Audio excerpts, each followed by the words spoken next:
today is the last padded practice. Today is the, I think, official end of training camp once they wrap this thing up, and we'll start feeling like we're barreling towards the regular season. We said 27 days yesterday. Okay, 26 now.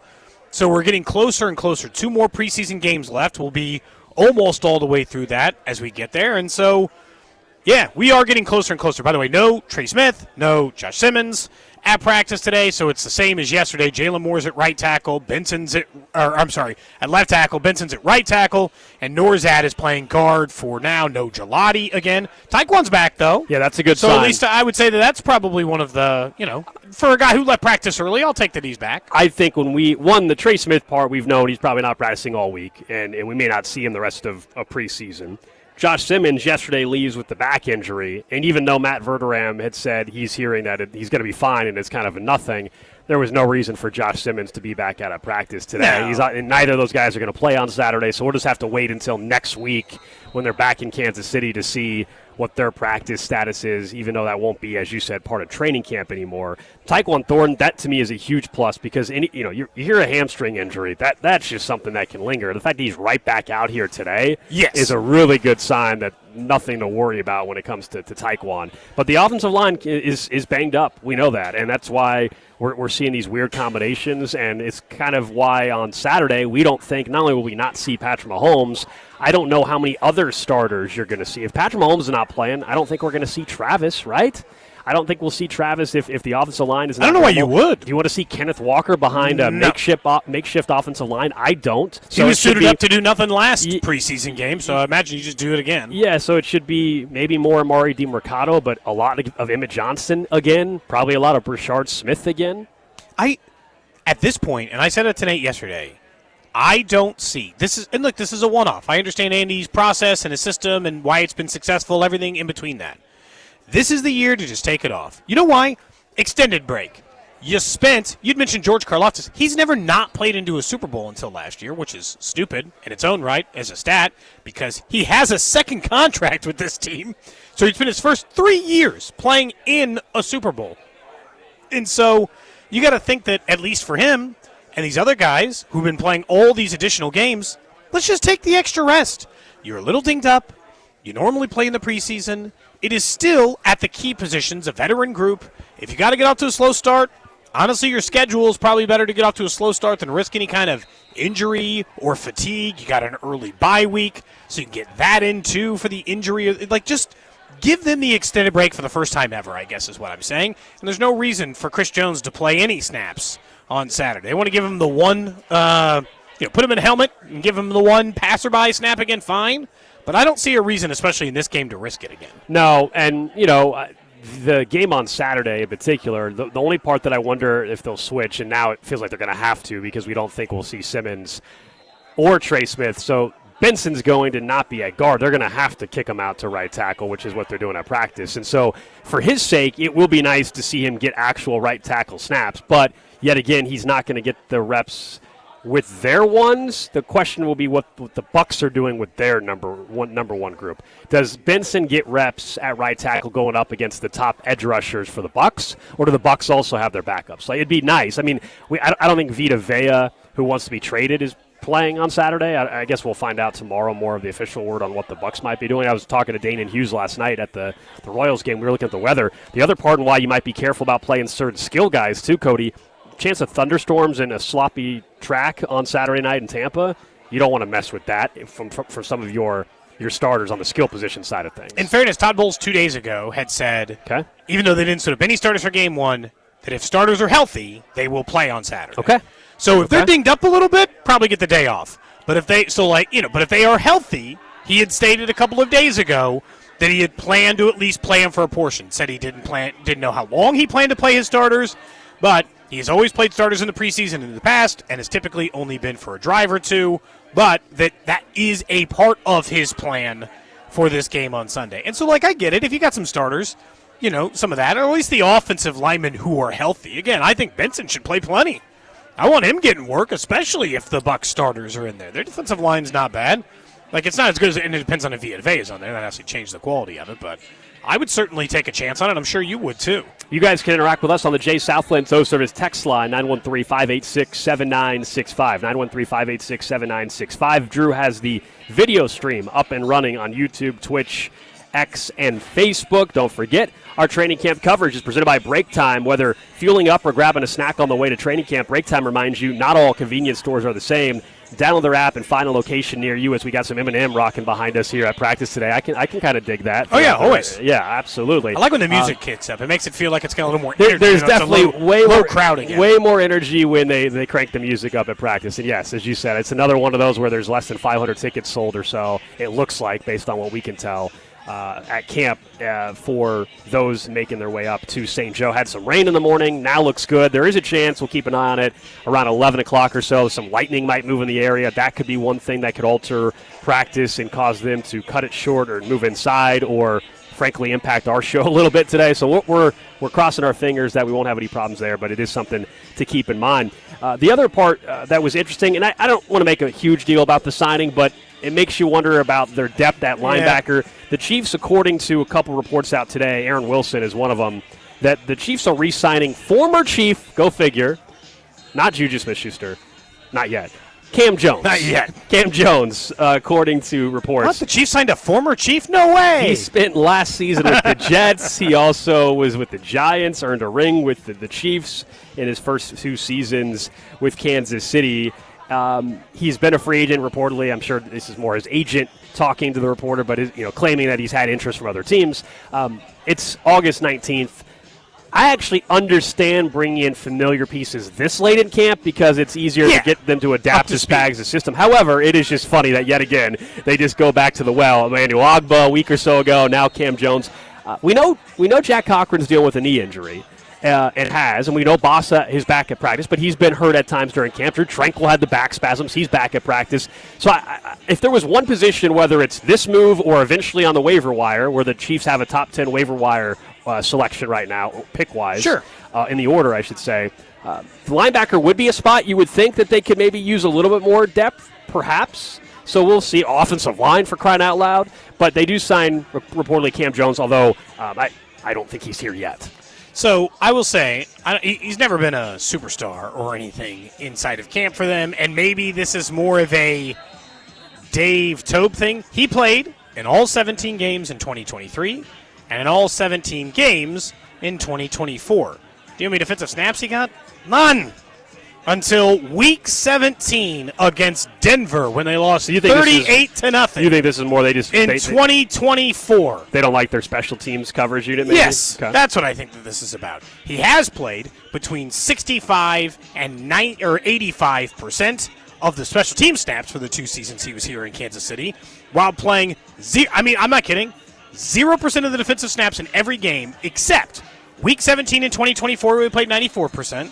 Week 17, or Week 18, sorry, the final week, in 2024, where he played 100%, and he managed 6 snaps against the Pittsburgh Steelers in Week 17 of 2024. Man only plays in garbage time unless it's special teams, but if you think Cochran or some of these other guys, you need to limit their snaps in some capacity in the special teams department, in the meantime, he's a guy who certainly has the experience doing it. And so that's perfectly fine. He played a bunch of special teams snaps in 2025 for the Jets. He actually played a few more defensive snaps for them, but not a ton. Just a 1, 2 here or there for them over the course of it. To me, this is a special teams deal, so I don't make a big deal. But it is funny to me that it's former Chief. It's always former Chief. Their free agent signings this time of the year constantly come with the sentence, former Chief. Former Chief Tyreek Hill, former Chief Juju Smith-Schuster, whoever comes later on in the season. Former Chief L'Jarius Sneed earlier this year. Those things are consistent, and I just assume them across the board, and so that part of it is just something I guess I'm used to. I do really wonder, I had mentioned George Karlaftis in the early part. I do think that the Chiefs are going to have to spend part of the season striking the mental fear back into teams for a little bit. I think that they have lost some of that respect, and I think that there's an actual advantage in an NFL game of being a feared opponent, and that you make more mistakes when you think that this is a team you can't make mistakes against. It goes both ways, though, right? I think what you said is true, that teams knowing that they have to play perfect against you when you're at your peak and the fear of playing the Chiefs, which is what they used to have. But there's also the other side of it where are there teams that are going to underestimate the Chiefs? And there's an advantage to that, I think, going into a game as well. I can make the case on either end, I guess is what I'm saying. Yeah. I think I can make the case that there's also an advantage. You can sneak up on somebody? Exactly. Yeah, I think I'd rather have the fear, I guess. And that would, well, sure, because that means you're the top dog. So, yes. I would prefer that as well, yeah. Like, I get what you're saying in the sense that, is there people don't know what they're coming? But, I mean, as the Chiefs, I think you can only sneak up on somebody so much. I do think you can get, I think that there's, a limit, right?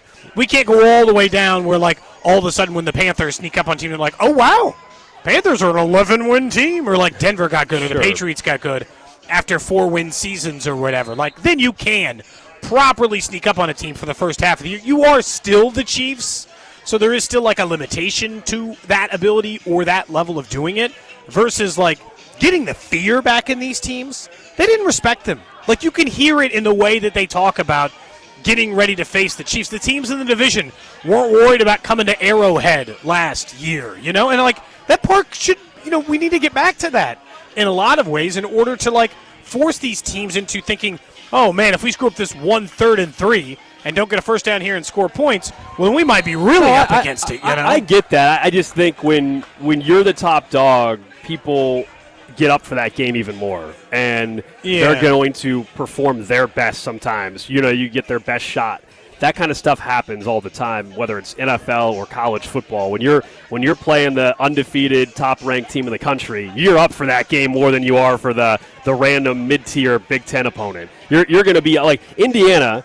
This year, more than ever, teams are going to be fired up to play Indiana. I'm not saying Indiana's losing those games. I'm just saying that you got a chance to go beat the team that just won a national championship. They're way more up for that game, Indiana, than they were 2 years ago, Indiana, when they were coming out of nowhere. Sure. I think there's an edge to that. It's random. Just as we're sitting here, we're talking about opponents and who fear and all that, and I'm laughing because we're in our tent, and it's a packed tent by us today. In this private area that a group is here, and everybody's got their phones out right now, right? Understandably so, and they're filming. And I'm just thinking, do you think they're we know that back in the day, the whole Spygate we got stuff. Red zone with Mahomes in front of us. Is that what we they're do. filming? Well, we do have red zone in front of us, sure. but also, you think the Broncos just have somebody wearing a Chiefs shirt in the crowd today, just watching and filming? What would prevent that? Nothing, right? Nothing would prevent it. Touchdown to Rashee Rice, by the way. It was. On the throw from Mahomes. He had time to get back there and rip it. Going to see that about 8 times this year. There is but again, the Chiefs have more open practices than just about anybody else on the planet. So I'm saying, and the Broncos at their practices have signs up asking fans not to film. They said protect our secrets. Yeah, protect our plays Protect or our plays, that's what it says. At least. And look, some of that is silly, and if you want to be able to find it and you put enough stuff on tape, people will find it. Yes. But at least there's that. But that also goes back to the preseason thing. And I've seen the same push again this offseason.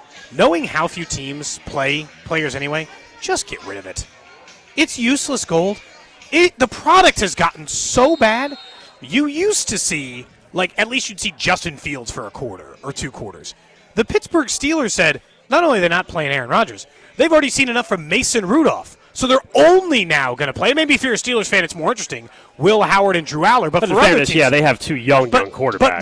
But for other teams, that's all we're going to see is Garrett Nussmeier and Chris Oladokun. And I'm not saying that Nussmeier down the road, maybe we talk, as a backup quarterback. But in the end, the product has gotten so far down.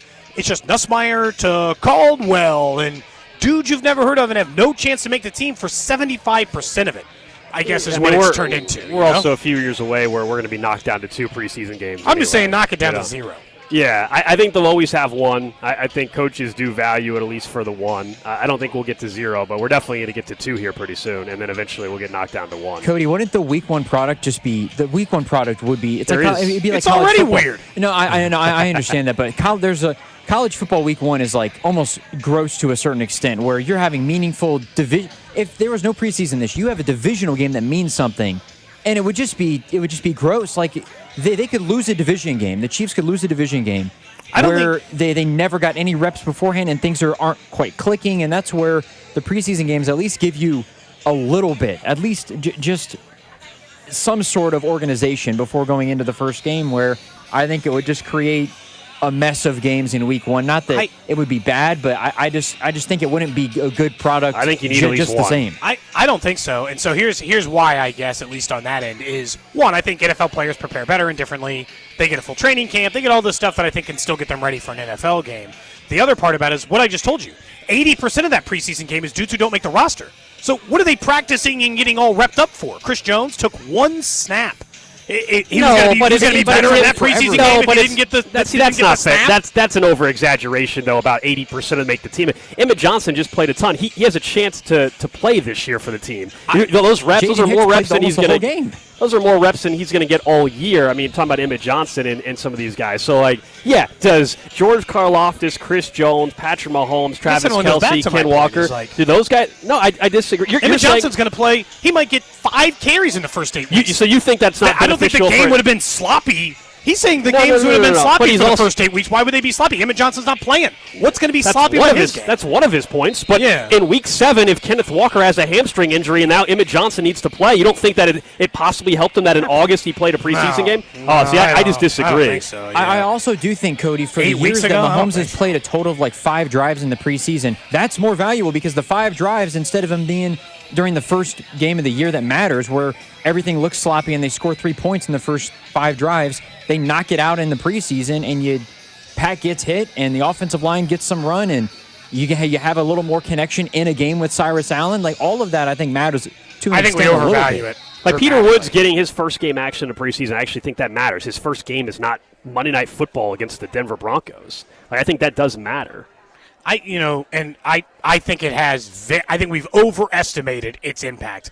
They stand out here and they have to go one-on-one. He has to face Noah Williams. They have to play. And look, I know it's 11 on 11, but I think that practice is.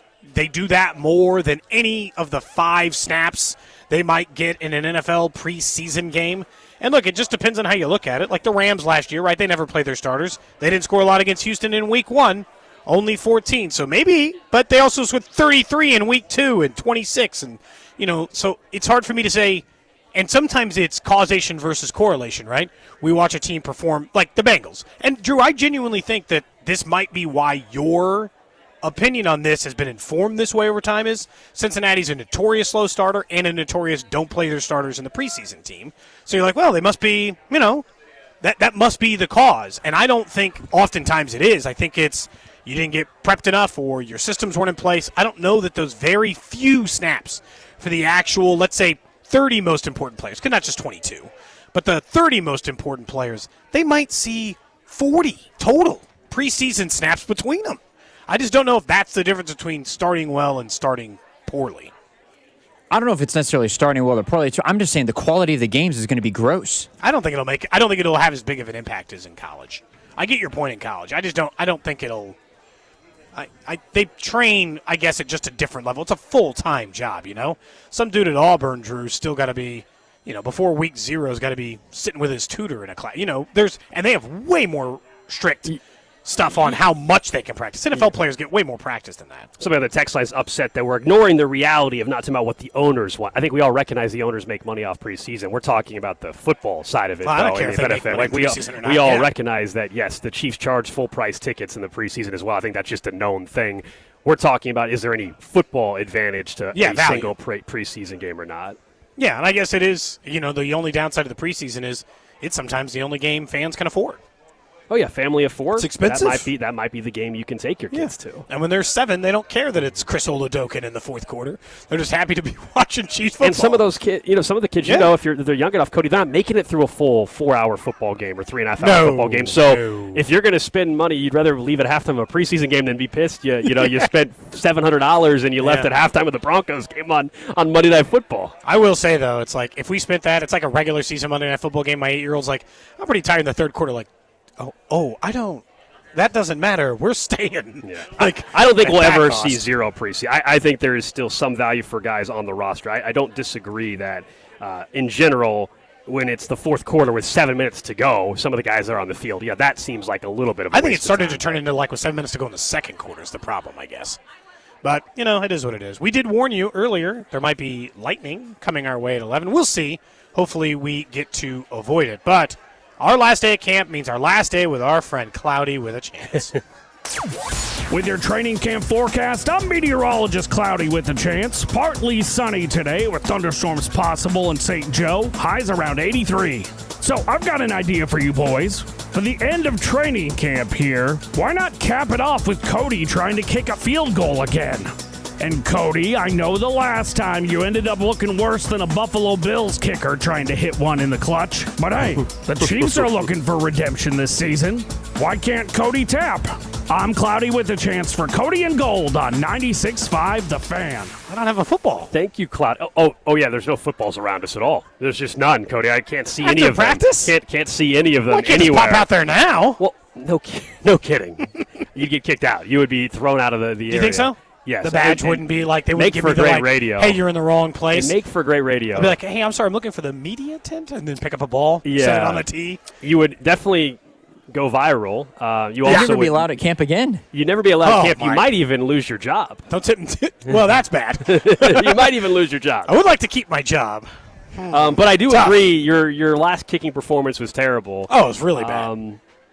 That was 2 years ago, wasn't it? Maybe 3. It's been a while. You and I at the Super Bowl in Miami, I know, did a kicking competition. we both made our field Yeah, goal. that was actually good. A little bit today. Also, a sloppy track. You know, And It's a who's little- going it's to a little hold? wet. You know? Like, I don't trust you to kick that football. You I'm not going to don't break my trust me? finger. You don't trust I don't me? trust you at Come all. on, just hold Absolutely it. not. I don't trust you at all. I feel like you're going to blame it on your super bone in your foot. You're going to Foot break, feels good break today, my too. finger. That would be a good thing, you You'll know? break my finger, knowing my luck. I don't think so. I mean, but I can't promise it or anything. No guarantees. I won't break your finger. Someone wants to know if Cloudy's the same guy who does the traffic report. No, you mean the guys on the morning show that do that? No, I have. I don't know who that I don't person know. is. Alan Carr. I have no idea. That's usually a fake name, but no, I am Well, not. yeah. Oh, you think his real name's Alan Carr? Come on now. Like Cloudy with a chance. Yeah, exactly. Well, ours are just a little too on the nose. At least Alan Carr, you could be like, well, someone's real last name could be Carr, you know, with 2 R's. So at least that one's hypothetically plausible versus the name of our weather report. Thanks to Cloudy again Yeah, for another season's worth of And weather with that, reports. Cloudy you know? vanishes until next summer. Yeah, we Assuming don't, Cloudy wants to be part of it again. unless there's like one weather day we need to know something about down the road. I think we had a one-off later in the year with him. So for some reason we need him for a one-off. We'll Someone hit him says, back how come up. you guys haven't gotten smart enough and brought a football on the last day of camp just so you have one anyway? What do you mean? They mean like you just would have brought one today knowing that the field will be empty later. And Oh. Well, technically it's not the last day of camp, so Yeah, they might still have that's security tomorrow. around it. Yeah. The day I kicked it was when we were here for when They were the Military packing everything Appreciation up. Day. They were packing They were everything packing up. everything up. I borrowed a football, is going to be the loose term, off the back of the truck so we could try the field goal, and then the truck left. Then the truck Someone left. says people are guessing. Someone thinks Drew would not tell them on the text line if they were right about who Cloudy with the chances. None of you have texted today. or Somebody did the after. last time correctly. Somebody has guessed. Those I more just don't respond to. But it's still rare.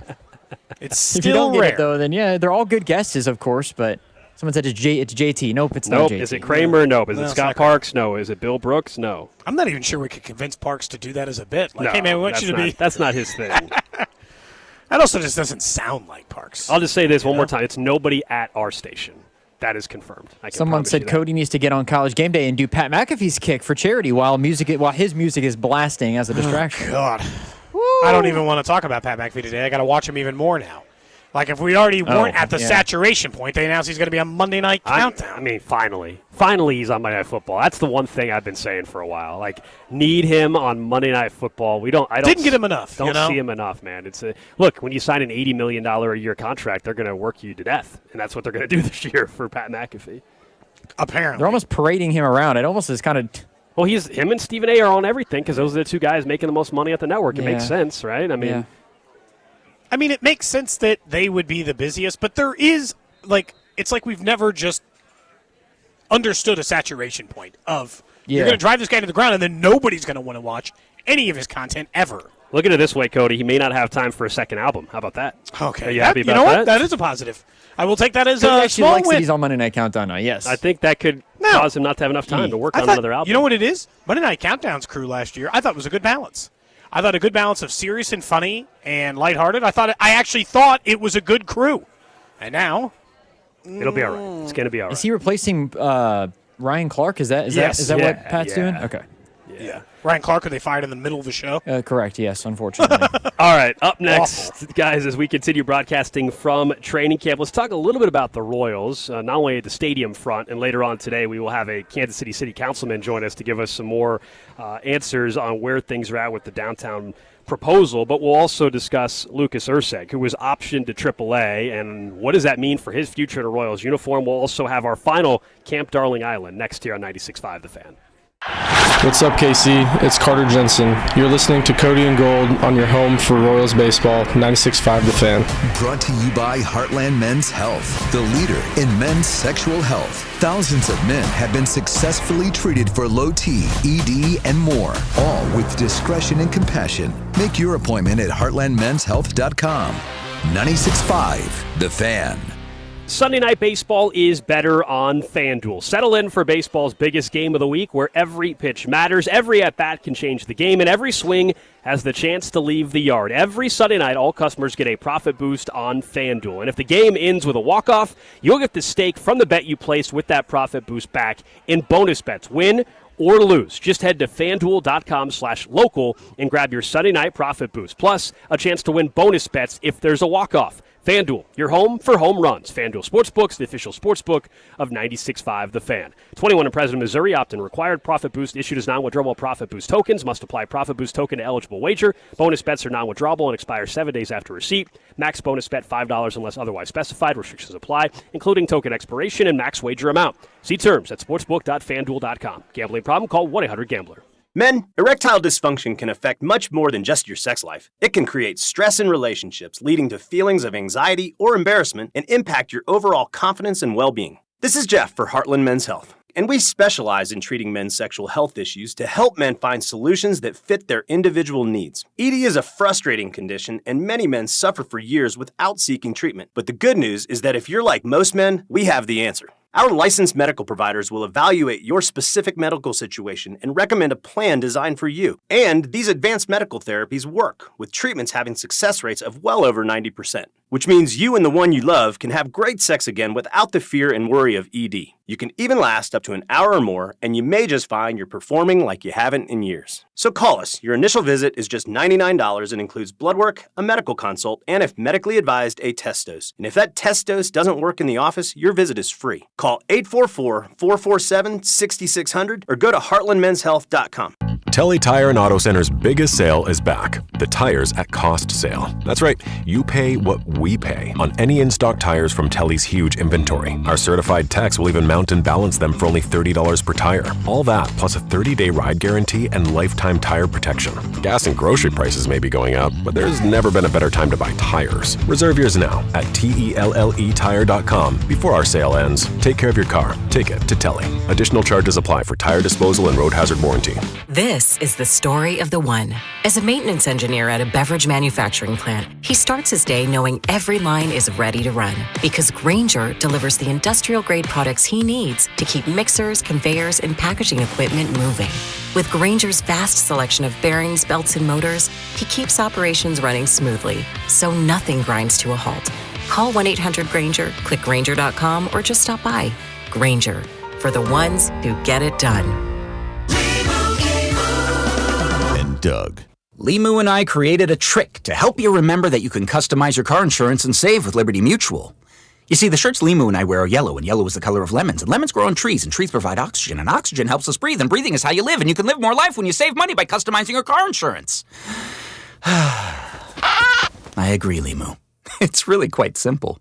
Only pay for what you need at libertymutual.com.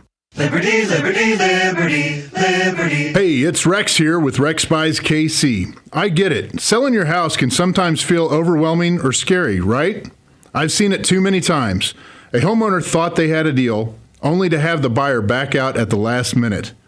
That's not how we do business at Rex Buys KC. I'm local, I know Kansas City, and I make sure every deal actually closes like it's supposed to.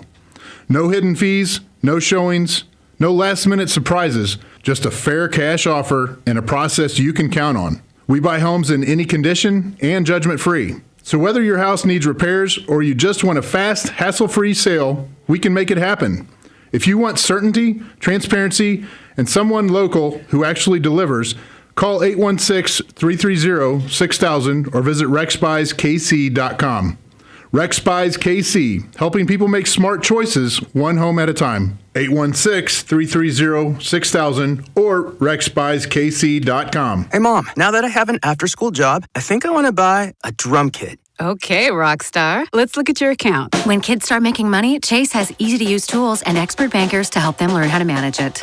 And next month, I'll buy the bass drum and the cymbals. Oh, and maybe some noise-canceling headphones for you. Aw, you've thought of everything. Help kids save, budget, and build financial independence, all with Chase. That's good for kids and good for parents. Visit your local Chase branch and get started. Account subject to approval. JP Morgan Chase Bank, N.A. member FDIC. Skechers elite athlete OG Anunoby has been making history on the basketball court. Anunoby tips it in. Unbelievable. What a shot. He's been balling out in Skechers high-performance basketball sneakers, and the world is noticed. But how does OG train off the court to keep in peak physical condition? Hands-free Skechers Slip-ins Aeroburst. They help prepare OG for the physical demands of playing at a championship level. Get your pair of Aeroburst for only $165 at a Skechers store, Skechers.com, or wherever high-performance running shoes are sold. I'm Piera Palazzolo, VP of Digital Marketing for the American Management Association, a company focused on the management training skills needed to enhance the careers of business professionals. We did our research when it came to the best companies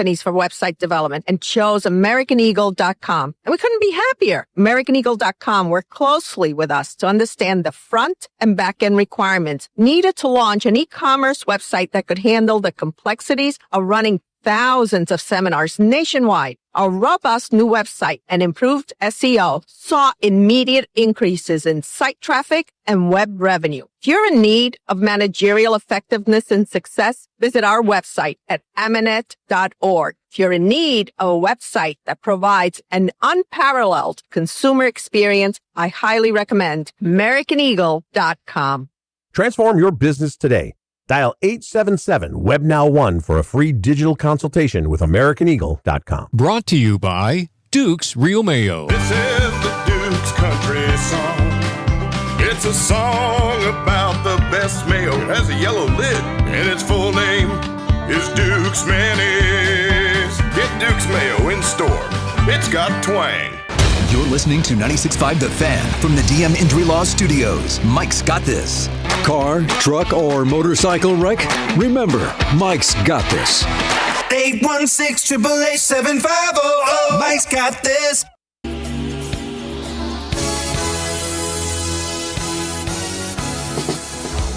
Back here in St. Joe, Cody Gold live at Chiefs Training Camp. Our coverage presented by Yingling Flight. Football season starts here. Reach for Yingling Flight, the next generation of light beer. Enjoy responsibly. We'll get to a little Camp Darling Island here in 12 minutes. We will wrap it up today and find out who is the winner of Camp Darling 2026. I think we all know which direction that is heading in. Very obvious at this point, but we're down technically to Cyrus Allen, Emmett Johnson, and Khalil Benson. We've eliminated 8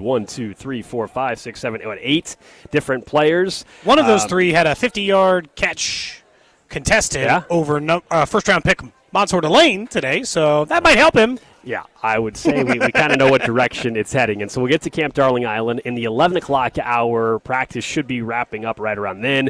We're expected to have George Karlaftis join us exclusively here on 96.5 The Fan. We'll talk to him about his very busy offseason and what he's seeing from this defensive line unit and the different feeling this offseason compared to a year ago or 2 years ago even, as you mentioned. This is a guy that only had known Super Bowls prior to last season, so just a different offseason for him. We'll talk to George Karlaftis. Also, Spags will be at the podium. We might hear from Steve Spagnuolo, see what his latest opinion is on Peter Woods. The last time he spoke, he kind of tried to downplay a little bit. So we'll see if he says similar things about Woods this go-around. But let's talk a little Royals baseball briefly here. We can get to the stadium topic in a moment because we will have a member of the Kansas City City Council join us, Wes Rogers, later on. He, of course, is part of an important week for the city and for the future of the Royals and votes that are being cast to move forward with the $3 billion development that is going to be downtown at the Crown Center site. So we'll get into that. But Lucas Erceg, it was 2 weeks ago, I think, we talked about the ninth inning in particular, him and Matt Strahm, and how time and time again this team cannot get the final out of the ninth inning. And we said, hey, it looks like it's mental maybe for Erceg. And does he just need to go to AAA? This was 2 months ago. Yeah, well, initially that too, but like we had the conversation on the show, I think 2 weeks ago. Yeah. We were at camp when I remember when we had this conversation, and we wondered if he needed a break. Well, it was ugly again, to say the least, the other night. And so the Royals yesterday made a roster move. They called up Duran, who was, remember, part of that trade with the Dodgers for Chris Bubich, and they optioned Lucas Urseg to AAA. It's the first time he's ever been optioned in his career, so he has multiple options. He's under contract for multiple years moving forward. This, to me, is absolutely the right move. The hope is that he gets any bit of confidence in AAA later this year to where next year in spring training, if there is a spring training, that he's somebody that maybe has a chance to find some of it again in your bullpen. Now, you're not going into next season thinking he's your setup man, certainly not thinking he's your closer. No. But can he be somebody that gets some of the confidence back to give you, I don't know, Cody, 60 or 70% of what he was? Because this year, while you look at what he had done the prior 2 seasons, and we all know right when he was acquired, he was awesome for this team. Over 43 and a third innings this year, 6.23 ERA. And he was only getting punch-outs at a 14.9% clip. He has been awful. Yeah. Now, the talent still exists somewhere, so I am in the camp of it seems likely it is more mental than anything else. And look, they're not playing for anything right now. They lose that game last night if Lucas Urseg's still on the team, because they would have used him instead of Duran, and then Duran, who had a scoreless inning ahead of a win by Bobby Witt Jr., they'd have lost that game because Lucas Urseg can't get an out. Yeah, it was a great win last night. And I'll be curious to ask JJ Picollo about it next week, obviously, because that part of it is inside there. And it was cool, by the way, that Bobby Witt Jr., despite having the game when he hit, made sure Duran, who was making his major league debut, and got the win, was a part of the postseason talk. That's just like good leadership stuff. Bobby's always looking out for the rest of his teammates. That goes a long way with teammates, I'm sure. And so that part was cool. But, I mean, with Lucas Urseg right now, you have to cast a wide net. And, look, I don't know if Alec Marsh ever exists again or James MacArthur ever exists again or some of the other people in the organization who've actually made relief appearances and at times made successful pitching appearances are a part of the plan next year. But the rest of this season is about finding out all these names you've traded for if they can ball and getting Lucas Urseg's head right before the season starts next year. Because, yeah, you have to go in saying, well, he's like the Alex Lang. He's the 6th inning guy or 5th inning guy. Maybe not garbage time, but not leverage time going into next season if you think you can get his mind right. Otherwise, he's just completely lost it, and he's never going to find it again. Because it's been a hell of a fall so far. It's been he was insane. One of the, you go back to right when he was acquired. He was not only one of their best pitchers, but he was one of the better relievers in baseball. In his first full year in Kansas City, Cody, he had 61 of the third innings with a 2.64 ERA. He was striking out at 19.3% of the time. And he was only walking 7%. As we said this year, it's not only punch-outs down to 14, his walk rate is 13.9% of the time. It's crazy. He was in 84 games for the Royals between 2024 and 2025, and posted for the both teams, the A's and the Royals, a 3.0 earned run average, a 2.7 earned run average 2.9 point earned run average for the Royals and for them over the last 2 years, and now he's got a 6.23 year earned run average. He was awful. He was good. He was really good. Maybe it's, sometimes it's like a back thing or a finger blister or some other stuff. They never put him on the injured list. I wish he was hurt. A blister problem. It was none of that. It was in his head. The guy lost his confidence, and it beat him up. And so just get it, and sometimes the minors can save you, and sometimes that's just kind of all she wrote. But there are plenty of guys I've seen go down to the minors and get their confidence back, and I'm hoping that for Lucas Urseg. Someone on the text line said, what happened to General MacArthur? He hasn't been the same since your guys' shirts. He's been hurt all year, and most of last year, too. Add the MacArthur injuries and the Alec Marsh injuries to the list of injuries that seemingly got worse, not better, under the Royals over the last 18 months. I think Alec Marsh finally started throwing, in the last week. Did he? Maybe. That's not 100%. James MacArthur hasn't pitched since 2024. Yeah. He missed part of 2024, all of 2025, all of 2026. I can't tell you the last time the guy pitched. Well, you just did. 2 years. Well, I meant I know the actual date. I don't know when he actually pitched. I don't know the last time he pitched in 2024.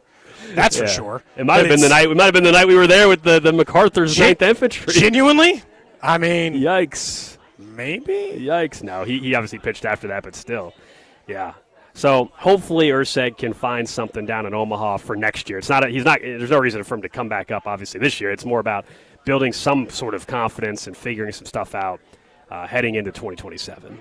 The stadium stuff we are going to talk about later today with Wes Rogers continues to be interesting, other than it was like an ugly scene there and some guy had to be drug out essentially because he didn't like that the time limit wasn't being observed for other stuff he'd spoken earlier in the meeting, and it got kind of ugly. Look, I'm not going to pretend like, and we're going to have Wes Rogers on at 1. It clearly feels like the Royals are trying to make sure this moves quickly, and that the city council is making sure this moves quickly, so it's a don't look too close. Oh, no, because the deal is awesome for the Royals. It is. Well, so they also potentially avoid any possibility of that petition that has been circulating and discussed for a couple months now. But go back a couple years, and I understand it was not just the Royals' proposal on the ballot. We all know it was also a unimpressive Chiefs renovation on the ballot. Oh, yeah. However, at the time, I think we all understood, and even those in Jackson County that voted no, I think understood that might have been financially the best deal you were going to get. And the issue with it not passing potentially would be the scenario where the Chiefs and the Royals would have ultimate leverage over you, the city, the state, the taxpayer, whether you're on Kansas side or Missouri side of the state line. And look what happened.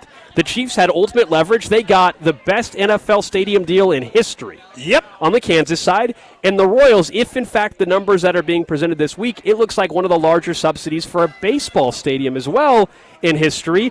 And it's because they had so much leverage on the state of Missouri and the city of KC-Mo. This is the deal financially 2 years ago was far better for the state and for the county and the city than this deal. That's just a fact. Twice as good. We can, again, nobody's disagreeing that there weren't other issues, that the Royals should be blamed for, going back to the balloting as well. Yeah. With the location changes and nobody's saying that there weren't other issues with the ballot measure. However, from a pure financial end, that was the best deal you were getting as a taxpayer. You're now getting a worse deal. You're getting a way worse deal. Maybe you're getting a better stadium or a better location or some of this other stuff, but financially you're getting off way worse. And look, you will genuinely never be able to convince me. Mark Donovan himself couldn't convince me the Chiefs didn't tank it on purpose, that they didn't really want to do that deal, and this was their way of saying, look, we tried. We tried to save Arrowhead. You just wouldn't do it. Nothing we can do about it. And so, or at least put together a plan that's like, well, if you'll give us the money to do this very minor cosmetic stuff, we'll do it, and we'll keep Arrowhead going for a little while longer, but we're not all that interested because we know Kansas will give us a sweetheart of a deal. And so that part of it all fell apart. But the better deal, and we said it at the time, had you voted for it, it was the better deal. Didn't mean you had to. Didn't mean you had to feel good about it. Didn't mean you wanted new stadiums. I get all that stuff. But this thing's getting absolutely pushed through. Here's the council side, by some the of the details. And look, you and I were on the record for multiple years now. We're very much pro downtown stadium, but I still think the numbers are. You can still ask questions. Yeah, absolutely. And we will. We will when Wes Rogers joins us from the Kansas City Council at 1 o'clock. But it looks like the city is going to be providing, $510 million for the stadium, then $90 million for infrastructure that they're going to pay for with bonds. And then the bonds are going to be repaid through activity at the stadium plus 1% of a stadium sales tax. And taxes from what they're calling the ancillary development, which is, remember, it's going to be phases. This is going to be years from now before the entire project is done. The stadium will be the first thing that's done. There's also some details on a $200 million office that will be part of the stadium, but also the new offices for the Royals. My guess is those offices also will have other floors they can rent out to other people. I mean, maybe are they going to have the entire building? I don't know. It's weird. Like, I want to get hung up on stuff like that, but I'm just going with the details. I'm not hung up on it. No, but I saw some people upset because it's a $200 million office, and I just isn't that just what things cost? Like the KC Currents parking garage cost $50 million. That's the other thing we don't know. Does that office have a parking garage somehow attached to it? Because that's a huge chunk of money. I don't know. Yeah, I don't know either. But here's the entire plan. At this point, does feel like they're quickly trying to get this through for a variety of reasons. Yes, it does. And again, this is somebody that wants downtown baseball, but I think it's still noteworthy and obvious that there's a sense of rushing this thing right now to make sure it gets done. Somebody mentioned it, I think on Twitter yesterday. I saw. They're planning on having opening day March of 2030, which is that a year ahead of what the original plan would have It's been. ahead of when the lease expires is at up, the Truman Sports Complex. And a year ahead of when the new Arrowhead Stadium will be built. Right, okay. But that doesn't mean all that's the stadium, which obviously is all most people care about. The other stuff around it, it could be, what do we see in one of the plans? 10 years past that for all of it? 2034, 35 or later I think before so, yeah. everything is done. That's just how construction works. Well, sure. And know. And the Royals will be responsible for cost overruns in this because stuff's not going to get any cheaper over the next 3 years to build. So, no. Seems unlikely if that's the case. But I just wonder. I wonder if after this is all done, if we could go back in time, if you just voted for the original one and Arrowhead still be Arrowhead and Kansas City and the Royals would be downtown, and maybe not the preferred downtown site, but outside of that, from a taxpayer who'd be in the city, maybe. But also, I'm only on the hook for half of it. I'm not on the hook for the Kansas side. Right. I didn't, as a voter and non-voter, whatever, they didn't vote on it, but you get the point. No, yeah. I'm not a Kansas paying citizen, so I guess I pay taxes there, but I don't, I'm not on the hook for the Chiefs Stadium and the richest deal. I'm on the hook for the Royals one. I mean, deep down for both sides of the state line, I mean, if you think about one I think it's best for the city, maybe. Yeah, one county supporting two teams financially doesn't seem realistic in the year 2026.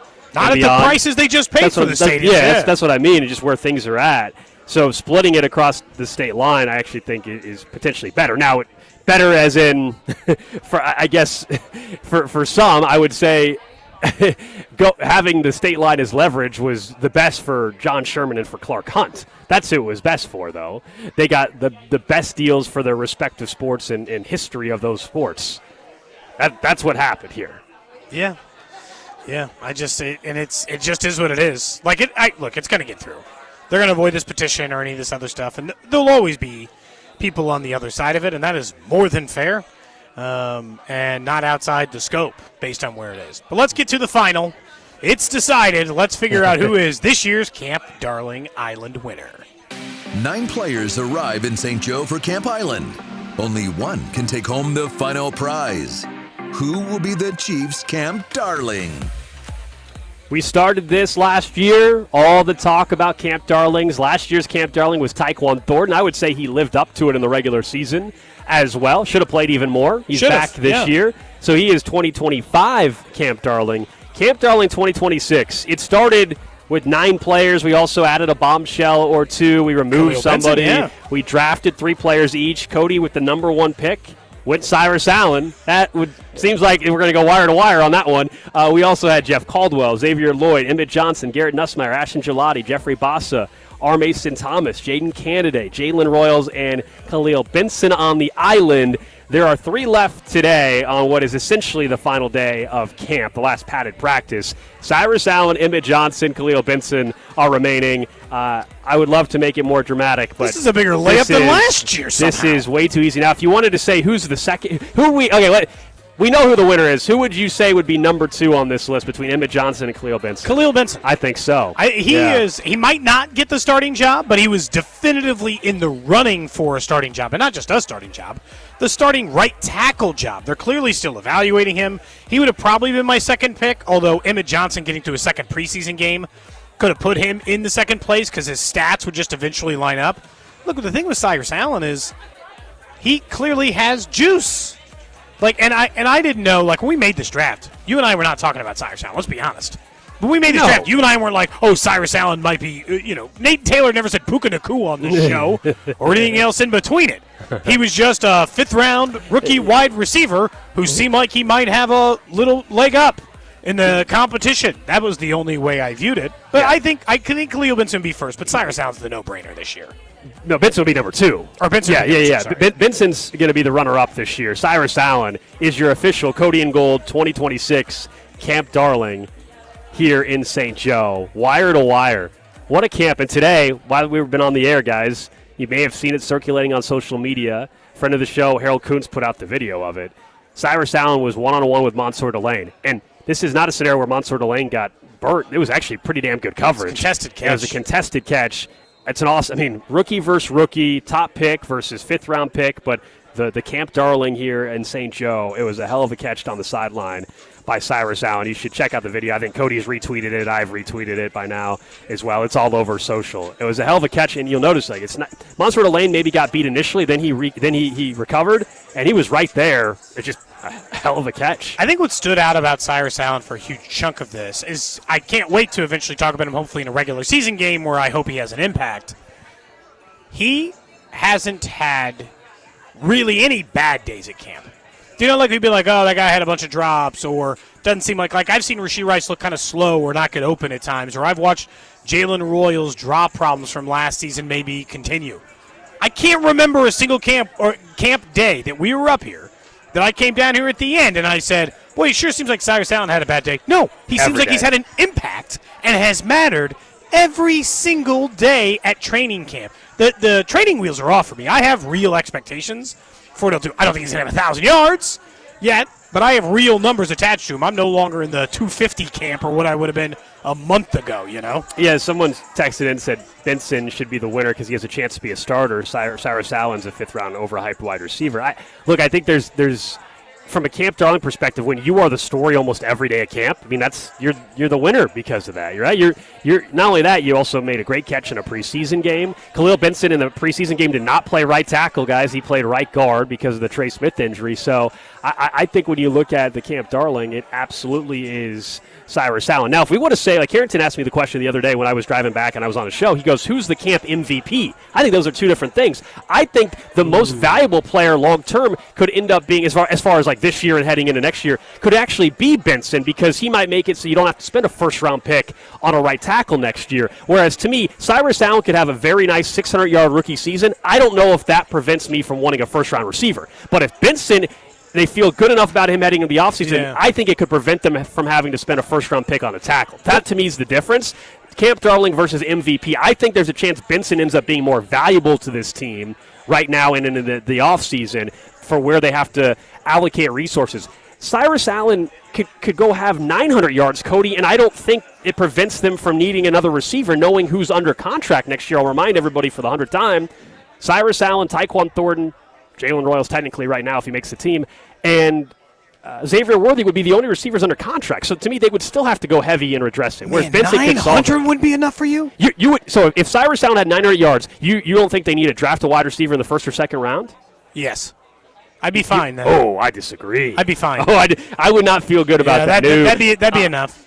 Not for me. It'd be Xavier Worthy entering his final year of his contract. Cyrus Allen in year 2 asked to be the guy. No Travis Kelce probably on the team. No. I still need another wide receiver. The Kelce stuff might change my answer, or maybe my answer is I want them to take a first or second round tight end instead of maybe I would just say playmaker. Yeah. Between wide receiver and tight end, I wouldn't completely eliminate off the list. But if he gets 900 yards and he is going into training camp behind Rice, behind Worthy, behind Kelce, behind Rice isn't under contract. No, I just meant this training this camp. Year. Yeah. He was behind all those guys, and he somehow emerges as their number one option for Patrick Mahomes because I think 900 yards would end in a season in which he is pretty much the prime target for Mahomes by the end of the year. I'd probably feel pretty happy. I think I'd be okay. I think it's tough to pass on the talent, though, regardless of how you feel about Cyrus Allen. I think it's hard to pass on this year's draft that's this good. But maybe that's what makes third round okay then that year, Drew, you know? You might be getting someone deeper than you wouldn't normally have available to you. Yeah, maybe. I'm always pro-drafting a wide receiver or defensive lineman. I'm never going to be upset by that, genuinely. There's not going to be a first round where I'm like, oh, no, don't take a wide receiver or a defensive lineman. I just wouldn't feel this pressure that we've been talking about for years to find. Because in my head, if he gets 900 yards, they found Patrick Mahomes' weapon. They found his number one wide receiver and target going forward, I guess. Yeah, I'm just saying I would still have a question that I would want to go into next year where it would be Cyrus Allen, Xavier Worthy, unknown at tight end, and Tyquan Thornton as my number 3. I would not feel good about that. That's all I'm saying is I think they would still need to spend a premium pick or trade or sign a big time free agent to do that. Tight end is a big issue, Cody. You lose Travis Kelce all of a sudden. That's it. That's basically losing a number 2, number 1 wide receiver. That's the problem because otherwise you're describing, in my opinion, if in this hypothetical Cyrus Allen has 900 yards, big hypothetical. Their exact same wide receiver room this year going into camp. But the tight end, we can't eliminate the tight end. No, I know. That has to be part of the conversation. Saying, Worthy is the 2, Tyquan is the 3, and Cyrus Allen in this case would essentially just turn into Rashee Rice if he has 900 yards, and their wide receiver room is the same way we felt about it coming into the year. They would have Travis Kelce. Yeah, I just I'm think not denying that. Can't ignore we can't ignore the Kelce part of it because you think he's an 800-yard receiver this year. So I'm also I'm eliminating an 800-yard guy in this hypothetical. That's a bigger problem. So who's the new 800-yard guy? My argument is I need them to go spend a first-round pick. I guess in my case it would be tight end because that would still be a more important position for me. Whatever that year's version of Kenyon Sadiq is or whatever. Yeah. No, I hear you. Look, I also think the Benson part, if he ends up playing at all this year because of injuries, and we'll see, they're banged up right now, there's a scenario where he allows you to not have to spend a pick on a right tackle. That is way more beneficial to me for them just in terms of how they construct their roster moving forward. I'm fine with spending another first-round pick on a receiver next year. I do not want to be back here next April at the draft talking about needing to draft a right tackle again in the first round, or if Josh Simmons can't stay healthy, needing to draft a left tackle again. That's way worse for them long term than, they got to go spend another first-round pick to add even more to this offense. It's just tough, though, because if you said, choose one, Cyrus Allen proves himself as a true number one. He's a 1,200-yard wide receiver. He's just like one of those. Now we're up to 1,200 yards. No, he's just one of those rookie stars. Do you know what I'm saying? Or Khalil Benson starts the entire year at right tackle, and he is clearly like a tier level. In that specific I would choose scenario, a wide receiver. In that specific scenario, if you're giving me 1,200, that's a big difference. 1,200-yard Cyrus Allen, yes, I would sign up for that. Or as well. let's say Benson's the 7th best right tackle. No, I would sign for the 1,200-yard. Again, if 1,000, what's the number? No, it needs to be over 1,000. Okay. Yeah, it needs to be over 1,000. But so if Cyrus Allen gives you 1,200, I'm still drafting a wide receiver in the second round. I'll draft a tackle in the first round. I'm still taking a wide receiver or a tight end in the second round. I'm always taking wide Just load receivers up and on those defensive weapons. linemen every year. And I guess that's my point, though, is that Benson would alleviate any need to draft one. That's all. And these are all hypotheticals, right? Sure. We're all just guessing on what the year's going to look like. I hope all these things happen. It's a good problem to have although ideally Jalen Moore just plays really well and doesn't get hurt. But in the scenario where Benson has to play, he looks great, then problem solved. And Cyrus Allen's 900-plus yard guy. Feel way better. Means you don't have to pay Rashee Rice in this hypothetical. You don't have to take that risk on. Xavier, all these things go perfectly, then suddenly you're cooking if you're Brad Veach. All right, we are way late for a break, I just realized. Up next, guys, let's get to the 11 o'clock hour. We're expecting practice maybe to wrap up in the next 10 to 15 minutes. We will have George Karlaftis join us here after practice. We'll talk to him next year on 96.5 The Fan. Cody and Gold, brought to you by Heartland Men's Health, the leader in men's sexual health. Thousands of men have been successfully treated for low T, ED, and more, all with discretion and compassion. Make your appointment at heartlandmenshealth.com. Follow the station on Instagram for ticket giveaways and behind-the-scenes content from the show at The Fan 965. $30 million in guaranteed prizes you can cash in this football season out in Las Vegas with 3 Circa Sports contests. Entries starting at $1,000, all with zero rake. Circa Million. 18 weeks of point spread action, 128 ways to win. Or Circa Survivor. You pick one winner each week, the last one standing wins. And Circa Grandissimo with a $100,000 entry. Enter in Nevada. Play from anywhere. $30 million guaranteed. Visit circasports.com for details. And Doug. Hot dog! Get your hot dog! Customize and save with Liberty Mutual. Hey, what are you doing? I like your method. Direct. To the point. A little loud, but... Listen, people don't buy car insurance the same way they do hot dogs. Not yet, but both are customizable. Popcorn! Get your popcorn! Hey, this is a hot dog area. And customize and save area. Get a quote at libertymutual.com or with your local agent. Liberty, liberty, liberty, liberty. I move mountains for a living. Literally. That means I don't carry hand lotion, and when it comes to serious heartburn, I don't mess around with anything but Rolaids Max Strength. Its dual-active formula has 1,500 milligrams of calcium carbonate and magnesium hydroxide that relieves heartburn fast. And the best part? The roll fits right here in my pocket, so I can get back to moving mountains. Rolaids spells powerful relief. 1,500 milligrams is our highest amount of antacid per tablet. Read each label. Use as directed. Keep out of reach of children. T-Mobile is launching something no other wireless network offers. Introducing Nothing. Pay nothing today and walk out of the store with a new phone. What did he say? Nothing.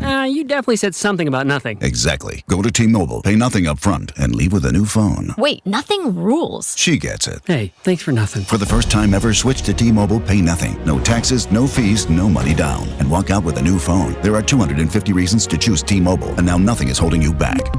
on eligible devices with qualifying credit plan and 36-month finance agreement. When your AC starts breaking down, AB May is here to help your house feel like a home again. Serving Kansas City for over 65 years, AB May handles it all from AC repairs and upgrades to indoor air quality. When it comes to your home, solved is our standard. And AB May is committed to doing things the right way every time. Trusted by generations. Call AB May at 913-383-2222 or visit abmay.com today. Call your serviceman from AB May. Hi, I'm Tom Shane, third-generation owner at Shane Company. As a family jeweler for almost 100 years, we're known for doing right by our customers. Our legacy of integrity depends on it. We stand behind our engagement rings with our all-inclusive free lifetime warranty. We handpick the most beautiful diamonds, then negotiate for the best price. At Shane Company, we put you first because a friend always has your back. Shane Company, your friend and jeweler. Whether I'm setting up the ultimate tailgate or hosting a watch party, game day is all about the Chiefs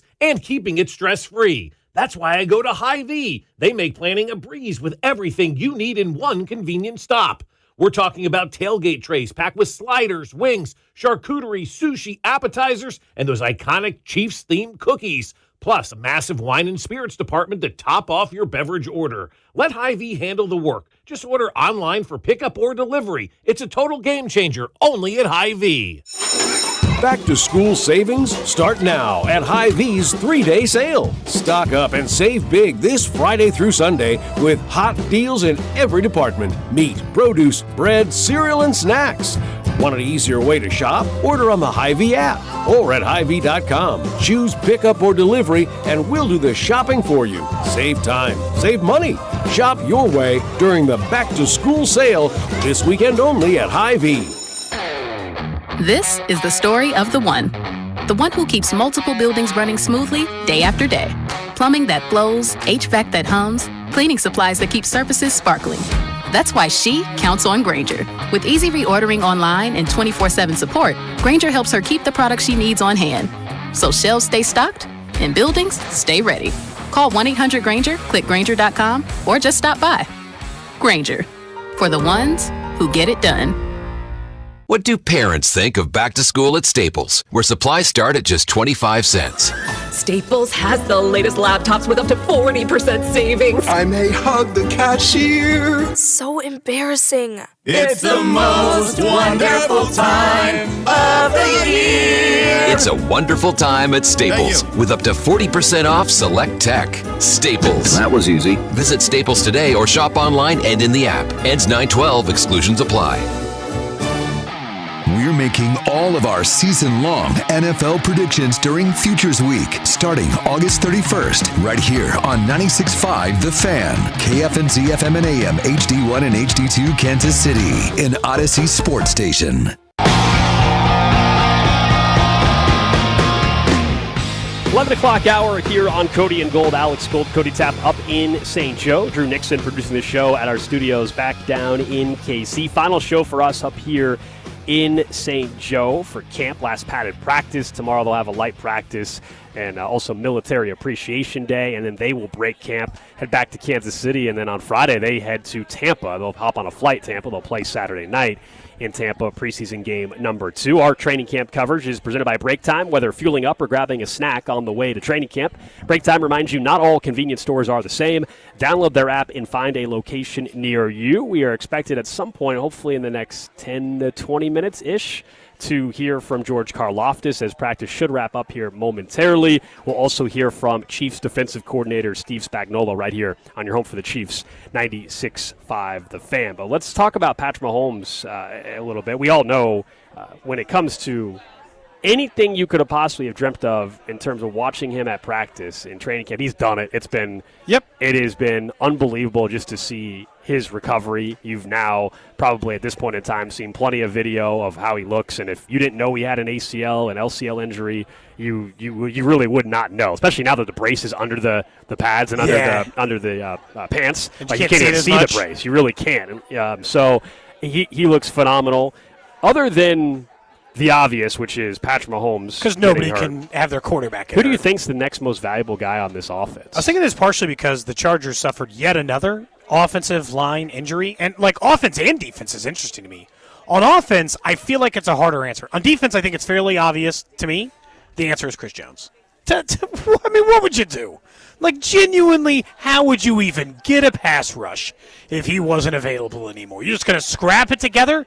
Hope Peter Woods is a goods immediately? That's a nightmare scenario. I think on defense, it is him or maybe the Nick Bolton types because he's the second name for me. Then Mansour Delane after that, or Carl Loftus. And so I think there's a few answers you can make a slight argument for. I think the answer is Chris Jones, but Nick Bolton would probably be second for me on the defensive end. On offense, I think there's a much bigger debate, and I think it's Ken Walker.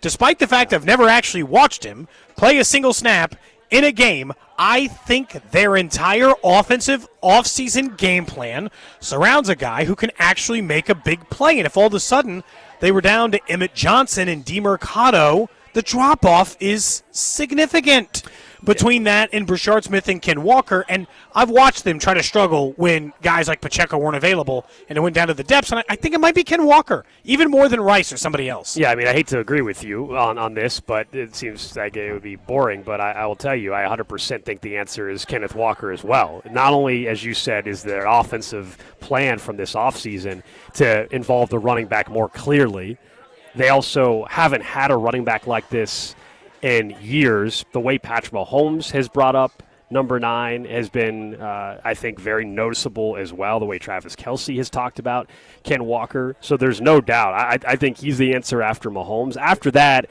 you're probably back into still, once again, Travis Kelce, even if I think the offense shouldn't run through him anymore. I think we all recognize the rest. Kelce second? It's because of the rest of the tight ends. Dude, yeah, it'd be pretty bad. After that, you're down to bad. Noah Gray, Jared Wiley, maybe Jake Brenningstool, our guest from yesterday. I mean, that's your tight end room. What about Simmons, though? What about alignment? He's close. He's close. He would have been the next name. Then I probably would have said Rice. Simmons, go ahead. I was going to say number 1 for me is Josh Simmons, actually. Because if you're telling me that Jalen Moore, who has been sketchy, at least in camp, and then Benson is actually playing right, I would not want to be in a situation where the potential for, regardless of the weapons, Mahomes is getting hounded from day one immediately, or whenever it were to happen. That would scare me more than that's a great answer than Kenneth Walker getting hurt.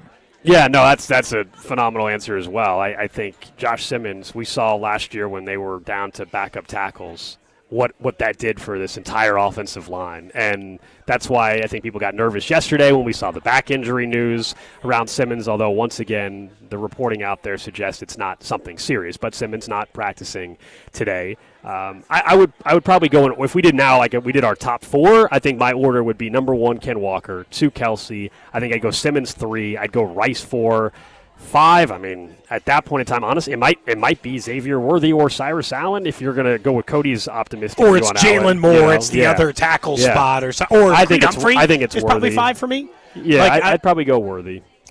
Creed would be somewhat high on my list. He's one of the best centers in the NFL. And has a rapport, doesn't miss time, is available for Mahomes. I think that would be a really tough transition. I think Simmons is 2. Ken Walker 1, Simmons 2. And then it might be Creed, or it might be some other offensive. So you don't think Travis is in the top 4 Travis or 5 is important. There's no doubt he is in the top 5.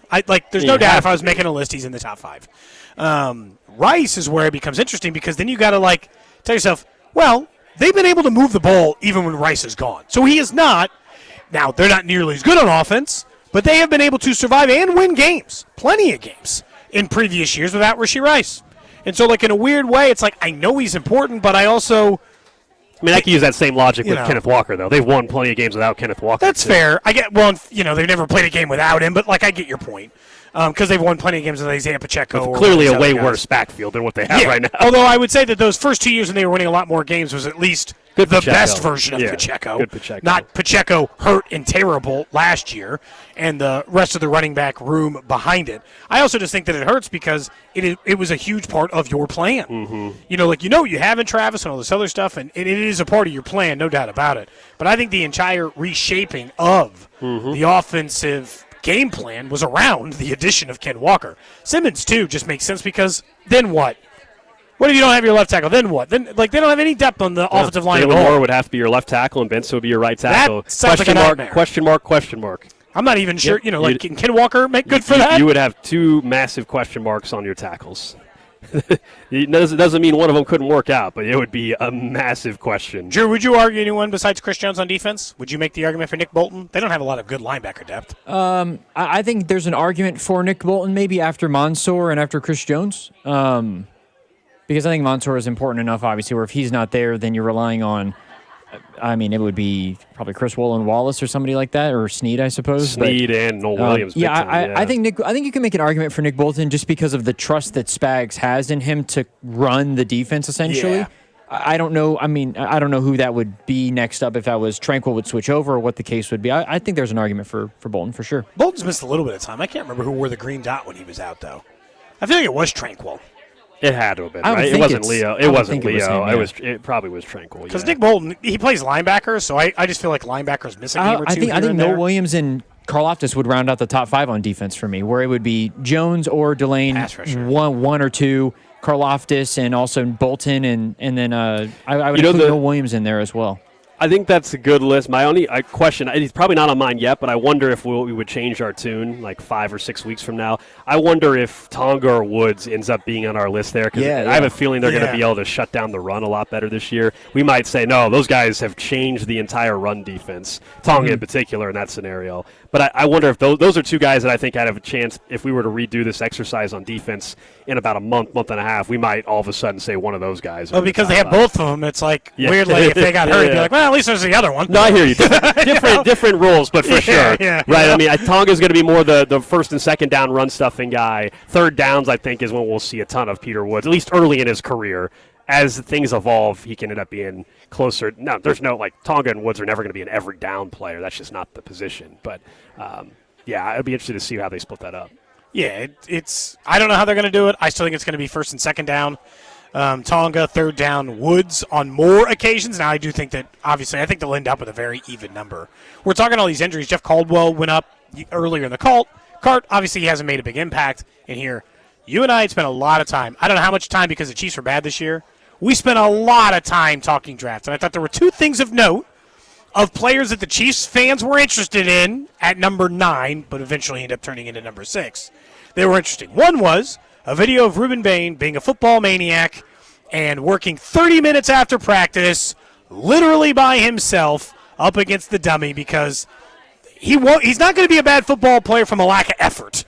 Let's say that. If for some reason it doesn't work out for Ruben Bain, it'll be talent, not effort. I think we know that. We've understood that. And so, of course, people are like, damn. He was really good in the preseason game, so it stood out. But the other guy we spent a lot of time talking about wide receiver. We'll see Ruben Bain Saturday. Yeah. Speaking of a lot of guys we've seen lately, is Jordan Tyson's already hurt. Already hurt. Everybody didn't deny the talent the man possessed. Is that he was never healthy. And I got Ian Rapport trying to tell me it's not the same hamstring injury as the one last year. What do you mean? It's his third straight hamstring injury in which he's missed time. Those are related. Whether it's the same injury or he injured it again. Got to be one of them. They're related. The man's got bad hamstrings. He is unavailable to play. It feels like they've already dodged a bullet there. It's a bummer, for him and for the Saints. But the question for Tyson was always health. Always. And consistently has been. Do you think that fans are going to end up on the Drew? You already feel like in the Cincinnati, were they picking high enough to take Ruben Bain? No, you seemed interested in him traded too. the pick for Dexter Lawrence, but they would have been. So they would have been high enough if they traded. And for I would have wanted Lawrence. them to take Ruben Bain. I think Ruben Bain is going to be really good, and he just looks like a man possessed. He just looks like he's going to be one of the hardest working guys in the room. Now, look, I think George Karlaftis. He's the favorite guys to be Defensive Rookie of the Year, if I'm not mistaken. He's going to be a hell of a football player. I believe he'll be really good. I believe we checked yesterday, wasn't it, or 2 days ago? Yeah. He was the Defensive Rookie of the Year favorite. Yeah, him and then David Bailey right behind him at 5-1. Bailey, of course, went way earlier. He went top 3?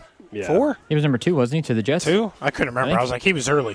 I should remember because he was eating up our time as we were. Oh, no, he was the guy that we accidentally ran into. Was David Bailey? No, you're thinking Sonny Styles was Styles of the Commanders. David Bailey's the one who took all the time up. Sonny Styles was the one he was ready for us to start talking to him. We had to be like, oh, actually, we don't want to talk to you. Honestly, that was good on you to cover because we all just started leaving. And he was probably like, what the hell? We all just me, Mackenzie Nelson, we all just started to vacate the room and be like, well, I'm not going to sit around here. That's not the guy. I'm not trying to talk to Sonny Styles. He's not the player that we want. Did you see also, by the way, the horn just went off behind us. That means practice just wrapped up. So they're doing their stretching, which means we're 5 minutes or so away from maybe hearing from Spags and or George Karlaftis. We had R. Mason Thomas on the show last week, guys. Yeah. And enjoyed talking to him. And remember he was saying, you were asking who's the funniest guy? And he's like, Dunny or something. And we're like, we have no idea who you're talking about. And he's like, I don't know his first name. And we looked it up, and it was Anthony Dunn. I got bad news for his buddy. Damn. He was the corresponding move today. When they signed Cam Jones, the Chiefs waived Anthony Dunn. Dang. That's tough. I saw that name. Like, Tough. why does that name look familiar? And that's because that was the player that R. Mason said was hilarious. Maybe he can end up being a practice squad guy, Maybe R. Mason will get his boy back. You never know. You never know, man. It's not, Breaking news. Cam Jones officially signed by the Chiefs. Again, it's a Former special Chief. teams move, I know. but it's just former Chief. Always. It's always former Chief. Oh, it is. Again, I think during camp it makes more sense because you don't have as much time to get someone up to speed with how you operate. But yes, it's like, man, if you have a resume line that has the Chiefs ever in it and you're an NFL player, the chances of you coming back are 80% better than any other free agent that's out there that has a similar skill set or likelihood of being signed across any other team. Yeah, your percentage goes up no matter whatever your percentage is. If it's 5%, it's now 15. If it's 1%, it's now 15. If you were 50%, you're now 75% likely to sign back with Kansas City. That's why I joked about Juju Smith-Schuster yesterday and why I still think it's possible he'll end up here. I don't think so. I think they're talking highly enough about Cyrus Allen that it's the also, case, would he but be it's here? why And I can't be willing to be the number 5 or 6 receiver? I don't know. I don't know. But that's what he would be. I It's think. that or not being on a team, I guess, right now. So he might wait until an injury happens for somebody in the NFL too. Let's get to a quick trash of the day. Trash of the day. All right, this is one of the better ones we've had in a bit. You may have seen this story about 13 Penn State fraternity brothers that have been charged with running a major cocaine trafficking ring. Allegedly, pledges were forced to cut and package cocaine, if I can speak, as part of their indoctrination into the fraternity. That's what they had the pledges doing. Not picking people up from the bar at 3 a.m. Not cleaning the frat house. No. They were cutting and packaging cocaine, allegedly. And then we found out more details. One of the leaders, the kingpin, actually. If you will. Was dubbed Pablo Plejkabar, which is amazing. He turned himself in and has been denied bail. This dude had a chance when he was done with college to move on. The problem is he kept doing it, I guess. He kept doing this, but the pledges didn't say anything for so long because they obviously didn't want to screw up their situation in the What's more important, staying in the fraternity or? I mean, you gotta just let some stuff. You gotta tell us sometimes. And it's led to other. It's led to other. We got the Plejkabar, Pablo Plejkabar. You've got Snow Paterno references. People are joking about. Insane. Snow Paterno. That is crazy. Oh, man. Yeah, he's a former Sigma Chi member. The accused ringleader, who's allegedly known as Pablo Plejkabar, surrendered on Tuesday after missing his scheduled arraignment from the previous day. He's been arraigned on multiple felony counts, including possession with intent to deliver cocaine and conspiracy. Bail was denied. Let's see, what else? There's a bunch of other individuals that are named in this as well. Sure, not just him. He's just, he had the best nickname. Yeah. The Operation Drugs Unlimited is what they called it, was conducted with local police. The alleged conduct took place in 2023 and 2024 with at least 4 of the charged individuals still enrolled at Penn State right now. So, Drew, you like whiteouts. Man, they get a whole new meaning of whiteouts there in Happy Valley. They've been having quite a few of those, apparently, thanks to this one fraternity. Drew, were you in a frat in school? Absolutely not. Someone on that text line asked if I was. I was not either. No, I was not. Not my crowd. I'm not, None of us were in a frat. I had friends who were in frats, but it's not my crowd. Yeah. Someone says, what, guys can't have hobbies anymore? They definitely took whiteout too literal. Yeah, Drew, you're a big fan of the whiteout there at Penn State. I am a big fan of the Penn State whiteout, yes. Snow Paterno. Maybe they were the ones supplying Kyrgios. Didn't he get suspended? For cocaine? For cocaine, yeah. The tennis player. He got banned, I believe, actually, as a matter of fact. Yeah. That is the trash Tennis of doesn't the play day. with that stuff. Real quick, I will point out Adam Schefter just sent out a tweet. Unfortunately, another major injury in the NFL. Not Chiefs related, thank goodness, but Texans wide receiver Jaden Higgins suffered a torn ACL yesterday during their joint practice. So Jaden Higgins, this is we've talked about the Texans and C.J. Stroud and the weapons and the issues there. We all know Tank Dell's trying to come back from his serious injury. Now Jaden Higgins, one of the second-year player now, I guess. He was a rookie last year. Devastating knee injury out for the season. Up next, we will get to the Chiefs Red Half Hour. We're expected to hear from Steve Spagnuolo. Also, George Karlaftis stops by with us. You're listening to Cody and Gold. Tune in for the Chiefs Red Half Hour every day, starting at 11:30 right here on your home for Chiefs football. 96.5 The Fan. Brought to you by Heartland Men's Health, the leader in men's sexual health. Thousands of men have been successfully treated for low T, ED, and more, all with discretion and compassion. Make your appointment at heartlandmenshealth.com. The reason why you've been hearing about Centric for years is because it works. Alex and I have met thousands, well, we haven't met thousands, but there are thousands of graduates who it's worked for, and we've met some of those guys and women talking about which way this goes and how they get the hands-on training they need, Gold, and how they get this one-on-one feeling of a classroom setting and get that degree in as little as 4 months. They've launched careers in one of today's fastest-growing industries. Now it's your turn to decide, and as you said, 4 months, you could be learning the skills employers are hiring for instead of wondering what's next. Your future is simply not going to change unless you actually do. You can connect with our friend Russ Mondry today at Centric.com. That's CENTRIQ.com. Start building the career and the life you've been working toward. Kansas City football fans, Dana Hughes here. Countdown to kickoff is officially on, so now is the time to stock the cooler with Yingling Flight. Whether you're headed to training camp, firing up the grill, or getting together with family and friends on game day, Yingling Flight is the perfect way to enjoy the football season. At just 95 calories and 2.6 grams of carbs, it's everything you want in a light beer. Yingling Flight, the next generation of light beer. DG Yingling & Son, Pottsville, Pennsylvania. Enjoy responsibly. The Advent Health Championship is Casey's only PGA Tour event. Whether you're a golfer or you just want to be part of the fun, family-friendly event, see the future stars of the PGA Tour at Blue Hills Country Club, August 20th through 23rd. Ticket information at adventhealthchampionship.com. And Doug. Limu and I created a trick to help you remember that you can customize your car insurance and save with Liberty Mutual.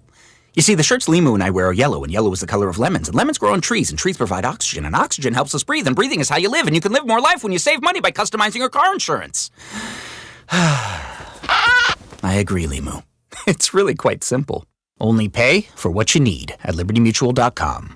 Liberty, liberty, liberty, liberty. Telly Tire and Auto Center's biggest sale of the year is back. The tires at cost sale. That's right, you pay what we pay, plus mounting and balancing for only $30 per tire. Reserve yours at TELLEtire.com. Take care of your car, take it to Telly. Additional charges apply for tire disposal and road hazard warranty. Men, if your energy is down, your workouts aren't producing results, you're gaining stubborn weight, losing muscle, sleeping poorly, or just not feeling like yourself anymore, it may be more than just aging. This is Jeff for Heartland Men's Health. Our low T and body composition treatments are designed to help men regain energy, improve focus, sleep better, build lean muscle, reduce unwanted fat, and restore confidence both in and out of the gym. At Heartland Men's Health, we specialize in helping men optimize their health, performance, and vitality. Using personalized medical treatments tailored to your health and goals, many men begin noticing improvements in energy, mental clarity, recovery, motivation, libido, and overall body composition within just a few weeks. Your initial visit is just $99 and includes blood work, PSA and T-test, and a medical consult. And if you start on treatment the day of your appointment, your visit is free. Call 844-447-6600 or go to heartlandmenshealth.com. We have 3 offices: Overland Park, Independence, and North Kansas City. Featured therapies are compounded and have not been evaluated nor approved by the FDA. Provider prescription required. See website for details. Hi, I'm Carter. And I'm Charlie. We'd like to share a quick story about a homeowner named Jack. Jack had a home he needed to sell fast. And Jack thought he had it all figured out. So Jack talked to multiple cash buyers. Jack chose the highest offer. But the day before closing, guess what? The buyer backed out. Leaving Jack with the moving truck all packed in the driveway and not sure what to do. Jack learned the hard way that the highest offer isn't always the right offer. Jack got suckered. Make sure you aren't hung out to dry. Call our dad at Rex Buys KC. Our dad is local, he knows Kansas City, and he actually closes deals. No repairs, no fees, no showings, no surprises. Just a fair cash offer and a smooth process. Now, don't be like Jack. Call 816-330-6000 or visit rexbuyskc.com. Rex buys KC, helping people make smart choices one home at a time. Hi, this is Kevin Harlan, and I'm here with Rob Seid at Rob Seid Ford. Rob, I smell a grill. What's cooking? Kevin, the grills are fired up, and so are the deals. Right now at Rob Seid Ford, it's the Ford Employee Pricing Sales Event with the best deals we've had in the past 12 months. Now that's saying something. What are we talking? Employee pricing on virtually every new Ford on our lot, plus even more dealer discounts on top. So how hot do these deals get? Up to $17,500 off brand new F-150s at Rob Seid Ford, plus huge savings on Expedition, Explorer, Bronco Sport, Bronco, and more. Wow, that's 5 alarm hot. Exactly, and unlike Kevin's Burgers, these deals are coming out juicy. All right, I walked into that one. Shop Rob Seid Ford, Kansas City's top-rated Ford store on Google. 4.8 stars and nearly 3,500 reviews. Rob Seid Ford, 135th and State Line, or robseid.com. Buy right, Rob Seid. Finding great candidates to hire can be like, well, trying to find a needle in a haystack, but not with ZipRecruiter. Its powerful technology actively finds and invites qualified candidates to apply to your job. So while other companies might deliver a lot of hay, ZipRecruiter finds you the needle in the haystack. See why 4 out of 5 employers who post a job on ZipRecruiter get a quality candidate within the first day. Try ZipRecruiter for free at ZipRecruiter.com/team. That's ZipRecruiter.com/team. ZipRecruiter. Did you hear? Allstate car insurance now costs even less. So when you bundle with home, you can save even more. Check Allstate first to bundle and save with a new lower auto rate. You're in good hands with Allstate.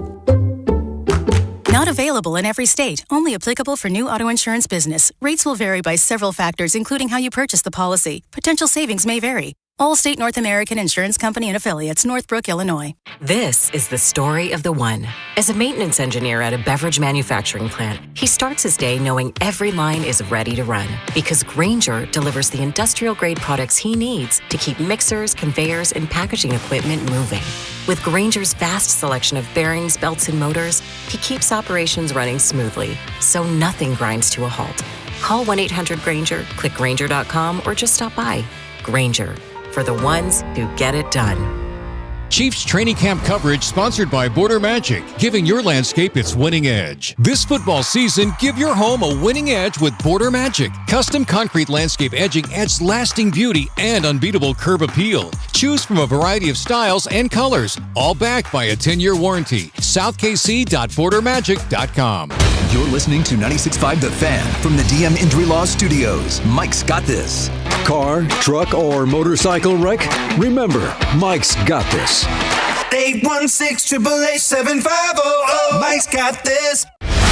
Hey, it's Evan Johnson from the Kansas City Chiefs, and welcome into the Chiefs Red Half Hour every day at 11:30 on Cody and Gold on your home for Chiefs football. 96.5 The Fan. We are back here in St. Joe. Practice has wrapped up, the last padded practice of Camp 2026. Here in the next couple of minutes, we're expected to be joined by George Karlaftis, although as we look out on the field, quite the grouping, Cody. We got George Karlaftis is chatting it up with Chris Jones, Travis Kelce, Jason Kelce, who's a visitor here, and then is that Emmanuel Ogba? I can't tell. There's no jersey number on that on him, so I think that's Ogba, which would make sense since they all were playing in the league and played against each other in the Super Bowl, with each other and against each other in Jason Kelce's case a couple years ago. We'll have to ask Karlaftis what they were all talking about. Yeah, they're talking now shop. Yeah, they're now actually walking off the field, so we'll probably get Karlaftis in a couple minutes. But yeah, we'll have to ask about that. I'm sure they hung out at the weddings. Think about it. They had Swift wedding. They also had Karlaftis wedding in Greece. I don't know if Travis made it to Greece or not. I know Chris Jones made it to Greece for Karlaftis' wedding, and then I'm assuming they were all at the wedding. Yeah, the wedding.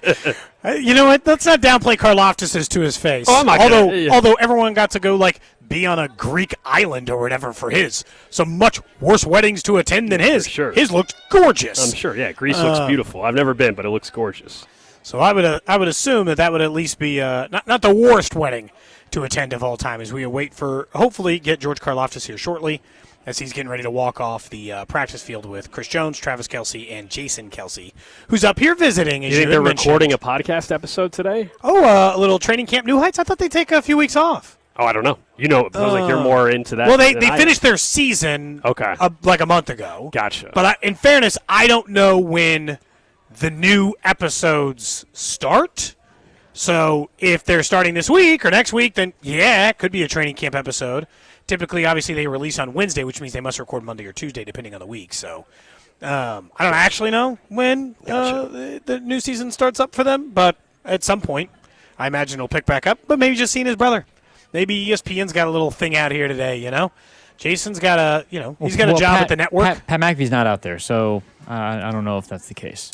That's the only thing that's the last place he hasn't been, I think. If he was out there, you guys would have to try to get him on in some way, shape, or form. Well, sure, we would try. Want to talk about the album and everything else like we'd that. play it. I would play some of Cody's songs, and I would get his thoughts. He probably would try to hype you up. I think so? Yeah. I think he would, too. He does seem like a hype man. I think he would try to hype you up. Can't rule that out. Yeah, I think that's exactly how it would play. I could see him. He wouldn't be like, oh, my album's better. I think he would say, no, that's not. He's like, we got some work to do. And I would say, well, Cody doesn't have the same producing budget as you do for your album. Can I get your producers for you get the same, and they need heavy. Can I get a 2-hour session? You get the same recording artist or whatever, You too can have your own, Pat McAfee album or something like that, as we're about to be joined by George Karloftis here on Cody and Gold. Our player interviews here on 96.5 The Fan are brought to you by the St. Joseph Convention and Visitors Bureau.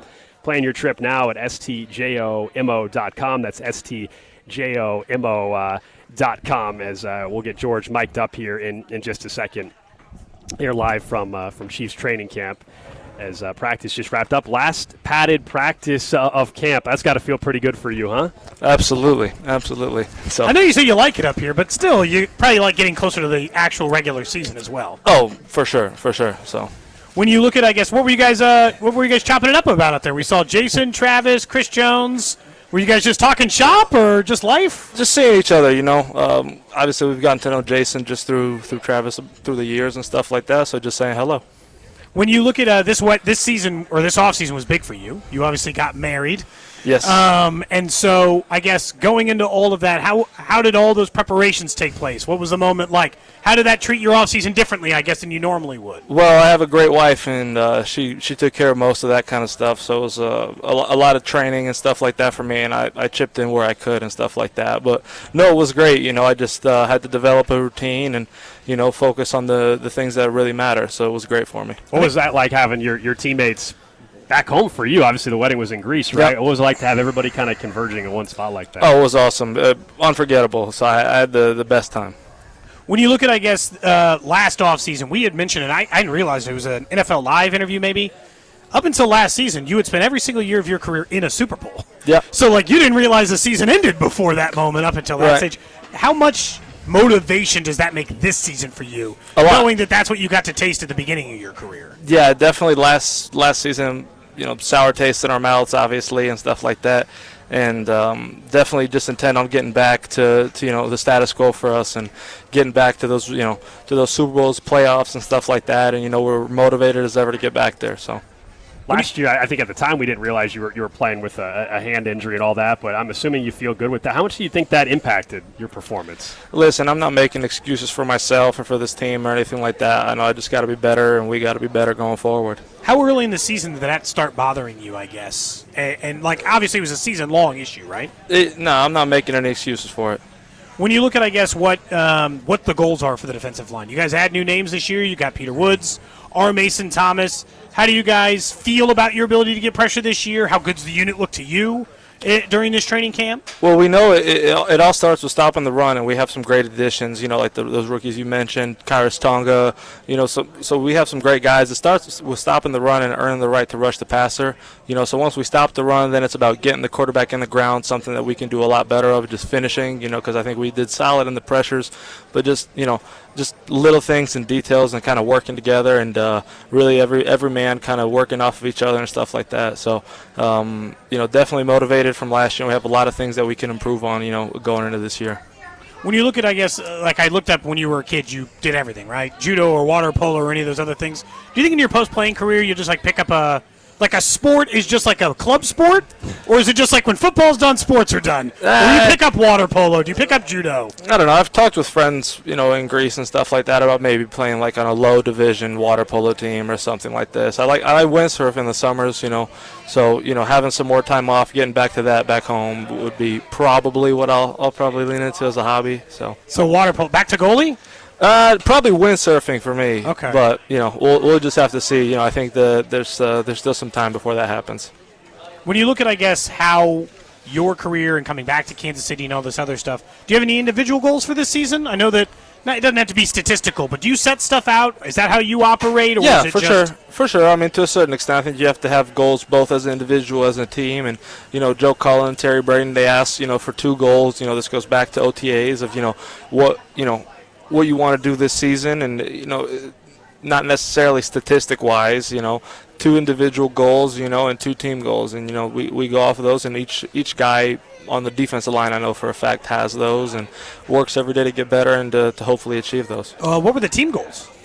The team goals are very, very, very obviously win the division, win the Super Bowl. Those have to be the goals. So I know you got to run. George Karloftis with us here on 96.5 The Fan. If you don't mind joining your teammates who signed this helmet for charity, we'll let you go after that. If you don't mind. Absolutely. George Karloftis, Chiefs defensive end, with us here on 96.5 The Fan. All our player interviews are presented by the St. Joseph Convention and Visitors Bureau. Plan your trip now at stjomo.com. That's stjomo.com here live from Chiefs training camp. We're going to hear from his defensive coordinator coming up in just a minute as well. We had to be short today with George Karloftis. Should you and I open up the final few packs later in the show? I guess we will. Thanks to the Art of Sports? I guess we will. I guess we'll do that, yeah.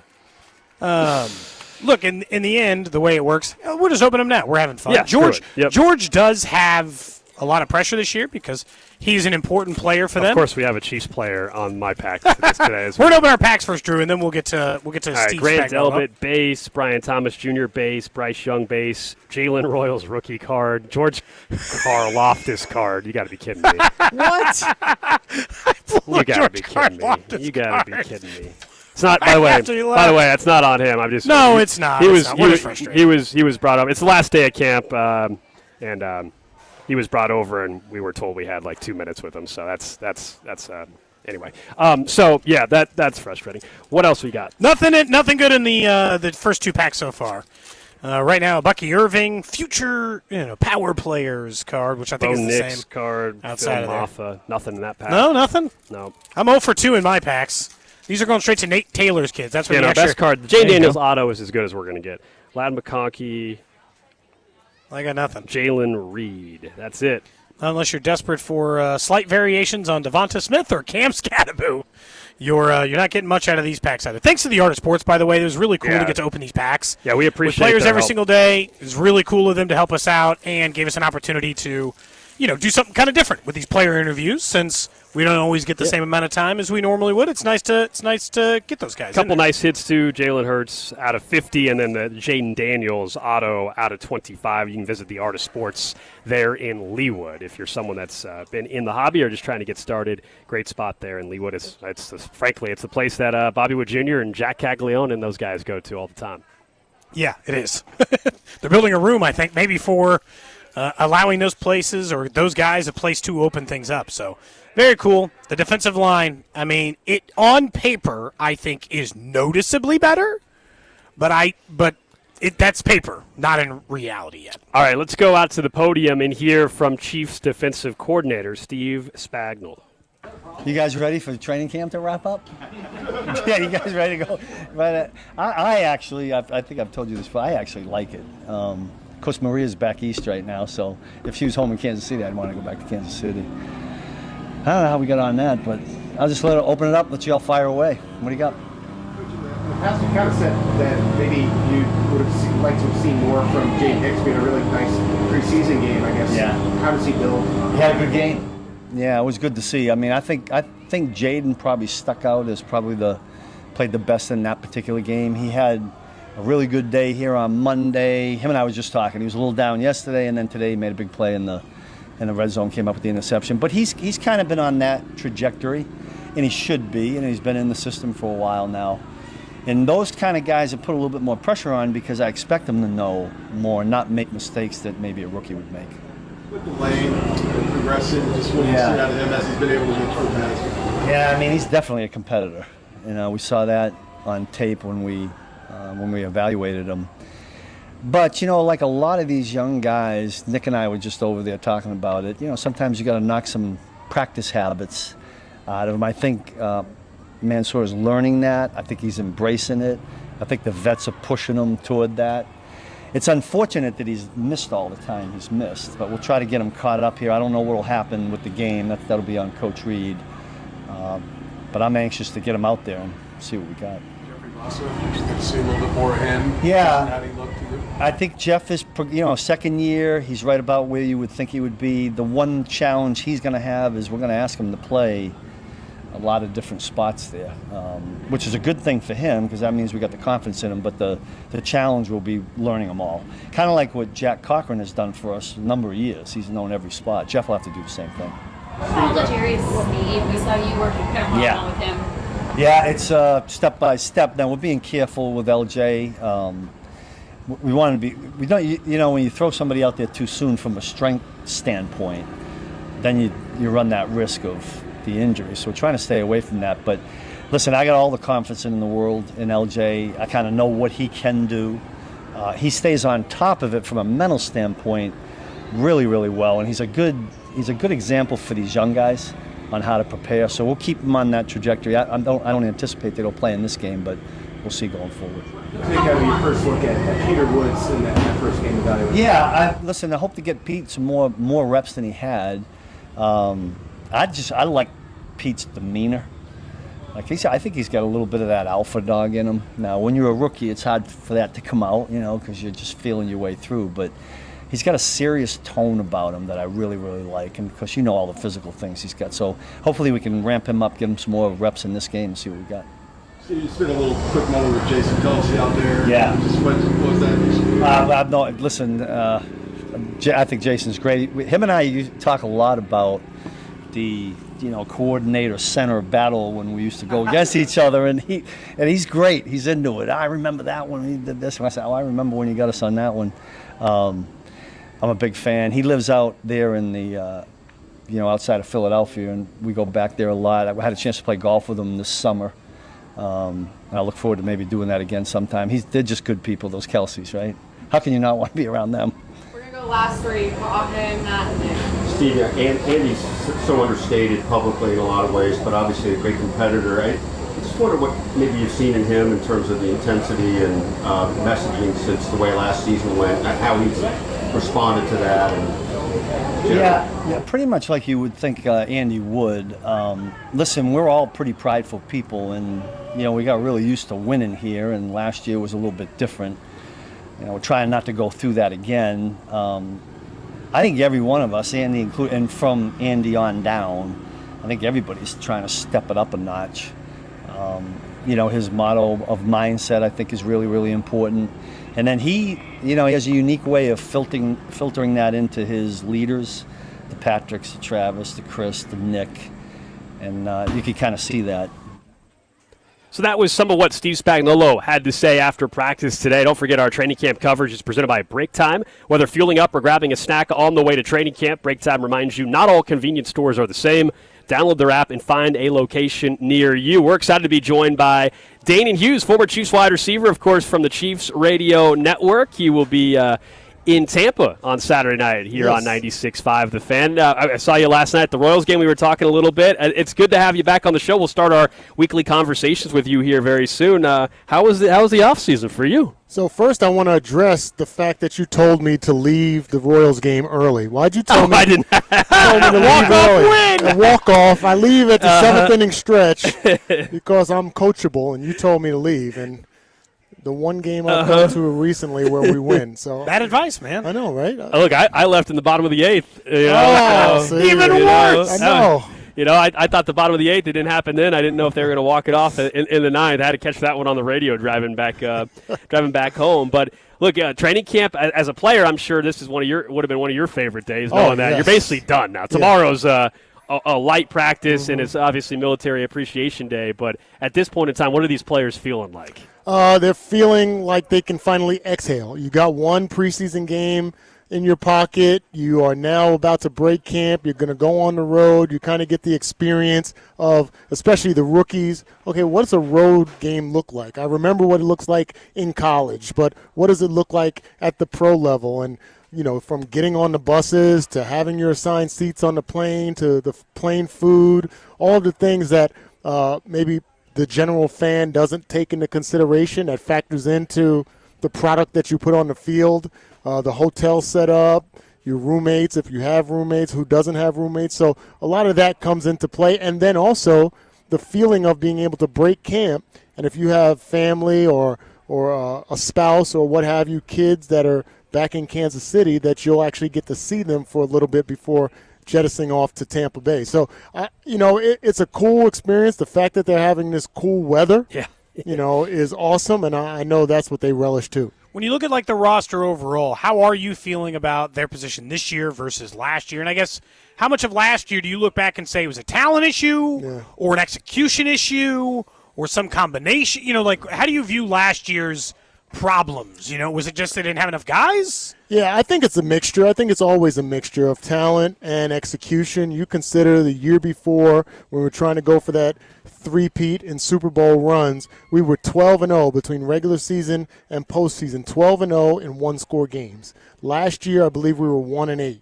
So that's the difference between – it's such a small window of difference between being a great team or being a strongly competitive playoff team and being a team that's 6-11 and sent home in the second week of January. So I feel like the execution part is in part of that, but then there was also some personnel and players just not making plays. And I've said it throughout the offseason. Being 6-11 was better than being 9-8 or 10-7 because you can't, what do they say, put lipstick on a pig? Mm-hmm. Yeah. No, it forces you to. The pig is 6-11, right? And you can't pretty that up. And if you have any kind of competitive juices in your body as a player, as a coach, as a front office for the Chiefs, you look at that and you're sick, especially with where we were coming from. And I don't know if you would have that same kind of sick feeling if you were 10-7 and just barely missed the playoffs or lost in the wild card round. So I feel like there's a chip on the shoulder of guys. There are, whether it's off the field stuff, whether it's back from injury, whether it's age, whether it's lack of top shelf production last year. Several of these guys that will represent the Chiefs on Monday Night Football against the Broncos have something to prove. And I like having that kind of aura around this team. We got Danon Hughes joining us here on 96.5 The Fan. I can't have you on and not ask about these wide receivers. And Cyrus Allen, I feel like every single day we've been here, there's a moment that catches your attention. I'm sure you saw the one-on-one catch against Mansour Delane. What do you see from him right now? So what I see is extreme confidence, and I really like that. And one of the things, obviously being a former wide receiver and being in the booth with Chiefs Radio Network now 7 years, my eyes always gravitate to the wide receivers. That's my position. What they're doing right, what they're not doing so right. And one thing that I thought was kind of a detriment to that group is winning your basic 9 routes on the outside of the numbers. Can you line up and be on the outside of the numbers going against the DB and bump and run or off coverage and run an out, run a hitch, run a comeback, run a dig, run a post, run a go, all of the curl route, all of the basic fundamental route tree that you have as a receiver. And I don't think we really were as good as we need to be at the NFL level last year in doing that. Now, how you counter that is having who I call the mad scientist of offense and Andy Reid scheming you up, because if you can't win outside, let's scheme you up with pick routes and crossing routes and all of these different intricate game plans, and we'll get you the ball that way. There's only but so much of that you can do. And I feel like Cyrus Allen, to me, brings a different nuance of route running that I don't think we've seen from a lot of the guys in recent time. It might just be, it's social media clips, so I'll take your word for it more. Is release a big part of that? That seems to be the thing that everybody is complimenting him the most on, is the ability to just get off the line. That first move, that's what makes guys like Puka Nacua or other guys great, is their ability to just get free. You don't have to be the fastest or tallest guy. can you get loose? You got to be able to create separation. Now, you can be a big receiver like Cortland Sutton. And just create that through running into a guy. Yeah, running into a guy or pushing off at the last moment. We see that from George Pickens and the bigger receivers. But if you're not going to have that size and the ability to create separation down the field, you got to be able to be short and quick and be able to create separation at the line of scrimmage. And that's what I see from Cyrus. I think he has done a phenomenal job in garnering the attention and the confidence of Patrick Mahomes. And I think that's huge as a wide receiver. Rashee Rice, I know, again, social media is one thing. People are making a big deal the first couple days of practice. They thought he looked maybe like he was overweight or whatever. Was it just maybe not being in football shape initially? What are you seeing from Rashee Rice out there? Do you think he's caught up now? I think he's caught up now, and it doesn't take much when you're an elite athlete like he is and you go through the rehab process and off-the-field issues. You're not going to be in top shape coming to training camp. Heck, back in the day, the players used training camp to get in shape. They came in overweight, and I had teammates that would come in overweight, and by the end of training camp, they were, specimens. So I don't put a lot of stock in it. I think he recognizes what it takes to be a pro on the field. And if there's no one else on this team that has to prove something this year, it is Rashee Rice. And if I had mentioned I'd done a speaking engagement talking about his mindset and how you bounce back from some of the issues you've had off the field. And to me, as a parent, as a guy that used to coach, as a guy that's been coachable throughout his career, you come to a situation where you look in the mirror and you say, okay, like, is it enough?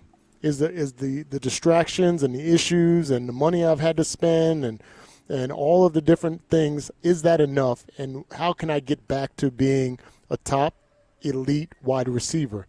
And I feel like this is the time now. So there's nothing that tells me different right now, and time will tell, but I like what I see from him as well. He had a couple of drops today in traffic, which I think that's a part of his game that he needs to be better at. We can go back to games last year where we literally lost momentum because of key drops in traffic. So he's got to be better at that. Patrick looked the same to you?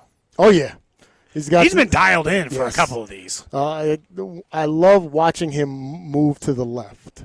That one yesterday when he just stopped and then ripped one? Yeah, move to the left, flip your hips. He's throwing across the grain, touch passes over the heads of linebackers in front of safeties. Had the one-handed catch by Travis Kelce in the red zone earlier in practice. So it shows you that he still has that ability to find the short windows and trust his receivers and tight ends and running backs.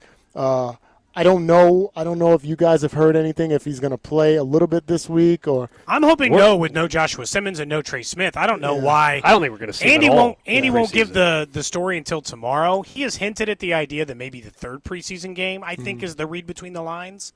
But unless the offensive line's healthy, it might just be the first time I don't make him throw a pass before preseason or before the season starts. Yeah, the only thing that concerns me about that is the rust factor, but then also you're going to throw him to the Wolves, literally Nick Bonito and that pass rush for the Denver Broncos on Monday Night Football, and that'd be the first time he's ever touched. So, again, I don't want him to get touched in the preseason. I'd rather him come in for a series and we run 3 plays and he darts out. Maybe he runs a screen pass where he doesn't get touched.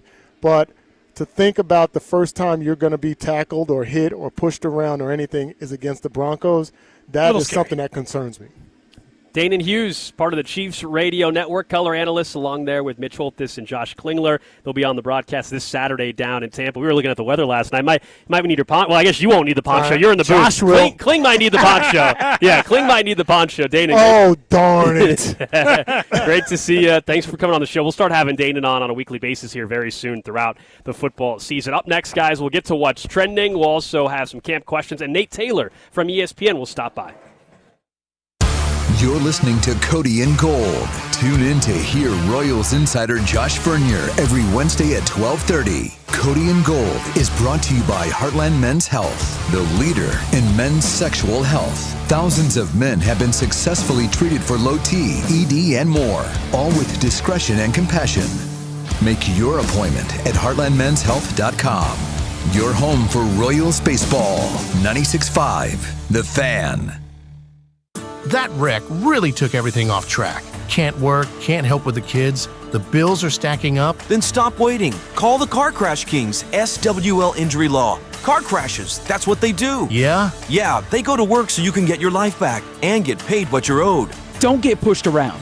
Visit us at SWL Injury Law today for your free consultation. We're the Car Crash Kings. It's what we do. Visit SWLinjurylaw.com. The choice of a lawyer is an important decision and should not be based solely upon advertisements. Hi, I'm Michaela, your friend and jeweler at Shane Company. You found your dream engagement ring. As a jewelry consultant, I recommend to start shopping for your wedding band 6 months before your big day. Don't worry. At Shane Company, we're here to help you find the perfect bands. Our men's and women's bands are crafted to high-quality standards, and it shows in every detail, with a stylish design and comfortable fit. At Shane Company, we'll take care of your engagement ring and wedding bands for life, because a friend wants you to say, I do, to your rings again and again. Shane Company, your friend and jeweler. Football season is just around the corner, and just like your favorite team, you've got to fuel up to perform. At Break Time, we've got your training camp essentials, ice-cold drinks, protein-packed snacks, and all your game day favorites. Whether you're hitting the field or cheering from the sidelines, teamwork starts with the right fuel. Let's go! One team, one goal! Swing by Break Time, your home team for snacks, drinks, and everything in between. Download our mobile app and find a location near you. We're proud to be Missouri made. Doug. Limu and I created a trick to help you remember that you can customize your car insurance and save with Liberty Mutual. You see, the shirts Limu and I wear are yellow, and yellow is the color of lemons, and lemons grow on trees, and trees provide oxygen, and oxygen helps us breathe, and breathing is how you live, and you can live more life when you save money by customizing your car insurance. I agree, Limu. It's really quite simple. Only pay for what you need at libertymutual.com. Liberty, liberty, liberty, liberty. The first ever Infiniti QX65 feels unstoppable. In a world that is frozen in its ways, this sporty fastback SUV never stops moving forward. Turbocharged performance, intelligent all-wheel drive standard, ProPilot Assist 2.1. This is a ride beyond the expected. This is unstoppable progress. Discover the first ever Infiniti QX65 at InfinityUSA.com. 2027 QX65 expected early summer 2026. Did you know Skechers makes high-performance footwear for almost every sport you play? Here's what our athletes are saying. Hi, I'm pro basketball player OG Anunoby. I dominate in Skechers basketball. Skechers delivers championship-level performance. I'm WNBA star Jackie Young. Skechers keeps me quick, comfortable, and ready for anything. And you can get high-performance Skechers and hands-free slip-ins technology. Just step in and perform. I'm pro golfer Matt Fitzpatrick. I play in hands-free Skechers golf slip-ins. Find yours at a Skechers store, Skechers.com, or whatever high-performance sports shoes are sold. New Game Plus with Oxy makes your laundry smell incredible and fights stubborn smells, like the ones your dog Biscuit brought into your freshly made bed last night. But you wash that all away with Game, and now you're drifting asleep to the scent and sound of waves. Nope, that's the dog licking your ear. Biscuit. It just might be our greatest scent ever, now with odor-fighting power. New Game Plus with Oxy. When your joints hurt every single day and you've been told you need surgery, it can feel like there's only one option left. But please, do your homework. Remember, once a joint is replaced, there's no going back. Hey, it's Bob Fesco. Before you schedule that surgery, consider getting a second opinion from QC Kinetics. Whether you're dealing with the pain of bone-on-bone arthritis, a torn meniscus, or just years of wear and tear, surgery isn't the only conversation you should have. Talk to QC Kinetics about how they use regenerative treatments to deliver real relief to patients right here in Kansas City. They concentrate tiny healing tools from within your own body, targeting the exact spot that's causing the pain. The whole idea is to give you a real shot at holding off surgery, or in some cases, avoiding it altogether. So get your free consultation at QC Kinetics now, 816-412-6299. That's 816-412-6299. Located at 435 in State Line and in Gladstone, 816-412-6299. Tune in to Cody and Gold starting at 10 as they broadcast live from Chiefs training camp with exclusive one-on-one interviews and real-time updates from practice. This is your home for Chiefs football. 96.5 The Fan, KFNC FM and AM, HD1 and HD2 Kansas City, an Odyssey sports station. What's trending? Cheddar, mozzarella, Havarti. Number one on what's trending as we continue broadcasting here in St. Joe. Final padded practice of camp. Final show for us here in St. Joe. Our coverage presented by Yuengling Flight. Football season starts here. Reach for Yuengling Flight, the next generation of light beer. Enjoy responsibly. Couple updates from camp today on the injury front. Trey Smith, Josh Simmons were here but not practicing. That meant Jalen Moore was at left tackle. Hunter Norzed played right guard, and Khalil Benson was at right tackle. Ashton Gelati did not practice. On a positive end, though, Tyquan Thornton was practicing in full pads today after leaving yesterday with what they called a hamstring injury. The Chiefs also did make official a signing of former Chief Cam Jones, another linebacker, maybe a special teams guy. He was signed today. Next up on What's Trending, the Royals winners in a walk-off last night. Bobby Wood Jr. gets the game-winning hit. Tyler Tolbert, the hero before that, tying the game up late. Danny Lynch's best start as a starter as well. He went 4 innings, allowed 1 earned run. And that they'll be back at action tonight right here on 96.5 The Fan. Of course, you're home for Royals baseball. You're home for Chiefs football. All the same, it'll be, I can't remember. I don't think they've announced a starter tonight, weirdly enough. I think maybe it's like a bullpen day. I can't remember. I don't think the A's have. I don't think the A's have either. Yeah. Against the Royals tonight, 6:40 first pitch. Vern's on deck show starting at 5:30.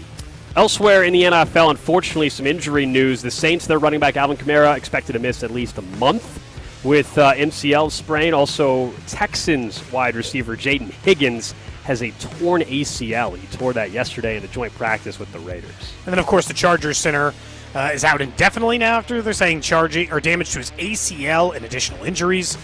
He's going to get a second opinion from doctors on whether or not that is the proper path forward. He might be done for the season. Who's to say? Next up on What's Trending, tennis star Nick Kyrgios is provisionally banned from the sport after he tested positive for cocaine.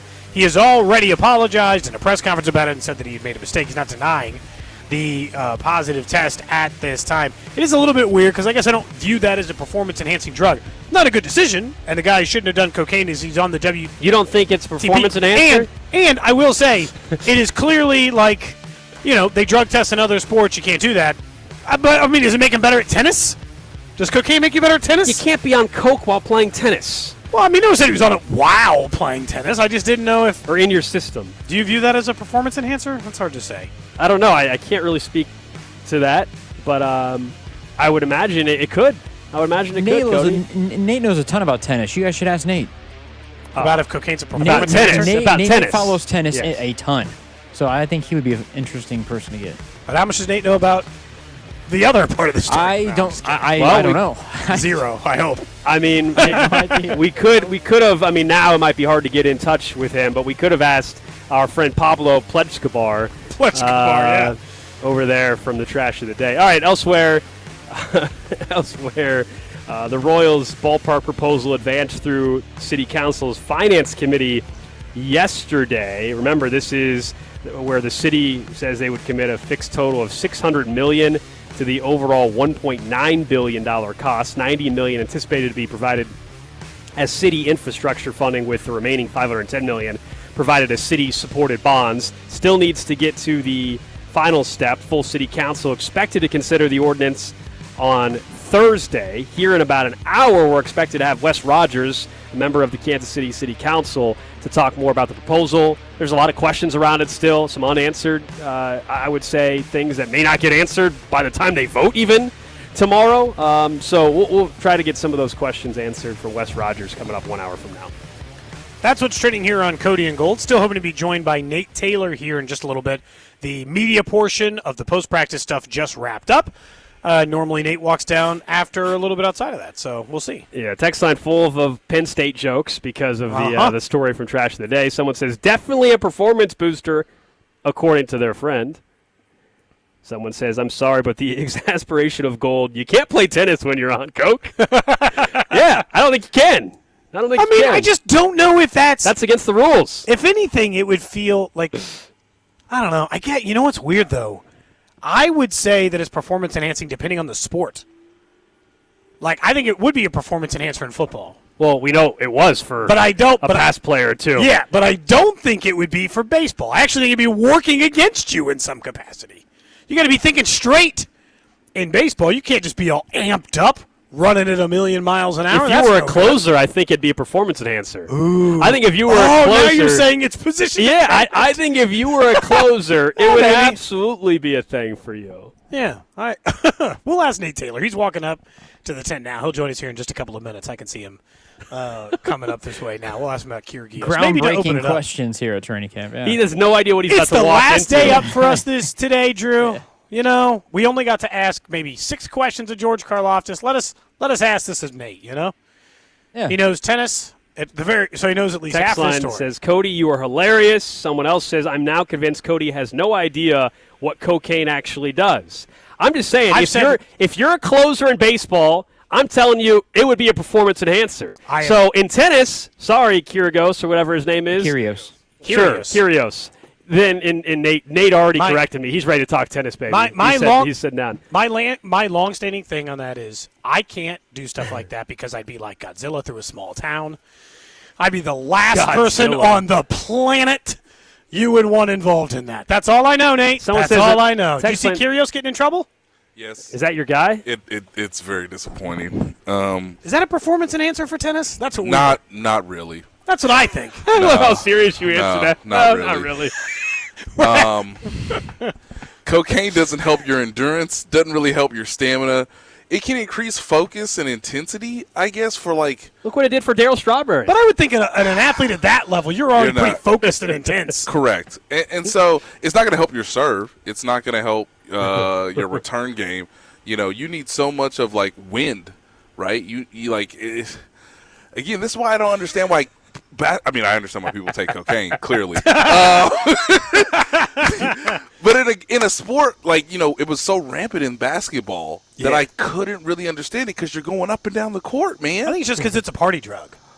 Fun, happy time, you know? I don't think that they were worried about it making it better at basketball. Yeah, Nick Kyrgios is someone who likes to have fun, you know? I think he's the best part about him is he was, and I'm going to say it in past tense now because I think his career, this pretty much seals his career. Probably. He made the 2022 Wimbledon final and was up a set against Novak Djokovic. And I think he was someone who was so talented and so entertaining and was comfortable being someone that the establishment really wasn't going to like in the sport because he was going up against the Roger Federers and the Rafael Nadals and the Novak Djokovic, and he was fine being he was fine being a wild card, but I mean his wrist was already messed up, so I completely understand why when your entire career is built on a sport that is very individualistic and can create quite a lonely experience as you travel the world, why you would go through this. I mean, he's not the first professional tennis player who's dealt with cocaine because the sport creates a little bit of a push and pull between what is success and what isn't and how you manage these things. I'm just I'm sad. I honestly am sad. I think based on his statement. That's how it'll end? Yeah, that's how it'll end. And based on his statement that I read today, you know, he's going to be away for 28 days. That appears to be a rehab program, even though he didn't say that, you know, plainly. So, yeah, I mean, he's dealt with allegations before in the past. He is someone who was so good with a tennis racket, and he was so talented that you just hope he would have been able to put it together, and he did for 2 weeks at Wimbledon, and he's won a Grand Slam doubles title with his good friend Kakanakis, his fellow Australian. That's his name? Kakanakis. I don't even want to say his first name. Now I'm fascinated with the first name. I think it's. Oh man, I'm gonna get it wrong though, but I think it's Kakanakis. His first name's not Richard, right? No, okay, just making sure. Nah. And Kakanakis is still on tour. He played in the Cincinnati Open earlier this week or last week, and he's already out. But yeah, man, he was worth the price of admission. He was worth, you know, the Gael Monfises, the Joe Tongas of the world. Like, you know, he knows who he is, and he's okay with that. And he would give great press conferences, so he was always someone that I was happy and fascinated to hear because he wasn't going to say just a borderline run-of-the-mill, like, whatever. Like, that dude was like, he was a legit dude who could do wild things with a tennis racket. This segment sponsored by Dare. Actually, no, it's our training camp coverage. That's here crazy. with our friend Nate Taylor from ESPN. Let's get into some football, shall we? Last real day of camp, though. I know they're here tomorrow, but this is kind of it. Yeah, tomorrow is ceremonial, and everybody should come out. Now, tomorrow is also for an appreciation to the military. But, yeah, you're not going to see anything, like, real, like you saw today with, like, guys in pads, guys going hard, full-on 11-on-11. Tomorrow's basically a glorified walkthrough to get ready for Saturday's game against the Buccaneers. We were talking with Danon Hughes about Cyrus Allen, and I want to know who else you think lands in this camp. I think what stood out about him in particular is I don't remember him having a bad day at camp. Correct. Rice dropped 2 balls today. Like I don't have to search that hard to find bad days, depending on the player, right? It's not just to pick on him or wide receiver. Right. Who else do you think this camp has just been no bad days? Has looked good from the beginning into the end. Feels like they've just been on it. No Williams comes to mind immediately. Yeah. Pat? I would say Patrick. He's had a little bit of a dip these last couple days, but I think part of that is everybody's just tired. Yeah, sure. And so it's like, why? There's times where he's like, why are you running the wrong route? Okay, whatever. I mean, whatever. We'll just get back to it. Kenneth Walker is high on that list. I mean, Kenneth Walker. He's looked good from jump. Yeah, he's looked good from the jump. Done everything quietly. No one's talking about it, and that's okay. Travis Kelce looks great. He does look good. He looks real good. He put a low. I felt bad for Loie Gilman. That clip went. Yesterday, triple platinum. He put the man on skates. You're not the first. You ain't gonna be the last. I think, regardless if this is his last season or not, I just marvel at the fact that he's always durable. He's always there. He's always reliable. He's still one of the most targeted guys that Patrick has targeted in camp. One of the hardest working guys still. Yes, and he's still like, hey, good for you, Shamari Connor. I can see you getting better. I'm still better than you. I'm just there's not gonna be a day on this earth where I'm not better than you. And him and Patrick still have a great connection. There's moments where we've seen him catch passes where it looks like Drew Tranquil's literally in his hip pocket, and it doesn't matter. So I would put him really in that mix too. It's sad that Josh Simmons didn't necessarily quote unquote finish camp, but I thought he was a good trainee for this time period. And I'm trying to go around the rest of the roster. I mean, Cyrus Allen even today I was like, good. Yeah, he was if you're not surprising, jumps out today. He was our Camp Darling 2026 winner, as you could imagine. Put him in the lights. Although Cody and I did go back and forth on the difference. So Camp Darling is clearly Cyrus Allen.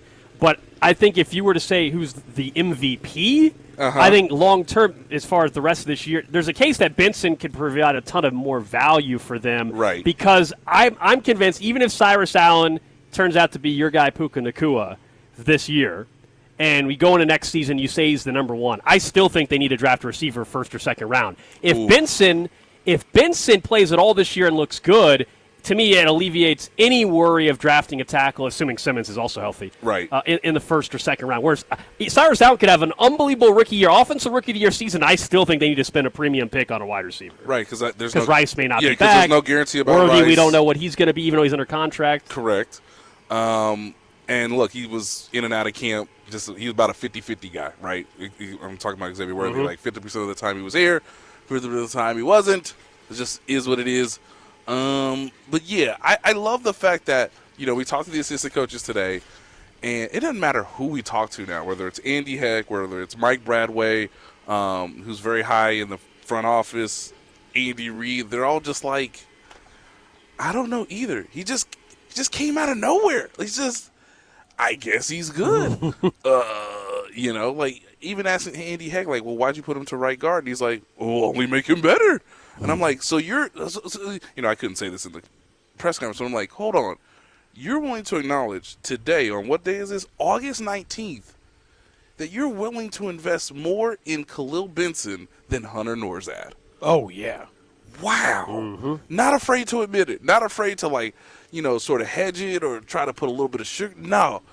We really, really, really want this guy to work out, and we're putting more investment in him than guys we've drafted in previous years.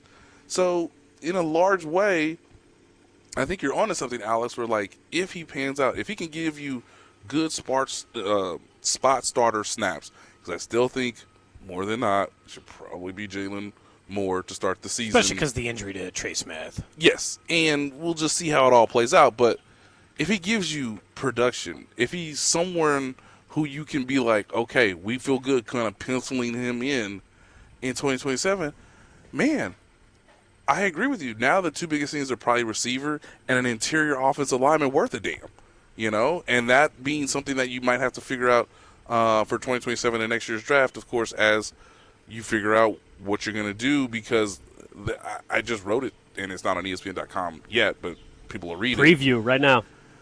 Their interior offensive line depth is the worst. Yeah. It's the worst. I would also say that's been a traditionally very healthy group. So do you think then on the waiver wire, because we know they're fairly high on the order right now, do you think that's an area they're going to look at? Yes. Even if you don't think you can put them, if you can get them, put the claim in. Is there a former Chief who's out there play guard? Not really. I mean, they brought Cam Jones back. I was just going to say they brought Cam. Where the Cam Jones is at, baby? They don't. That's a Tobe signing. I mean, I know somebody's asked me, and I was like, this can't be a legitimate question in 2026, but it kind of is. Do we think Nick Allegretti can come back home? I mean, the Commanders' offensive line is so brutal, though. Exactly. I mean, it's so brutal. They need him. They need him. But they traded for. I don't care what people say. They traded for Derek Nottie last year, guys. Yeah, I know. And Derek Nottie wasn't even like a quote-unquote starter. I forgot that was a trade. Bad. Whoops. That's a whiff. That's a bad. That was a bad process all the way around, because as we all know, they cut Mike Pennell and they traded for. They cut Nottie and brought back Pennell anyway. Thank you. Oops. Oops. So they're not all hits, but that one was. They're not all hits, and I just think they're like. What we've learned is, boy, they need all. I think what we've learned so far in training camp, big picture wise, is, boy, do they need all these receivers to stay healthy. Yeah. So put your prayers in now, and boy, do they need the offensive line to stay healthy too. Like, this is an offense for the first time I can really think of where I feel like, sure, you have Patrick Mahomes, sure, you have Travis Kelce. I have no idea if this is going to be top 10 or if they're going to be back to middling, lower bottom third, because injuries could really decimate their ability to be effective as a unit. I just go back last year, even in an offense that nobody particularly liked watching. They were 10th or 11th. I know. And so when Patrick was on the field. When Patrick was on the field. Yes. Sorry, I understand they finished worse than that, but I'm not counting Oladokin starts. Nor should you. Against them. Okay, so that part of it doesn't really change the math for me. It's like when I look at their offense this year, on paper, it's better. It's better. It's definitely better. It's Yes. deeper at wide receiver, especially if we assume that Cyrus Allen has it. Even just he's kind of good. He doesn't even have to be as good as some of the hype would, and they are significantly better. But they can't afford anybody in the offensive line to go down. Right. And so don't play Trey Smith. Do not play Josh Simmons on Saturday. Honestly, Coach, I don't need to see another rep I don't need to see another hide him. Stash this man. I don't need to see Cyrus Allen against the Buccaneers or the Seahawks. No. He's too good already. The depth issues are a problem in the sense that that's where, you've talked me into the idea of, more years than any year. This ain't the one to be messing around. No. Lose your center like the Chargers. Oh, my Lose goodness. your guard. Or, I even just look back at the Cardinals. Now they gave way too many reps to Jeremiah Love, but why put that out into the universe? They dressed Kenneth Walker to hang out. Yeah. Oh, they should do it again. They said, look, he's in the Chiefs uniform finally. Thank you. Get off the field. No, this is not the, I know Andy is old school and traditional, and I appreciate that on most occasions in most years. This is the year where I would say, no. I don't need to see Tyquan Thornton out there on Saturday. Now, I know he came back today, but that was a great sign, though, that he came back after the hamstring so quick. But if it's a hamstring, I don't need to see you playing. Yeah. This is time to really, honestly, put the work in. Jalen Royals might as well play 100% of the snaps exactly. Saturday. Put the work Genuinely. in. Hey, you ready to put some work You should in, see young fella? him and Armstrong the whole damn game. Correct. Just line them up on Correct. opposite ends of each other and just see who gets the ball more. We know who our top 4 is. We probably know Nico Remigio's 5 by default because he's the returner that Dave Tobe trusts the most. But for you two gentlemen, I got it at 7 right now on my 53 man because I again do not like the interior offensive line. So I've actually taken one of their spots and given it a 7. I was going to say, where's the position shaving for the third quarterback? I saw Mike Bradway talk about it, and we all think they're going to take 3 quarterbacks for the first time in a million years. They're going to keep. Nussmeier will not make it through. I don't think he will. He won't make it through. So you have to. I think you have to. This is a bigger roster question. Where does that, like, sometimes it's they carry an extra guard or an extra running back or where the hell are they shaving that off? Safety. Okay. This they're not even deep at safety. Because of Shamari Connor and being able to. Yes. Now, even Dave Merritt a little bit ago told us that Chris Roland Wallace, he would prefer him to be a safety, but they're playing him at nickel because obviously he fits that role well, and he's technically your 4th safety. Sure. Okay. So they don't have 4 safeties, kids. Like on the actual depth chart, they only have 3. That's why Jaden Hicks played so much on Saturday. And again, you ready to put in this work, young man? We want Jaden Hicks to be ready to go on opening night against the Denver Broncos in a way that he will be more prepared than what we saw last year in Sao Paulo against the Chargers. And I want fans to go back and rewatch that game. Jaden Hicks was bad. I mean, like when we say like the lights were too bright, holy smokes, those lights were really bright. And it terrified the coaching staff, and they didn't want to play him because he made so many mental and physical mistakes. Yeah. And it led to the Chargers having a lot of success, in particular on 3rd down, in a way that was shocking to people, despite the fact that they weren't getting a solid pass rush on Justin Herbert at the time, which is why Chris Jones freelanced and got bit for it at the end of that game. So you could learn a lot in the first game of the season. So Jaden Hicks has to play a ton, but they really only have him, Chamari Connor, and Aloy Gilman. That 4th safety technically is a cornerback in Roland Wallace, who will probably play nickel and be somewhat flexible in the dime personnel. Nate Taylor from ESPN hanging out with us. All right, just because we brought up the name Garrett Nussmeier, we were going to plan on talking about him tomorrow, I think, on the show anyway. It feels already, and maybe it's a low bar with all due respect to Chris Oladokun, but it already feels like their 3rd quarterback is already better. I know they didn't keep 3, but he already feels light years ahead of Oladokun. And I understand they like him as a scout guy because of the dual threat. The mobility, yes. Yeah, but Garrett Nussmeier feels like we could be sitting here a year from now and be like, oh, he's this team's number 2 quarterback. Is that? Yes, that's the plan. Yeah. And in order to keep that as an option, you have to keep him on the 53. There's no need in investing in a 7th-round player who we all knew because of the injury history he had wasn't going to be a 7th-round player in any other year in the draft. You make that investment. You make that call. He's happy to be here. You can clearly tell he's learning things from Patrick Mahomes. And you get a whole year, kind of like Patrick did, to just sit and watch, to just understand like what you can and can't get away with, how the scheme really works, not just for you as a rookie because everything feels like it's going at warp speed, but like, okay, I can understand how Patrick thinks through things. Okay, I can understand like what it takes to be ready for game day. I can watch Justin Fields, understand that like he's 1 snap away and he has real experience with that. I don't have that. So he will get in some ways a full, redshirt year to be ready to take the reins for the long-term backup to Patrick Mahomes throughout the rest of Patrick Mahomes' prime years if everything goes well. There's a chance for you, son, to be Chase Daniel. It's right there in front of you. And that's a good life. And that's a dog. Oh, man. You can still tell yourself maybe one day I'll turn into a starter and I'll be Matt Flynn and gets Russell Wilson, whatever. Get paid, fine. The best thing, but Chase Daniel made a lot of money. Chase Daniel's right there. The best thing is, because you don't want to, you play too much and you stink, you're out of the league. No, you got to play like 2 games, look awesome, good, get paid, and then just get your career back up. You got to. You're about that. It's got to be quick though. You don't want to start 9 games during a season. No. So look, Justin Fields is a professional. I know people may have their own preconceived notions of him, but like he looked good in the preseason. He looked good on Saturday. Like, hey, you're a professional. You know what you should be doing. You can obviously use your legs as a dynamic element in a way that Gus Meyer obviously doesn't have or possess right now. But, yeah, they need to have – I honestly think, like, Chris Oladokun can stay on the practice squad. Like, hey, bud. Cashing that check. Hey, bud. Like, your job is now you're the assistant quarterback coach to Garrett Nussmeier, right? We saw what it was like for Mike Kafka. You know what your job is, son? You are the assistant to Patrick Mahomes. While actually, Matt Nagy and Andy Reid are with Alex Smith, you're with Patrick Mahomes. I think you can say for Chris Oladokun, hey, bro, your job is to get that guy ready for being the backup next year. It was like a week ago. It pays $18,000 a week. For $18,000 a week, I would instead of a practice dummy, I'll stand there with a jersey on so Chris Jones can know what it's like to put his hands on a human. Yes, and he can just anything run me over. How many coffees every snap?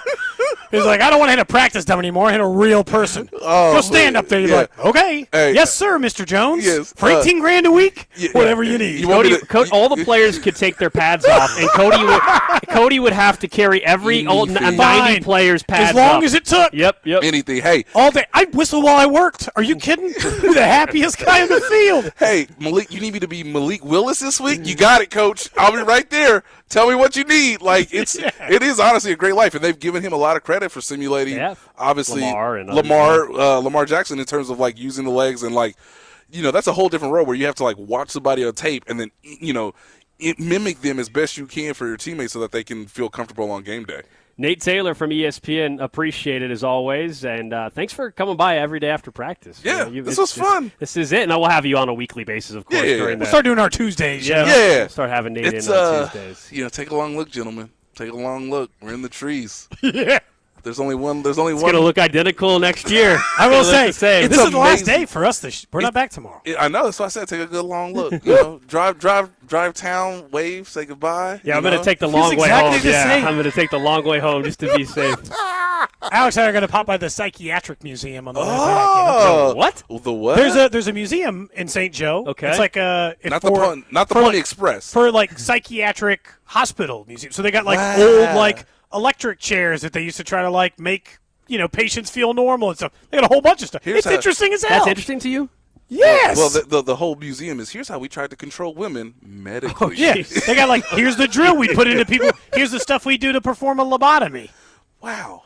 It is interesting to me. Have you been? You sound very you have. I was going to say you sound very educated. I still need to do the Pony Express. I need to do that. You gotta do one. Yeah, that one's actually pretty fun. But wow, you learn something new every day. All right, up next we will recover from that, and that segment had everything. We started with tennis player, cocaine, got some football mixed in, got some psychiatric hospital mixed in too. Up next, Drew's got some camp questions. He might have come up with a few more after that segment as well. This is Cody and Gold on your home for Kansas City sports. 96.5, The Fan, brought to you by Heartland Men's Health, the leader in men's sexual health. Thousands of men have been successfully treated for low T, ED, and more, all with discretion and compassion. Make your appointment at heartlandmenshealth.com. Red Eddie. Football season is just around the corner, and just like your favorite team, you've got to fuel up to perform. At Break Time, we've got your training camp essentials, ice-cold drinks, protein-packed snacks, and all your game day favorites. Whether you're hitting the field or cheering from the sidelines, teamwork starts with the right fuel. Let's go! One team, one goal! Swing by Break Time, your home team for snacks, drinks, and everything in between. Download our mobile app and find a location near you. We're proud to be Missouri made. FanDuel is giving new customers up to $1,000 in bet resets. Bet $5 daily and unlock $200 in bet resets every day. That's right. New customers can place a $5 bet each day and receive up to $200 in bet resets, up to $1,000 total. Whether you're betting money lines, player props, or same-game parlays, FanDuel has you covered.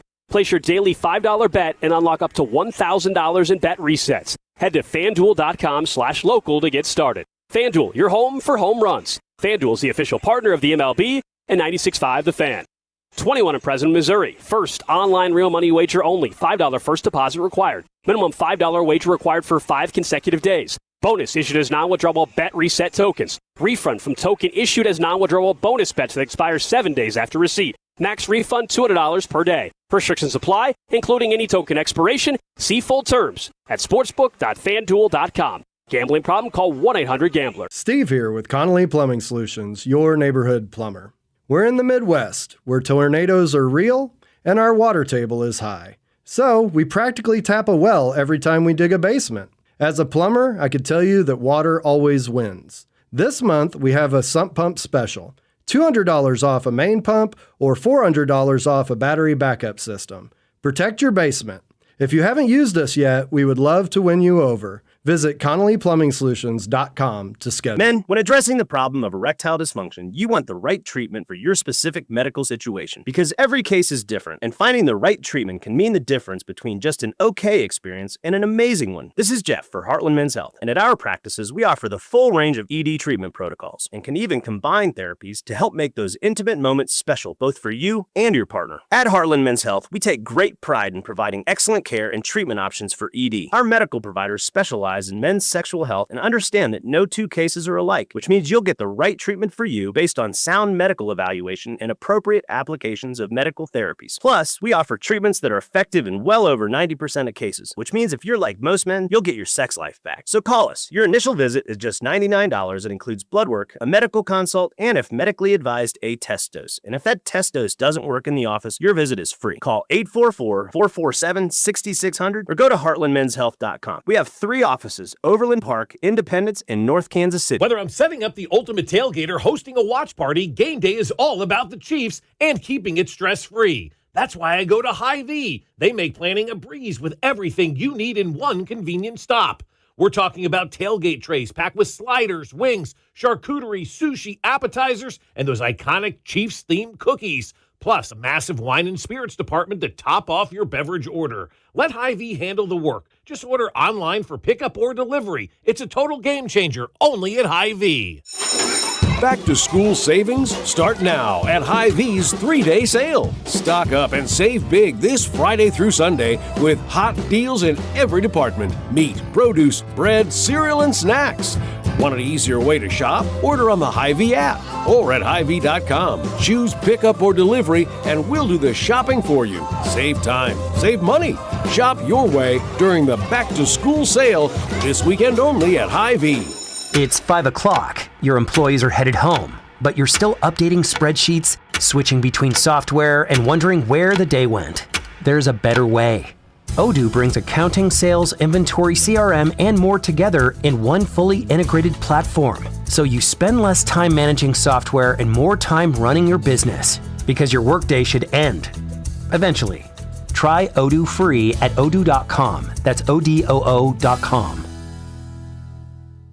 My name is Whitney Allen, and I'm a widow. My husband, Ryan, died. We never thought we'd ever have to use life insurance, but the unexpected happened. With Ethos, signing up was fast and 100% online. You can get a quote in seconds, apply in minutes, and get same-day coverage. No medical exams, and you can get up to $3 million worth of coverage. I'm grateful we were prepared. Get your free quote at ethos.com/radio. That's ethos.com/radio. Paid spokesperson. Time spent on application may vary. Online health questions required. This report is brought to you by CM Mose & Son, HVAC, plumbing, and electrical services. CMMoseandSon.com. Dispatch, this is Mindy at CM Mose & Son.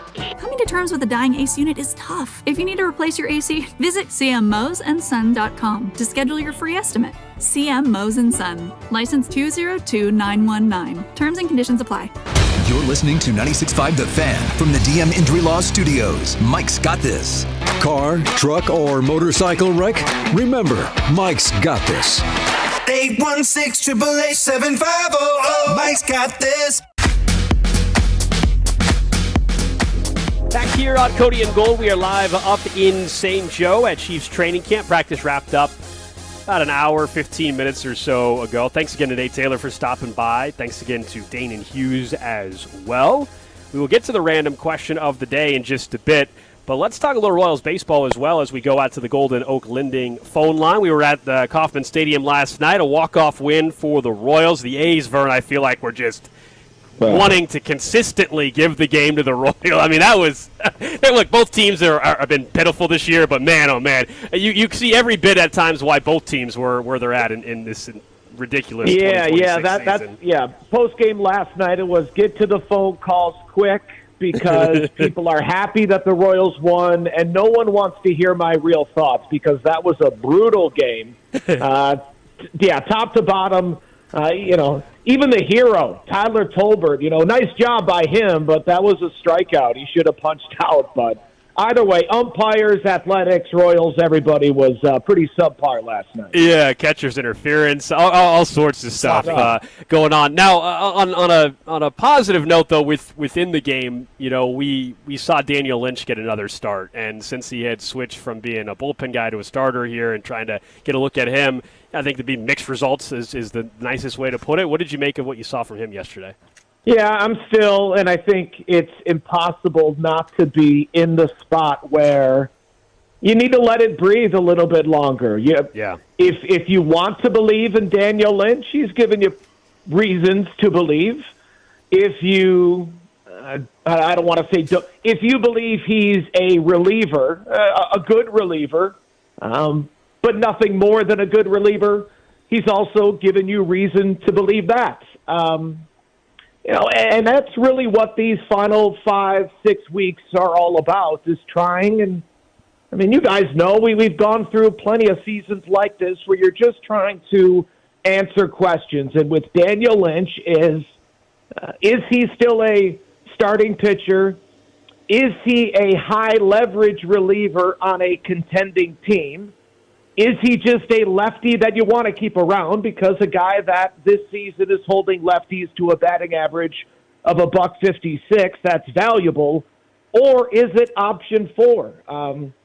Is Daniel Lynch someone that you should move on from this offseason? Should he be a part of any sort of package that you put together to try and improve the rotation, right? It only takes one team showing interest, you package them with a prospect, maybe it brings you something in return. But, all 4 of those doors, I think there is an interested party.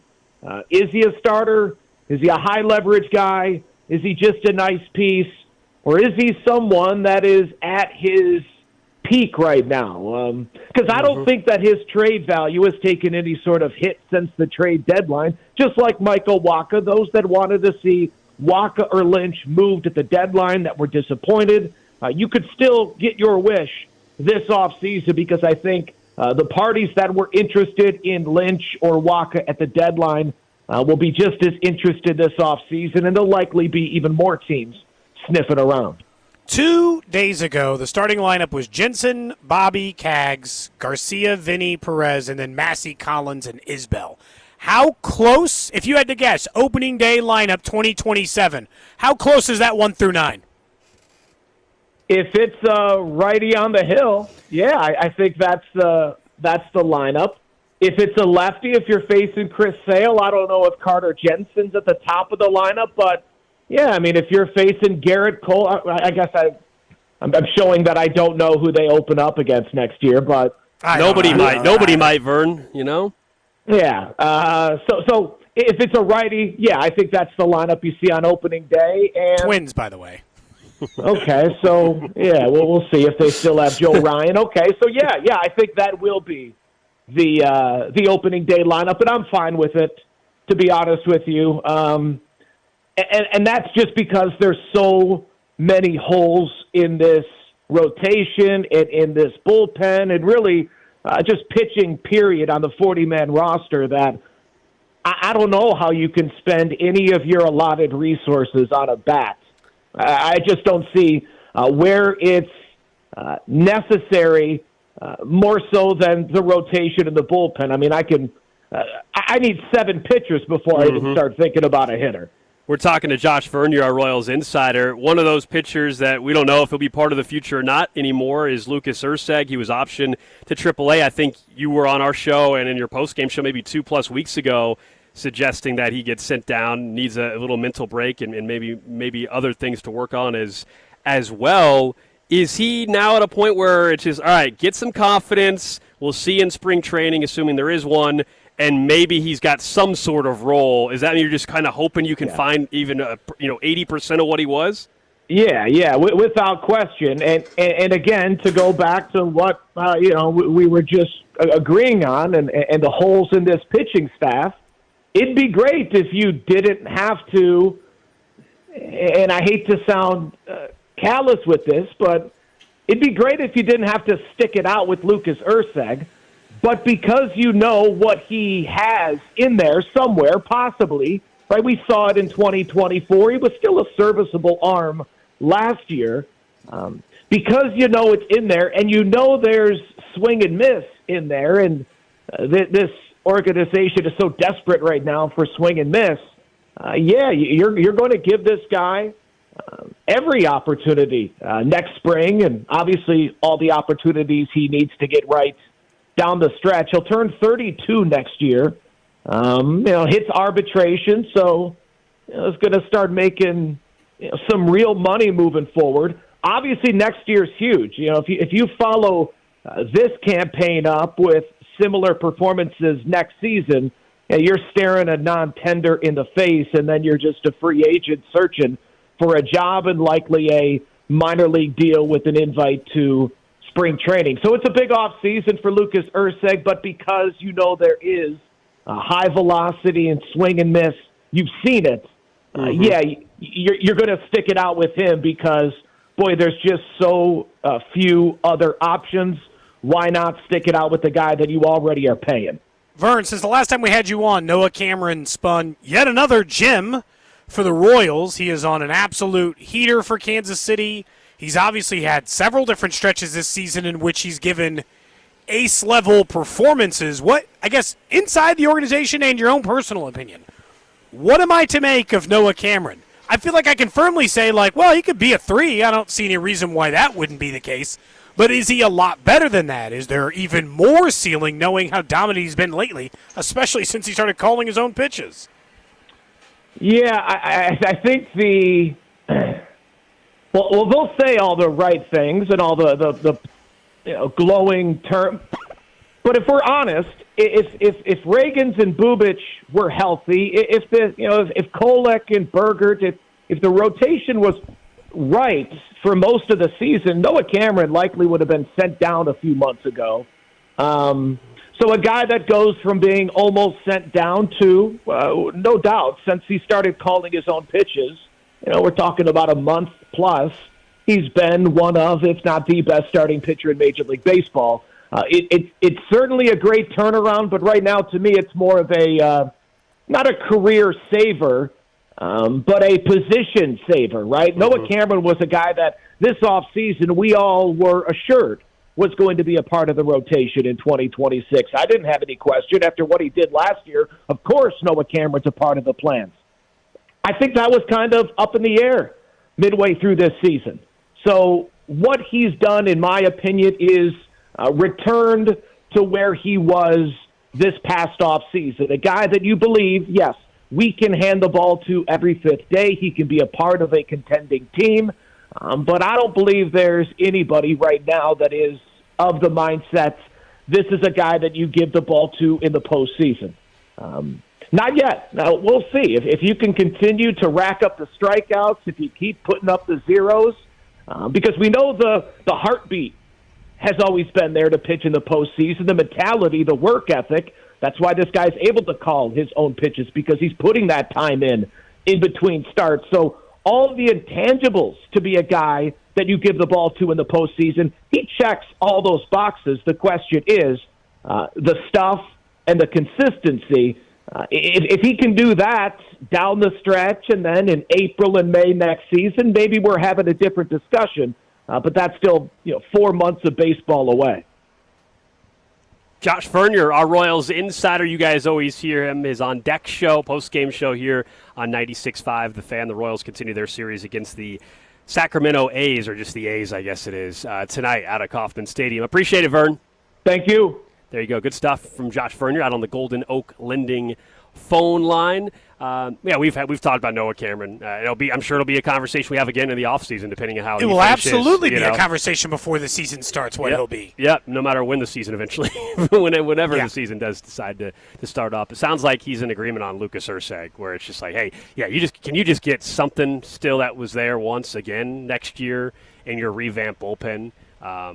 Based off of, unfortunately, his performance. But it's kind of crazy how quickly, and I guess it's a reminder, especially with bullpens, how quickly somebody can go from being at the top of the game to just falling down so quickly the way he has.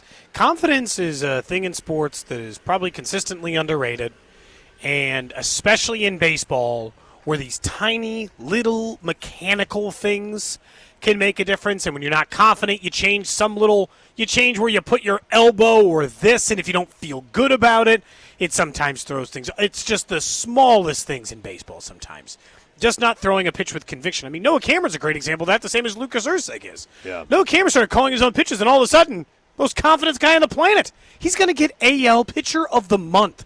Jack Caglione's going to get AL Player of the Month, by the way, at the way his August has gone barring so far. some major shift with somebody in the final week. Barring he goes 0 for the next 20. Somebody else. Yeah. Not necessarily, not so much them, but like, I don't know, I'm not following every other team in baseball. Is there somebody else that's doing something crazy right now? I have no idea. I will say I did feel really bad right after we had talked about the guy who made his major league debut for the Cardinals. 16.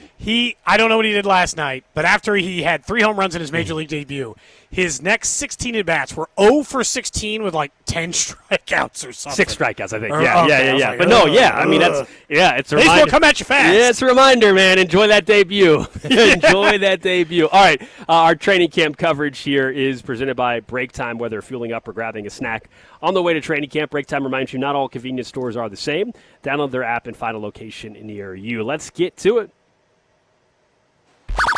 Random question. For you, Gold. For you, Drew. Text line 913-586-7965. Of course, over on YouTube, Twitter, Twitch, and Facebook, where we live stream the show every single day. We'll be back in studio tomorrow. We can actually see our faces. At the moment, though, you can see that, there's a chance for looking at our tiny figurines. Plus, we still interact with the chats. Like and subscribe. Pop to the top of your feed. No reason to miss the show. We're pretty much available anywhere and everywhere you could possibly want to listen to it. I have an actual news clip today from a news story before I ask you the following question, where a legend went away yesterday. If you recognize the phrase 8 CDs for a penny, I have generational news for you tonight. After 71 years and a transition from vinyl to tapes to CD, Columbia House is no more. They once had 16 million members, but streaming killed the mail-order star. Last day for orders, September 15th. So, Columbia House. Man, I had no idea they were still around. I didn't know that either. I had no idea that was still a thing. Until I saw the thing. The question I have for you is, one, I want to know any of the things you might have done that were like mail order back in the day, but how many did you do Columbia House? I did not. Absolutely. You might be a little too. I know what I know what it was. Drew, do you even know what Columbia House is? We got those in the mail and stuff, but I never actually ordered the 12 CD offer for 1 cent or whatever it was. I ordered 12 CDs for 1 penny. Mm-hmm. I canceled immediately. I never ordered another CD again for the rest of time. I got my 12 CDs, and that was the end of my contributing to Columbia House. There were multiple. I have of all the physical media I've gotten rid of, including, I don't know, the hundreds of DVDs and Blu-rays I would have had at one point. I've gotten rid of a lot of my physical media, like at some point in my life. There are still in my basement right now, Drew, 400 CDs between my wife and I. So I can't tell you that I got everything, but I still have the Columbia House CDs because I haven't gotten rid of any CDs at any particular stage of my life. Those are the ones that just last. I have my 400 or 500 CDs in my basement right now. I don't know. They all fill up the bottom shelf of the basement closet, all just like lined up for your choice. I got a CD player in the house. We'll play CDs here and there. Might as well. Physical media is back. To answer your question, I have not heard of Columbia House before. You didn't even know what Columbia House is? No. God, are we that different in age?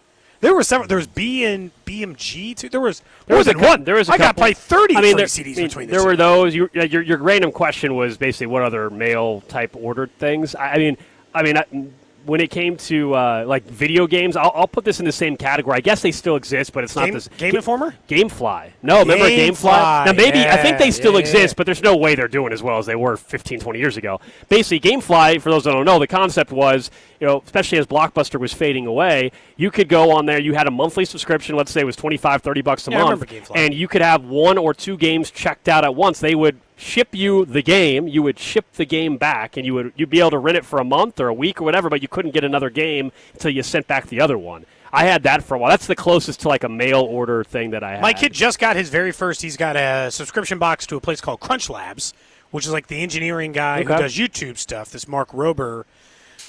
He just got his very first engineering build box thing, and we built it yesterday. Nice. It was like a thing made out of wood and stuff, and you have to like build it like to launch as discs. So he's got a couple more of those coming. Got it for his birthday from his for my in-laws. So that part. So, like, it's still, like, if anything, the subscription model's alive and well. People get Stitch Fix or any of those other things. I mean, there's the monthly box. Yeah, there's the monthly boxes that work. But as far as, like, the true mail order, yeah, I mean, a lot of those are just out of business for obvious Columbia reasons. House and BMG. I got free CDs from both. But those might have been the only two I ever had a regular one outside of it. Because with those going away, those are probably the only two I remember having at any particular stage. Did you guys have any others? 913-586-7965. Someone said, I do remember the special mail order action figures where you could send in UPC codes. Oh, yeah. And get those back instead. Someone says they remember Netflix when DVDs. That was the first way I had Netflix. I had Netflix. Yeah, when you it's the same model as the GameFly thing I was telling you, but for movies, yeah. I did that for a long time. Yeah, and look, Redbox is still around, but I always laugh at that. Like that was a big thing for a while, and it's like, why would I use Redbox when I can do all the streaming stuff? But there are still Redboxes around. I couldn't tell you the last time I used a Redbox. Somebody's mentioning. Let's see. I don't know. I liked doing it, but I can't. Mm-hmm. Oh, for a while, Redbox was amazing. Is a completely yes, of course it was, because I could watch a somewhat new release movie. Great. And video on demand wasn't the same. And then for a while, I'd still prefer Redbox because the video on demand stuff. Some of the prices on the new movies are still crazy. They always spend $20 to rent it or $30 to own it. And as you know, I don't even get to own it for sure. The second your licensing agreement, stops with Prime, I don't even have it anymore.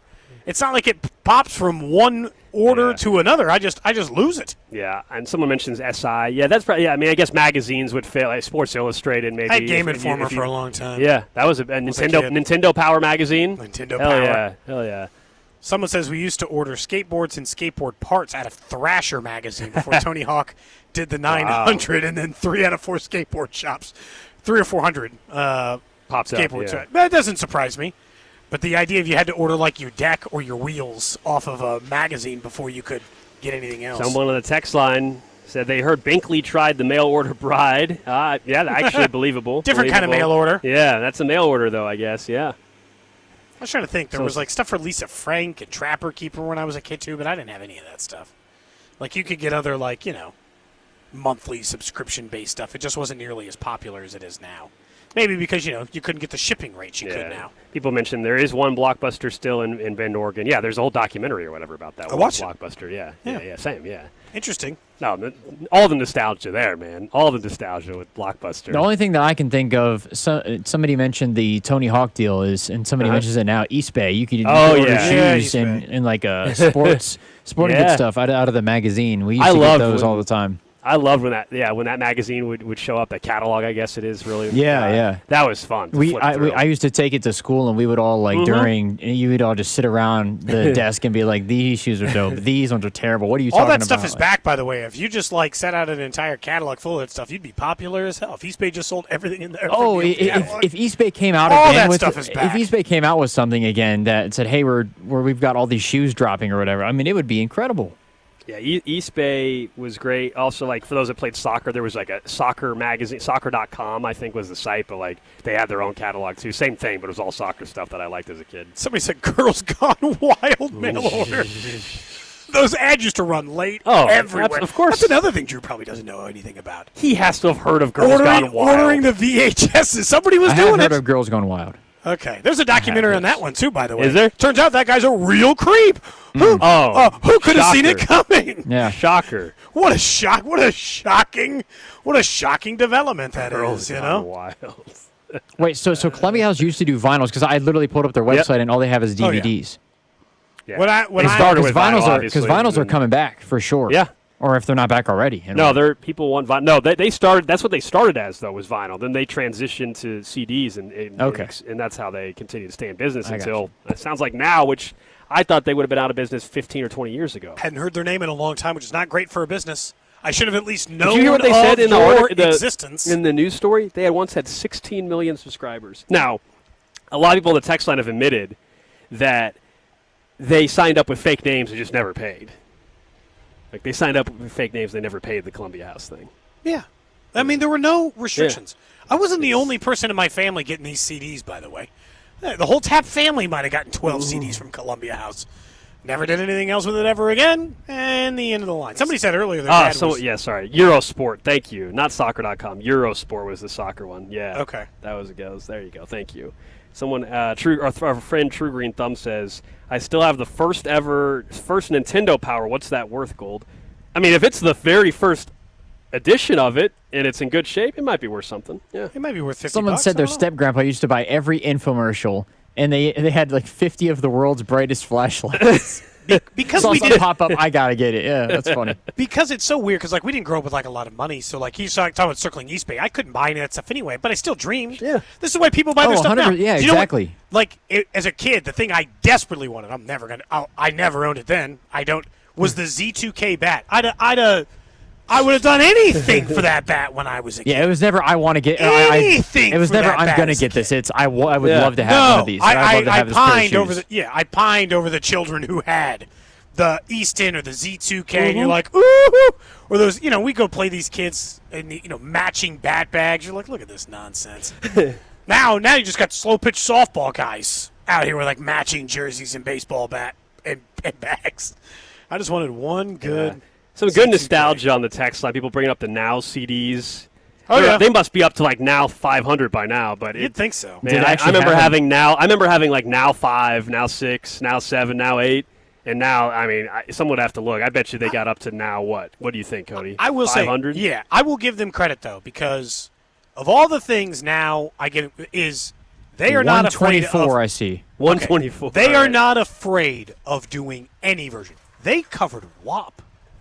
Really? There's a Now version of that song. And I want you to think about Cody, explain that song to us. I will not be explaining that song. But the fact that there's a Now version of it. Meg and Cardi do enough explaining. Yeah, true. That's true. You don't even have to have anybody else explain it. Thinking that, again, I'll ask you again for the 4th straight show right around this time. J. Cole tonight. Drew, are you going? I'm not going to J. Cole. Okay. Dang. Okay. I checked ticket prices for you. I checked ticket prices. Sadly, they have gone up since we last talked. I'm not surprised. Now it's $99 to get in. It was like 75 or 80 yesterday, wasn't it? It's gone up. Yeah, I think it was. I think get in was like $80 yesterday when we looked. I'm not surprised. You waited out, Drew. Waited out. Concert's technically at 8 o'clock. I think you wait to about 7:50. I mean, if I do go though, I'm not going to go. I would end up going by myself because I'm more of a J. Cole fan by a mile than. To your wife? Yeah, and than my wife, and she likes J. Cole, but she's not into it enough to go to a concert. I would go. One of my best friends is a massive J. Cole fan. He lives in Dallas. I mean, I don't know. I'm sure he's already been to Dallas, but that would be the concert I'd go to. I'd go with him because I'm not going to. Who goes to a concert alone? No, I hear you. It's not as fun of an experience when it's just you. And it's not as fun. For me, it would be more fun when you're going with somebody who you know. Oh, there's no question. It's better if you're going to have other people that join you at the concert. But you can, if it's an artist you like, and you can still have a good time. Somebody's asking $150 for the first edition Nintendo Power. There's your answer. And there's 21 people watching, so I assume they'll get some bids. There you go. All right, guys. Asking. It's probably $100. Up next, though, let's go downtown to Kansas City a little bit and check in on the Royals Stadium front. We know there was a finance committee meeting yesterday. Potentially tomorrow we could have the full city council vote on the Royals Stadium proposal. Wes Rogers, KC councilman, will join us next. This is Cody and Gold on your new home for Chiefs football. 96.5, The Fan. Brought to you by Heartland Men's Health, the leader in men's sexual health. Thousands of men have been successfully treated for low T, ED, and more, all with discretion and compassion. Make your appointment at heartlandmenshealth.com. Look, the summer heat probably been wearing you out for a little while, but feels a little better today. You still tired? Still don't feel the same? Still feeling drained? Even in the air conditioning? Well, it might just be the heat. 1 in 4 men has low testosterone. 1 in 4. That's right, and especially after the age of 40. It affects energy, sex drive, motivation, mood, and more. And at Low T Center, they just want to get you back to yourself. Book a free testosterone test, get real answers, and figure out what's been going on. You could also, they've got GLP-1s available. If you're trying to change more than one thing in your life, that all available at Low T Center. They've been the #1 name in TRT since 2009 for a reason. So don't spend another day wondering, are you okay? Visit FixMyLowT.com to schedule your free testosterone test today. That's FixMyLowT.com. You've pictured it. The garage door that finally makes your home look the way you want it to. And now get $500 back on a qualifying garage door with the Overhead Door Home Refresh rebate. Qualifying purchase must be made by September 30th. Let Overhead Door Company of Kansas City upgrade your curb appeal and get you up to $500 back. Schedule a free estimate at overheaddoorkc.com. Overheaddoorkc.com. Select models. Rebate paid as a Visa prepaid gift card. Restrictions apply. See website for full terms. FanDuel is giving new customers up to $1,000 in bet resets. Bet $5 daily and unlock $200 in bet resets every day. That's right. New customers can place a $5 bet each day and receive up to $200 in bet resets, up to $1,000 in total. So whether you're betting money lines, player props, or same-game parlays, remember that FanDuel has you covered. Place your daily $5 bet and unlock up to $1,000 in bet reset. Summer is here, and that still means baseball season with our friends over at FanDuel. Head to FanDuel.com/local to get started. Remember, FanDuel is your place for home runs. FanDuel is an official partner of Major League Baseball and also 96.5 The Fan. 21 and present in Missouri. First online real money wager only. $5 first deposit required. Minimum $5 wager required for 5 consecutive days. Bonus issue is novel drawable bet reset tokens. Refund from tokens issued as novel drawable bonus bets, which expires 7 days after receipt. Max refund of $200 per day. Restrictions apply, including token expiration. See full terms at sportsbook.fanduel.com. Gambling problem? Call 1-800-GAMBLER. Danon Hughes here. I've seen a lot of stat lines in my playing days, but these numbers, they caught my attention. Flight by Yingling. 2.6 carbs, 95 calories, and all the crisp, refreshing flavor you want in a light beer. It's brewed by the oldest brewery in America, so you know it's got some serious history behind it. If you're into stats and taste, you're going to love this beer. Flight by Yingling, the next generation of light beer and the official beer of Danon Hughes. DG Yingling & Son, Pottsville, Pennsylvania. And Doug. Hot dog! Get your hot dog! Customize and save with Liberty Mutual. Hey, what are you doing? I like your method. Direct. To the point. A little loud, but... Listen, people don't buy car insurance the same way they do hot dogs. Not yet, but both are customizable. Popcorn! Get your popcorn! Hey, this is a hot dog area. And customize and save area. Get a quote at libertymutual.com or with your local agent. Liberty, liberty, liberty, liberty. Hey, it's Rex here with Rex Buys KC. I get it. Selling your house can sometimes feel overwhelming or scary, right? I've seen it too many times. A homeowner thought they had a deal, only to have the buyer back out at the last minute. That's not how we do business at Rex Buys KC. I'm local, I know Kansas City, and I make sure every deal actually closes like it's supposed to. No hidden fees, no showings, no last-minute surprises, just a fair cash offer and a process you can count on. We buy homes in any condition and judgment-free. So whether your house needs repairs or you just want a fast, hassle-free sale, we can make it happen.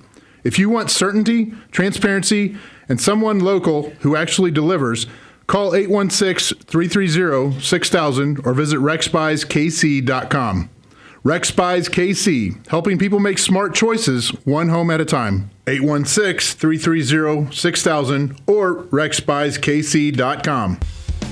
Tyler Reddick here from 2311 Racing. The rush of racing? Nothing beats it. But Chumba Casino comes close. Chumba's got fast spins, fun games, daily bonuses, and all the action you can handle. Now that's a ride. Ready to hit the throttle? Get in the driver's seat and head to ChumbaCasino.com. Let's Chumba. Sponsored by Chumba Casino. No purchase necessary. VGW Group. Void where prohibited by law. 21 plus. Terms and conditions apply. Hey, Mom. Now that I have an after-school job, I think I want to buy a drum kit. Okay, Rockstar. Let's look at your account. When kids start making money, Chase has easy-to-use tools and expert bankers to help them learn how to manage it. And next month, I'll buy the bass drum and the cymbals. Oh, and maybe some noise-canceling headphones for you. Aw, you've thought of everything. Help kids save, budget, and build financial independence, all with Chase. That's good for kids and good for parents. Visit your local Chase branch and get started. Account subject to approval. JP Morgan Chase Bank, N.A. member FDIC. Listen to the Royals and Tigers over on the AM 610 this Saturday with Vern's pregame starting at 5 and first pitch at 6:15 on your home for Royals baseball. 96.5 The Fan, KFNC FM and AM HD1 and HD2 Kansas City, an Odyssey sports station.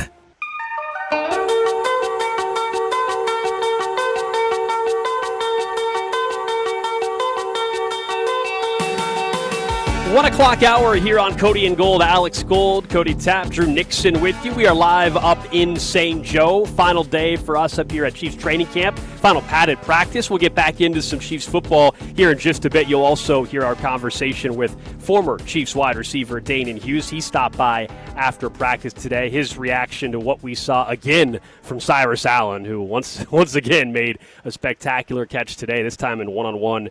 Matched up against Mansour Delane. It was actually pretty good coverage, too. Just another day where Cyrus Allen continues to get fans excited for this upcoming season. That's coming up around 1:35 or so. Reminder, our training camp coverage is presented by Yingling Flight. Football season starts here. Reach for Yingling Flight, the next generation of light beer. Enjoy responsibly. Let's pivot over to the Royals in the stadium. If you've been paying any attention this week, you know it's been a very interesting week in KC Mo when it comes to the Royal Stadium. There's been some tension maybe at some of these meetings yesterday, to say the least, and to get a little bit more of an understanding on what is going on and what could happen later on this week, we go out to the Golden Oak Lending phone line and welcome in Councilman Wes Rogers, representing the 2nd District there in Kansas City. Wes, it's great to have you on the show again to talk a little bit more about this project, and let's just start with where we're at now, right? This advanced out of the City Council's Finance Committee, and there's a vote potentially scheduled for tomorrow. Is that correct? Yeah, that's exactly right. So the Finance Committee was really the biggest vote. Passed out of that committee 5-0. Now it goes to the full council tomorrow. We have every reason to believe we've got full support, so I expect to have good news tomorrow, too. When you look at, I guess, how this process is, how do you think that this works compared to any other project that's been approved by the council?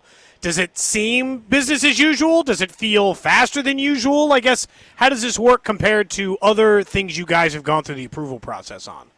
I mean, we've been working on this project for years already, and there's still a long way to go. So I would say this is a massive generational investment. We need to take the time to get it right, and I think we're doing that. And even after the vote tomorrow, and I anticipate it'll pass, there's still a lot of documents to be signed. There's still a lot of work to be done. So this is the biggest step by far, but it's not the only step. The council, it sounds like, is set to approve this $1.9 billion project. What's the biggest question that maybe even you still have about this project, whether it's the financing mechanisms, whether it's overall the timeline, specifics with the sales tax and the TIF district? What's the biggest question you still have? So the way we've got it set up, it's 40% private investment, 30% from the city, and 30% investment from other public entities. And so our 30% is pretty clear what we're going to do and how we're going to do it. I think, to me, the biggest question is, can we get this thing done in time for baseball in 2030? When you look at, I guess, some of the opposition you guys would get, saying that maybe part of this council approval or going through this stuff is an effort to avoid the petition signing stuff, what do you make of that, or what would you say to those that, if that's the way it looks from the outside to some? You know, that's their opinion, I guess. My focus is on making sure we've got a really good economic development project that we can go explain to the voters and why we're so excited to get this done. I will tell you this is a good project. I'm happy to defend how good a project it will be, and it's a better project if we start playing baseball in 2030 than if we start playing in 2031. So my goal is to get a really good project done and not slow it down. Just let's do our diligence, get it done right, and get to building. What are some of the big reasons? If you had to give someone 2 or 3 reasons why you think this project's great for the city, a good investment for the city, what would you say? So I'll tell you one thing that gets brought up all the time is these economic studies about public finance stadiums. One of the biggest reasons that some of these stadium deals don't work is because of what's called the substitution effect. So if somebody's going to a ball game, otherwise they'd be going to the movies or they'd be going to play golf or whatever they're going to do. Royal Stadium is the only stadium in all of Major League Baseball where at any given time most of the fans there from a state besides the state where the stadium is in. So the substitution effect does in the same way in our stadium as it does in the rest of baseball. That's a really big piece of this. And the second piece is most of those studies say that there is a nominal benefit, but it disproportionately goes to construction and to hospitality. And construction and hospitality are two of the biggest industries in the city of Kansas City. So this is going to be a good deal for the city. We're talking to Councilman Wes Rogers. He represents the 2nd District. He joins us here on 96.5 The Fan. We're getting the latest on what is going on in Kansas City, Missouri as it pertains to the Royals ballpark proposal that advanced through the City Council's Finance Committee yesterday, and a final vote is expected, or at least the full City Council is expected to consider the ordinance tomorrow. We were discussing earlier in the show, we go back a couple of years, and obviously the failed vote in Jackson County that had the Royals and the Chiefs on the same ballot, and there's a lot of reasons why that thing failed. But it's hard not to look at the financial elements to this proposal compared to that, and I know a couple of years has transpired, and not say, man, that was a better deal for the taxpayer then than what this deal is. So it depends on how you look at it, right? So the last time around, the state of Missouri is putting nothing in. This time they're putting in a pretty good chunk of the money, which is great. So locally, that's a win for us. Second part is we're going to draw a boundary around the stadium, and the tax money that's going to pay for the stadium is from people who come to that taxing jurisdiction and spend money. So it's not a sales tax where everybody is spending money on this, whether they're there or not. Also, this is Kansas City versus the county, so the geography is different. So I would say from the city's perspective, we listened to the voters. We got a better deal this time around because of the way that the bonding gets done. What do you like about this location itself versus, like, maybe the couple of others that got floated and one that actually got voted on? What do you like about this location? So I took some heat because I will admit I did like the Crossroads site. And when I first heard about the Crown Center site, I was a little skeptical of it. And then you see the renderings, you realize, holy cow, this is actually this is probably the best site we could have come up with. For one, Crown Center is an iconic part of our city, but it's not getting any newer. I guarantee you the city would have incentivized redevelopment there at some point anyway. So we might as well get two great Kansas City icons like the Royals and Hallmark together and do one project instead of two. It doesn't displace hardly any small business there. It's right on the streetcar line. It's already an entertainment area. There's a lot to like about this site. Councilman Wes Rogers representing the 2nd District, kind enough to give us some time today. I'm sure we'll check in with you as we get further along in this process, but again, a big vote coming up tomorrow as well. We appreciate you calling in. Yeah, of course. Happy to talk anytime. There you go. Wes Rogers with us here on 96.5 The Fan as he laid out there kind of the timeline where we're at. It's out of committee, so tomorrow the expectation is that the proposal will go before the full city council. They'll consider, he said he expects it to pass. I think that's the general consensus as well, is that it will pass, and then there's still a ton more moving forward. I do think the interesting thing, and yes, the state money aspect is different on this proposal versus the Jackson County vote that failed multiple years ago. There was no state money.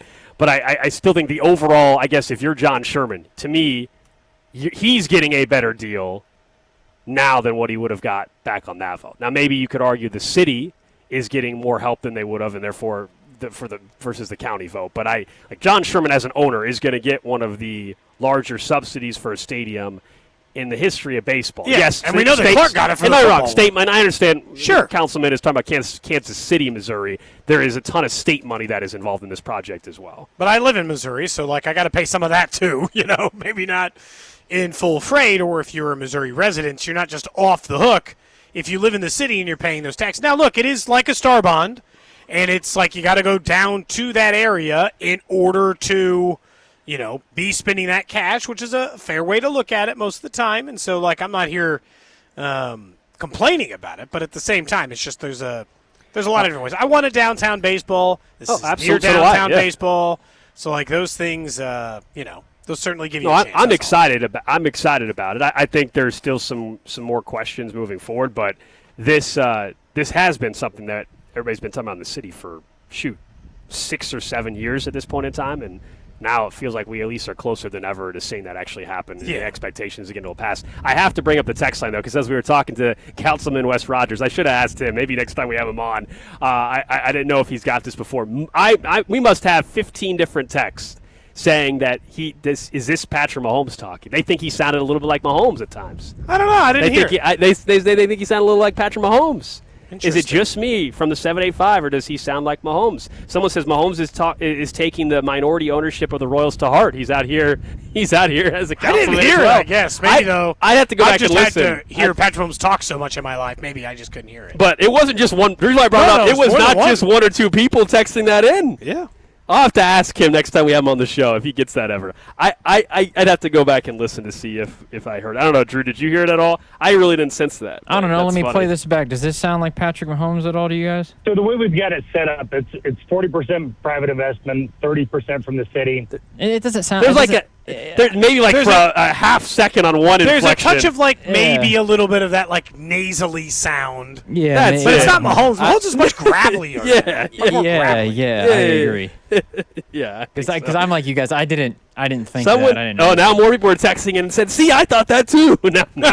Now we're getting even more. I'm sure we'll be happy to hear that. Well, is he cloudy? There's a couple of texts around. By the way, he's cloudy as well. Yeah. Well, look, if you think that sounds like Patrick Mahomes, then I guess Patrick Mahomes is running for mayor because I believe Wes Rogers is also running for mayor of KC. Is he? I believe, according to his Twitter account. Is Mayor Lucas done? Well, he's term limited. Oh, he is term limited. Is he done? Is he on the last term? He is in the last term, isn't he? When's the mayoral race up for Kansas City?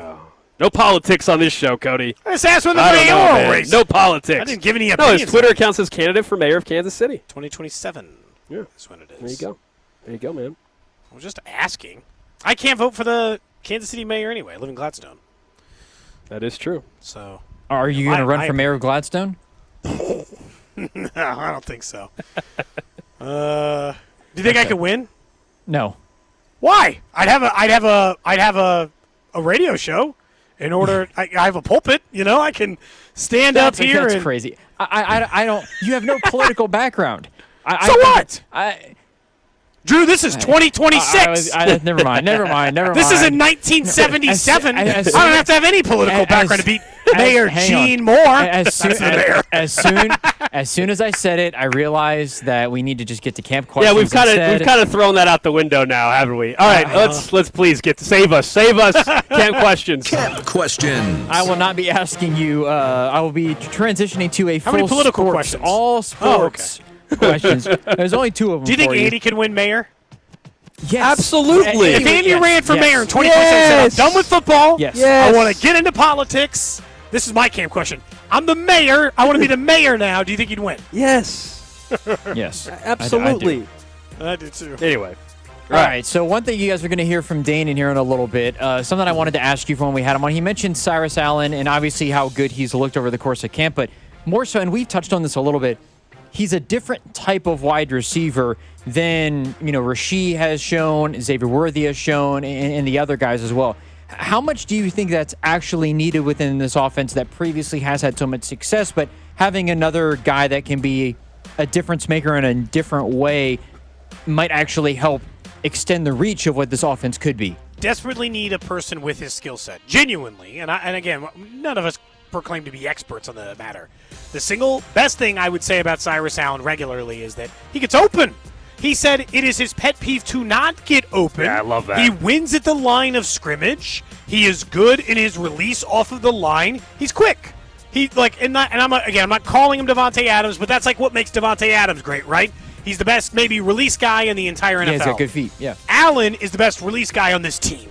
He might not be the best guy in the NFL or might even be top 50 in the NFL. He is the best guy at the line of scrimmage of getting open on the Chiefs. Other than Travis. Okay, hold on. Sorry. A wide receiver. Fair, okay. Travis Kelce real good at that, so I want to make it clear that I'm not saying he's better than Travis Kelce. No, I hear you. But he is the best wide receiver at it. So, yes, it's important. I love that quote, though, that you referenced it there. I love the quote from Cyrus. That was after the game, I think, to Sam McDowell, if I'm not mistaken. He said that. Cyrus Allen definitely provides something they just don't have in this wide receiver room. And you need guys to serve different roles, but also in this, we're talking about something that's very important, which is getting separation. That has just been a major problem. But that's also why I still think we have to be cautious with this whole thing, because we're so desperate to find somebody that can do this that we're willing to now just jump and act like everything is solved with him and he's going to just be this immediate star. I think we have to still be prepared that there could be some growing pains in the early going for Cyrus Allen, as great as he has looked at camp. Yeah, I think that's fair, because we also heard last year all about how much the offense was going to blow up and everything was going to look amazing in the deep game, and we never saw that. So hearing that stuff from camp is, you got to take it with I am a excited grain of salt. about it. I mean, no doubt I am excited that there is at least a possibility that they have found an answer to their problems. Yeah. Number 2 for you, the last one. Not exactly what will they look like, but how many people get included in this offense this year? So you look back at some of the wide receivers. You had, I think, 5 total players have 400 or more yards last year. Is that a similar number what we're getting? Obviously, we know Kenneth Walker will be involved, but how many guys do you think are truly considered to be involved in the offense? Is Emmett Johnson a part of that, or is he not, at least right now, in your guys' opinion? And the benchmark is what? You said 500 yards, or what's the benchmark? If you're, like last year, I think there were 5 players receiving-wise who had 400 or more yards, and I didn't look at the rushing, but from a running back perspective, how many guys would you say are involved in the offense? I mean, let's just go through it. Travis, obviously, Rashee Rice, Xavier Worthy, Cyrus Allen, Kenneth Walker. There's 5 right there. Yep. I think Tyquan Thornton's more involved. There's 6. That's it. That's the end of the line. I would not include Noah Gray. You wouldn't include DeMarcado he used in there to be. either? I wouldn't include DeMarcado. I don't think he gets to that number. I don't think Emmett Johnson will play enough. I don't think Emmett Johnson will play enough. Because I think that's where there was some intrigue, at least behind the question, was do you think that DeMarcado plays enough to be a guy that's considered to be a part of the offense or included in it, where, hey, this guy's a difference maker that they use throughout the season, or he's really not a guy necessarily that they use on a regular basis? The sleeper answer should be Noah Gray if he was going to have a bounce back year. He actually has been, in previous years, included in this list. He wasn't last year because he stunk, but in the previous 2 years, he was included in this list of guys who actually matter to the offense. He was like a 400-yard, tight end in the matter. So like he'd be the sleeper guy, but I'm just down on him. So I think it's far more likely Cyrus Allen is a member of If you look at in the backfield last year, there were 3 guys that had 400 or more. Of course, Patrick Mahomes was one of them, but Pacheco barely even got to 450. Kareem was at 611. So does Emmett Johnson or DeMarcado get to 400, or do you not think either of them get to 400 rushing? So.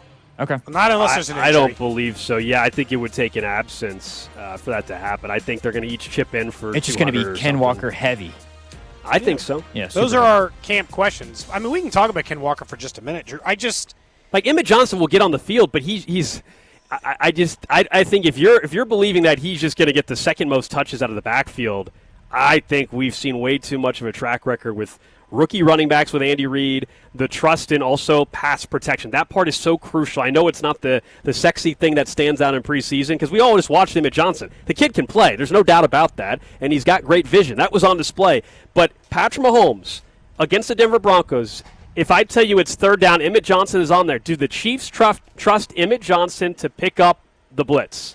No. And I think the answer is no right now. In week 1, yeah, right now it's no. It can be yes later on, but right now I think the answer is no. The other part about this is that traditionally the Chiefs don't go into a game day carrying 4 running backs.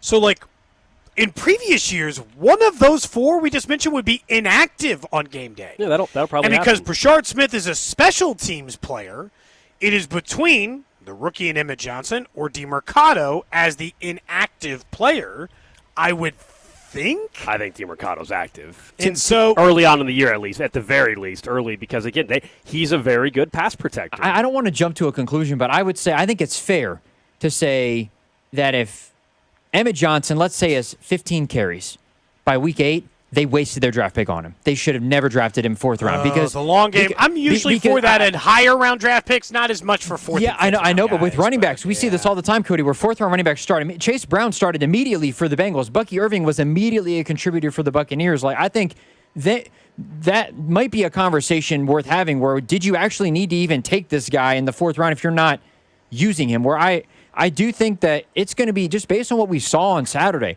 I think it will be hard to keep him off the field because of how effective he can be in the ground game. And I know that you're hoping Kenneth Walker doesn't need to breathe or anything like that, but I think for what he showed, he had 5 more broken tackles than any other player in any other preseason game. This is what he does. Like, I think it's just going to be hard to keep him off the field. Look, I'll admit, over the course of the season. I think there's a decent chance. The way DeMarcado's been talked about, the biggest problem with my prediction in this category is he is supposed to be a good pass blocker, so they probably trust him to do it. I think it's equally as likely as DeMercado's Elijah Mitchell than he is like a big factor in the offense this year, right? Yeah, now. and Maybe I'm way off base on him, but just like there's no buzz. I don't watch him play. Now they're also protecting him, so they're not playing him, so they're obviously going to keep him on the roster. I just don't know I don't know how big of an impact he's going to have. Maybe I'm wrong. A couple people texted in and said, Gold, bad take on the rookie running back under Reed. What about Kareem Hunt and Isaiah Pacheco? Was there a guy named Kenneth Walker already starting? Yeah, those are way different for that reason alone. Isaiah Pacheco, we all thought he should have played earlier. Clyde Edwards-Helaire until he got hurt, guys. Remember we were all saying Pacheco needed to play more? Clyde Edwards-Helaire was still playing over Pacheco's rookie year for the first 8 weeks it's just tough of because the season. If you told me Emmett Johnson, last year he's probably the starter by week 7, 6. He is the starting running back for the last year's Chiefs team by year's team. Yeah, 100% he would. But it's a very different room. By week 8 this year, Emmett Johnson could be the number 2 back, but week 1, I do not think he's going to outsnap Amari DeMercado. No. I agree with you about the week 1 thing. I just get the feeling that I think he's shown enough juice over the course of this game. And Rashard Smith last year, though. I'm not even disagreeing with you guys about the eye test. Like, I'm with you. I want him to play. This is not me. This is not me saying I want Emmett Johnson to play more. I think the vision is very clear, but we all knew that when he got drafted out of Nebraska. The vision's great. He can break tackles. The big knock was, can you trust him in pass protection? And that may not seem like a big thing to any of us that just watch preseason and see Emmett Johnson when he's got the football in his hands, but it's a big deal for Andy Reid on third downs if his quarterback's going to get blindsided and get knocked out of the game. If you make me rank right now, total yards at the end of the season, Ken Walker 1, okay, so we're good there. DeMercado 2, Rashard Smith 3, Emmett Johnson 4. I think Emmett Johnson should be 2, though. Emmett Johnson should be 2. Finish in total yards. I get your point, Drew. Like, I am active in my least favorite thing on the planet is first or second round picks that are like part of the future plan. Like, what? You're a team that is constantly in win now. I hate when we take project players in the first round. They're like, oh, they'll contribute more next year. The worst. Fourth round or later. No, he was pick 161. To your point, like, their Gold, there I just live my life. It's all a long-term game. Ken Walker's on a 3-year deal, which is a 2-year deal in the NFL. And if Drew, by the end of the year, he's a contributing member of the offense, well, then he can be running back 2 next year because DeMercado's on a 1-year deal. And then by year 3, maybe he's running back 1, and then I don't have to pay Ken Walker anymore. Like, I'm not disagreeing with you or anybody on the text line. That, like, do I think who is the better running back for the Chiefs, Amari DeMercado or Emmett Johnson? As in, with the football in his hands, it's not even close. Yes, Emmett Johnson. 100%. It's Emmett Johnson. We're not disagreeing on that at all. Absolutely, Emmett Johnson should get carries before Amari DeMercado, but you also can't make it so obvious that every time Emmett Johnson is on the field, you're only handing the ball to him. We ran into this with Rashard Smith last year. The opposite. It was the opposite. So that's all I'm saying. But no, who is the running back? If you told me Kenneth Walker was out for a week, hopefully that doesn't happen, but was out for a week, who do I want running the football for this team? Yeah, Emmett Johnson's 100%. The answer. Yeah. We're on the same page there. But I just don't. I think it'll. And DeMercado, by the way, he's been explosive when healthy in the NFL. So I don't want to make it seem like he stinks either. Some people are mad. Some Nebraska fans are mad. Sorry. Again, if you listen to the reasoning behind it, it's not. Someone says he should have more yards than DeMercado. I think he will by the end of the year. I think he will. I don't think he will. But you said he's going to have less than Rashard Smith by the end of the year. Total yards, not rushing, right? Total. Yeah. Not kick return. I think Rashard Smith will have more. Rashard Smith had 200-something total yards last year. I think Emmett Johnson has more than that. I don't know if Emmett Johnson gets between that. Smith and Johnson, I think Emmett Johnson will have more run. Okay. I said total. Rushing and receiving. I think Emmett Johnson. Emmett Johnson can catch the ball as well. That's one thing he did well. I don't care about blocking. Well, Andy does. Andy does, yes. You don't have to. For those of us that love fantasy football and just want to see, it shouldn't matter, but that's not. If Kenneth Walker, for whatever reason, knock on wood, for you Chiefs fans, got hurt, Emmett Johnson should absolutely be picked up if he's available in your fantasy football league. Of course. 1,000%. Of course. All right, guys. Up next, let's get to what's trending. We also will let you guys hear our conversation with Danon Hughes, former Chiefs wide receiver. He, of course, is part of the Chiefs Radio Network. We asked him about Cyrus Allen, about how Patrick Mahomes looks as well right here in St. Joe.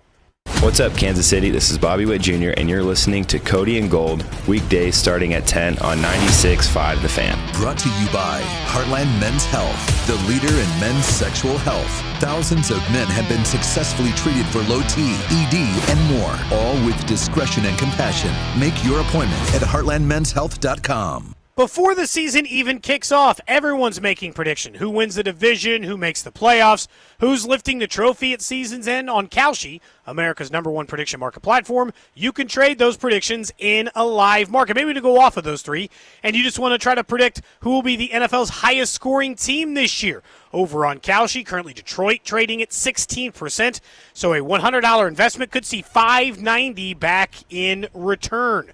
That because over on Kalshi, you're trading against peers in a live market, meaning there is no house, and then the probability changes. You can buy in and out of your position. Trade the draft pick, the game, and more on Kalshi. Download the Kalshi app and use code TAP, T-A-P-P, to get $10 when you trade 10. K-A-L-S-H-I, Kalshi, trade on anything. 18 plus only. Restrictions and eligibility requirements apply. Event contract trading involves risk and may not be suitable for all investors. Kalshi products are not available in all jurisdictions. Prices, values, and available markets may differ from those mentioned. For more information, see Kalshi.com/regulatory. And Doug. Hot dog! Get your hot dog! Customize and save with Liberty Mutual. Hey, what are you doing? I like your method. Direct, to the point. A little loud, but... Listen, people don't buy car insurance the same way they do hot dogs. Not yet, but both are customizable. Popcorn! Get your popcorn! Hey, this is a hot dog area. And customize and save area. Get a quote at libertymutual.com or with your local agent. Liberty, liberty, liberty, liberty. Man, that was the insurance company again. What'd they say?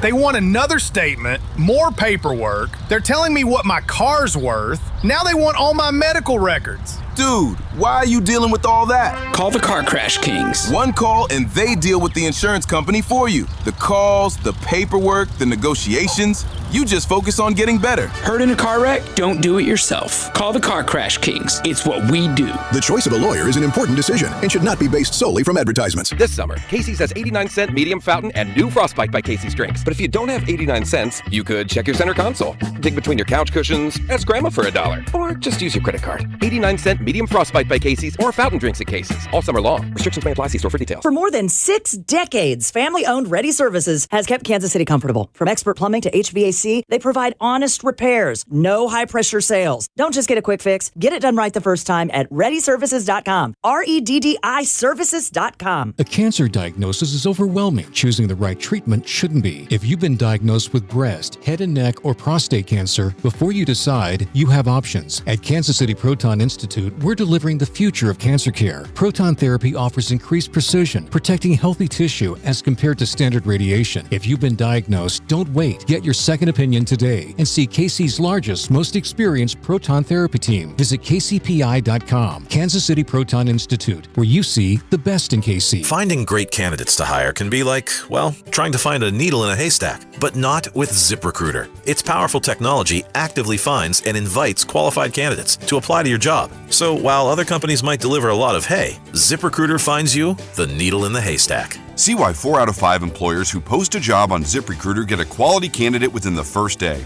Try ZipRecruiter for free at ZipRecruiter.com/team. That's ZipRecruiter.com/team. ZipRecruiter. This is the story of the one who keeps multiple buildings running smoothly day after day.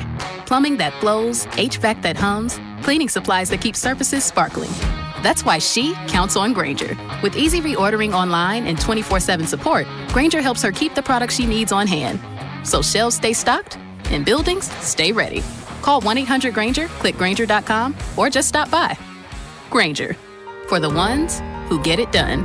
Hi, I'm Jacob, your friend and an actual jeweler craftsman at Shane Company. I'm proud to work for a family business that's been committed to the highest quality standards for nearly 100 years. Your dream engagement ring is designed for quality every step of the way. We set your diamond by hand, not with machines. Prong tips are beautiful and secure, and intricate details are thoughtfully crafted. At Shane Company, there's no shortcuts, just craftsmanship. Because a friend knows true love deserves the highest quality. Visit us in store or at shaneco.com. Shane Company, your friend and jeweler. I've had a number of surgeries, and frankly, I don't have time to rehab a surgery and an operation at this point in my life. I didn't want to take time off my kids' activities. That's why former college and pro football player Bobby Carpenter turned to QC Kinetics. We couldn't be happier saving our patients like him from operating rooms and long recoveries. I've been able to resume like normal activity for me, which is a lot of running. It's a lot of workouts. I've been very, very blessed with how it's been able to hold up. For so long, patients have accepted surgery as the only solution. But with new technologies, the medical professionals at QC Kinetics use regenerative treatments, your body's own biologics, to help heal and restore knees, hips, shoulders, and backs. I actually ran into a friend of mine over at our golf course, and he had his knee done. It felt so well. He'd got his shoulder done. He goes, I can't thank you enough. He'd heard the commercial on the air, and so it's feeling great. Find out how you can avoid surgery and finally get relief. Call QC Kinetics now for your free consultation. Call QC Kinetics, 816-412-6299. That's 816-412-6299. 816-412-6299. The best football contests are back out in Las Vegas with Circa Sports.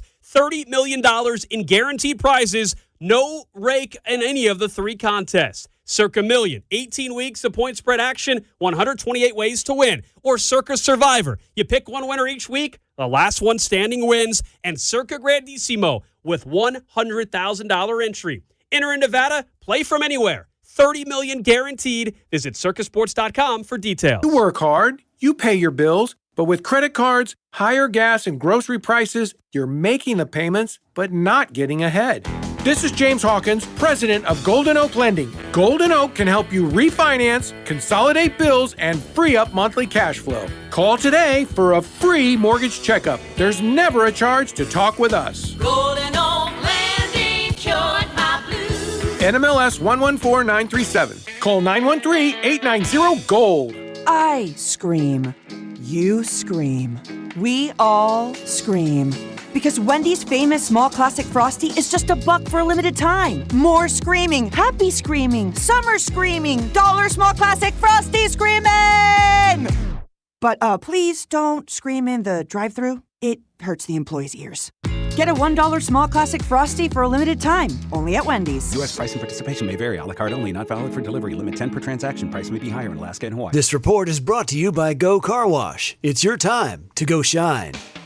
For limited time at Go Car Wash, mention radio and get any wash for just $5. Yep, any wash. That's up to 80% off our best wash. Visit Go Car Wash today. It's your time to go shine. You're listening to 96.5 The Fan from the DM Injury Law Studios. Mike's got this. Car, truck, or motorcycle wreck? Remember, Mike's got this. 816-888-7500. Mike's got this.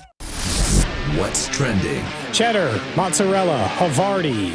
Number one on What's Trending, we'll update you what has happened here in St. Joe today. Final padded practice of training camp. Trey Smith, Josh Simmons did not practice today. That meant Jalen Moore was once again at left tackle. They had Hunter Norzad playing right guard, and then Khalil Benson, the undrafted rookie, at right tackle. Ashton Gelati did not practice today. Now, on a positive side of things, injury-wise, Tyquan Thornton did practice in full pads today after leaving yesterday with a hamstring strain, so that was a positive. And then the Chiefs did sign former Chief Cam Jones to the roster today. He spent last season with the Jets.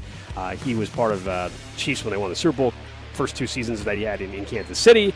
And he's someone that we think will be more of a special teams guy, but they need some more depth with the linebacking room with some of the injuries, too. Next up on What's Trending, the Royals winners in walk-off fashion last night. Bobby Wood Jr. gets the game when he hit Tyler Tolbert.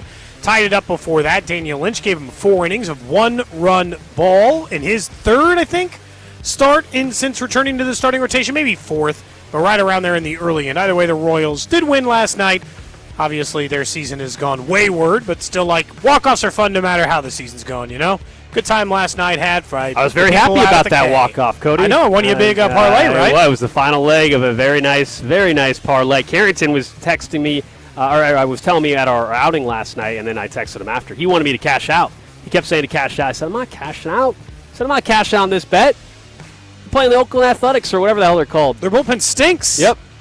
I'm glad I didn't cash out. I would have been so mad. Yeah, I would have been furious. The cash out offer was a joke, too. Oh, not a good enough one? Yeah. Profit, but not a good enough profit. Yeah, it would have been double the money, but this was a 6-leg parlay to win quite more than double the money. Sure. So, yes. Thank you, Tyler Tolbert. Thank you, Bobby Witt. Thank you, A's bullpen. Thank you, A's bullpen. Yeah, that's for sure. All right, NFL injury news today. Saints running back Alvin Kamara expected to miss at least a month with a MCL sprain. Jaden Higgins, wide receiver for the Texans, done for the year with a torn ACL. Ugh. The Chargers center Tyler Biadasz is out indefinitely after suffering damage to his ACL, plus some other injuries to go with it all around that knee. So some big-time injuries in the AFC. at least with the Saints and Alvin, he'll be back this year. The other guys are not coming back. No, not good at all for them. Next up on Watch, training tennis star Nick Kyrgios provisionally banned from the sport of tennis after he tested positive for cocaine.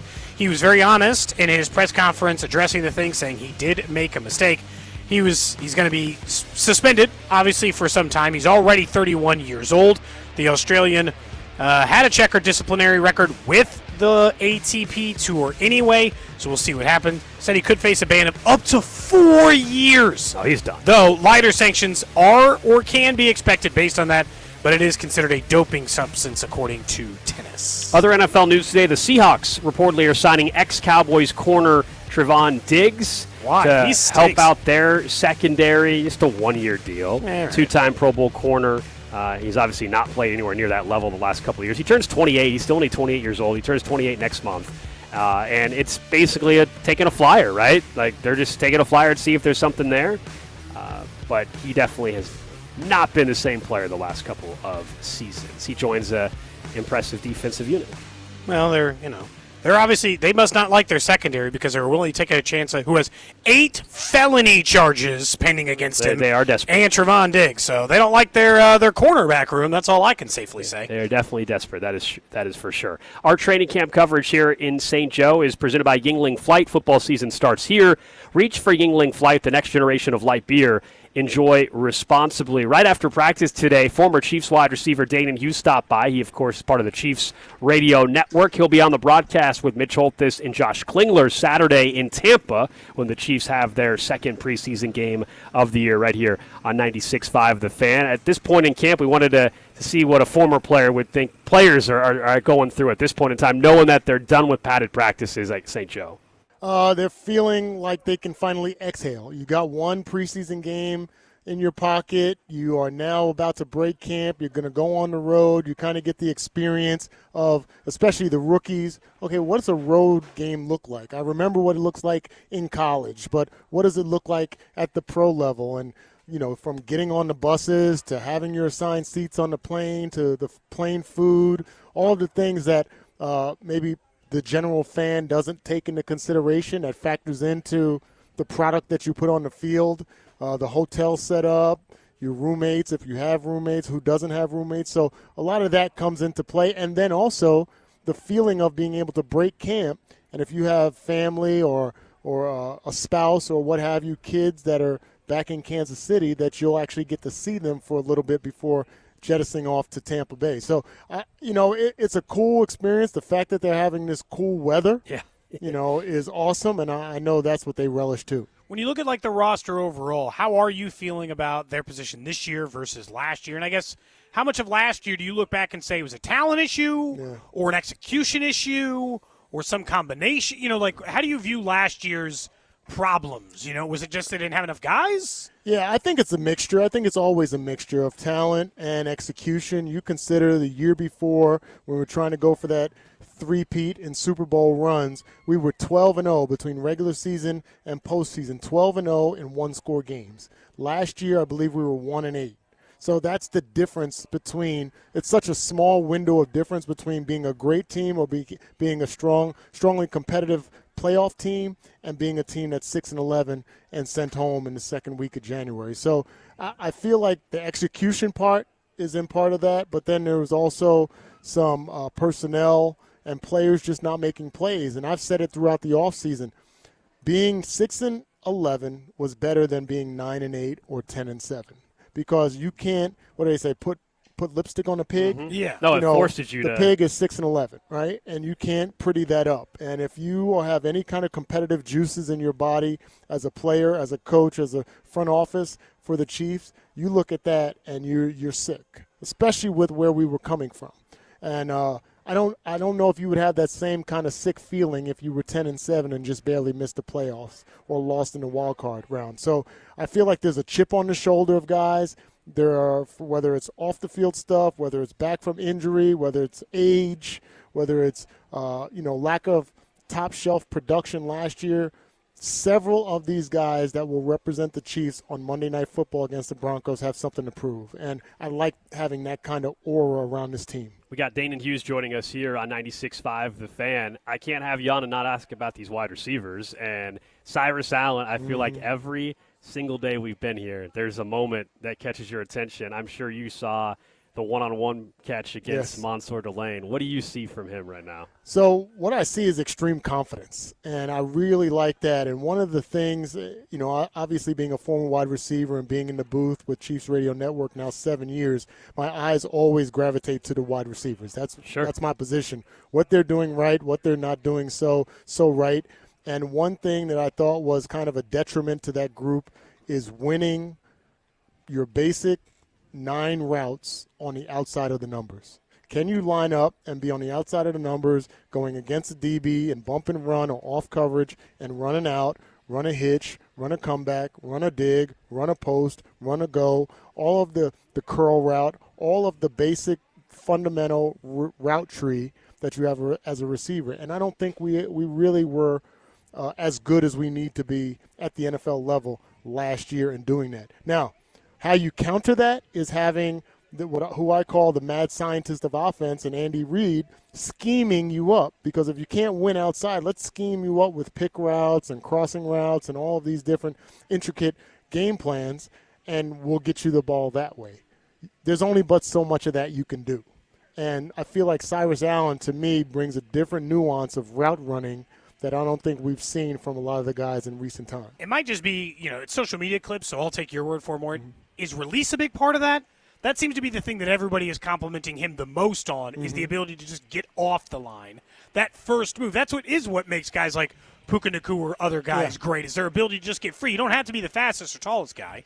Can you get loose? You got to be able to create separation. Now, you can be a big receiver like Cortland Sutton, and just create that through running into a guy. Yeah, running into a guy or pushing off at the last moment. We see that from George Pickens and the bigger receivers. But if you're not going to have that size and the ability to create separation down the field, you got to be able to be short and quick and be able to create separation at the line of scrimmage. And that's what I see from Cyrus. I think he has done a phenomenal job in garnering the attention and the confidence of Patrick Mahomes. And I think that's huge as a wide receiver. Rashee Rice, I know, again, social media is one thing. People are making a big deal the first couple days of practice. They thought he looked maybe like he was overweight or whatever. Was it just maybe not being in football shape initially? What are you seeing from Rashee Rice out there? Do you think he's caught up now? I think he's caught up now, and it doesn't take much when you're an elite athlete like he is and you go through the rehab process and off-the-field issues.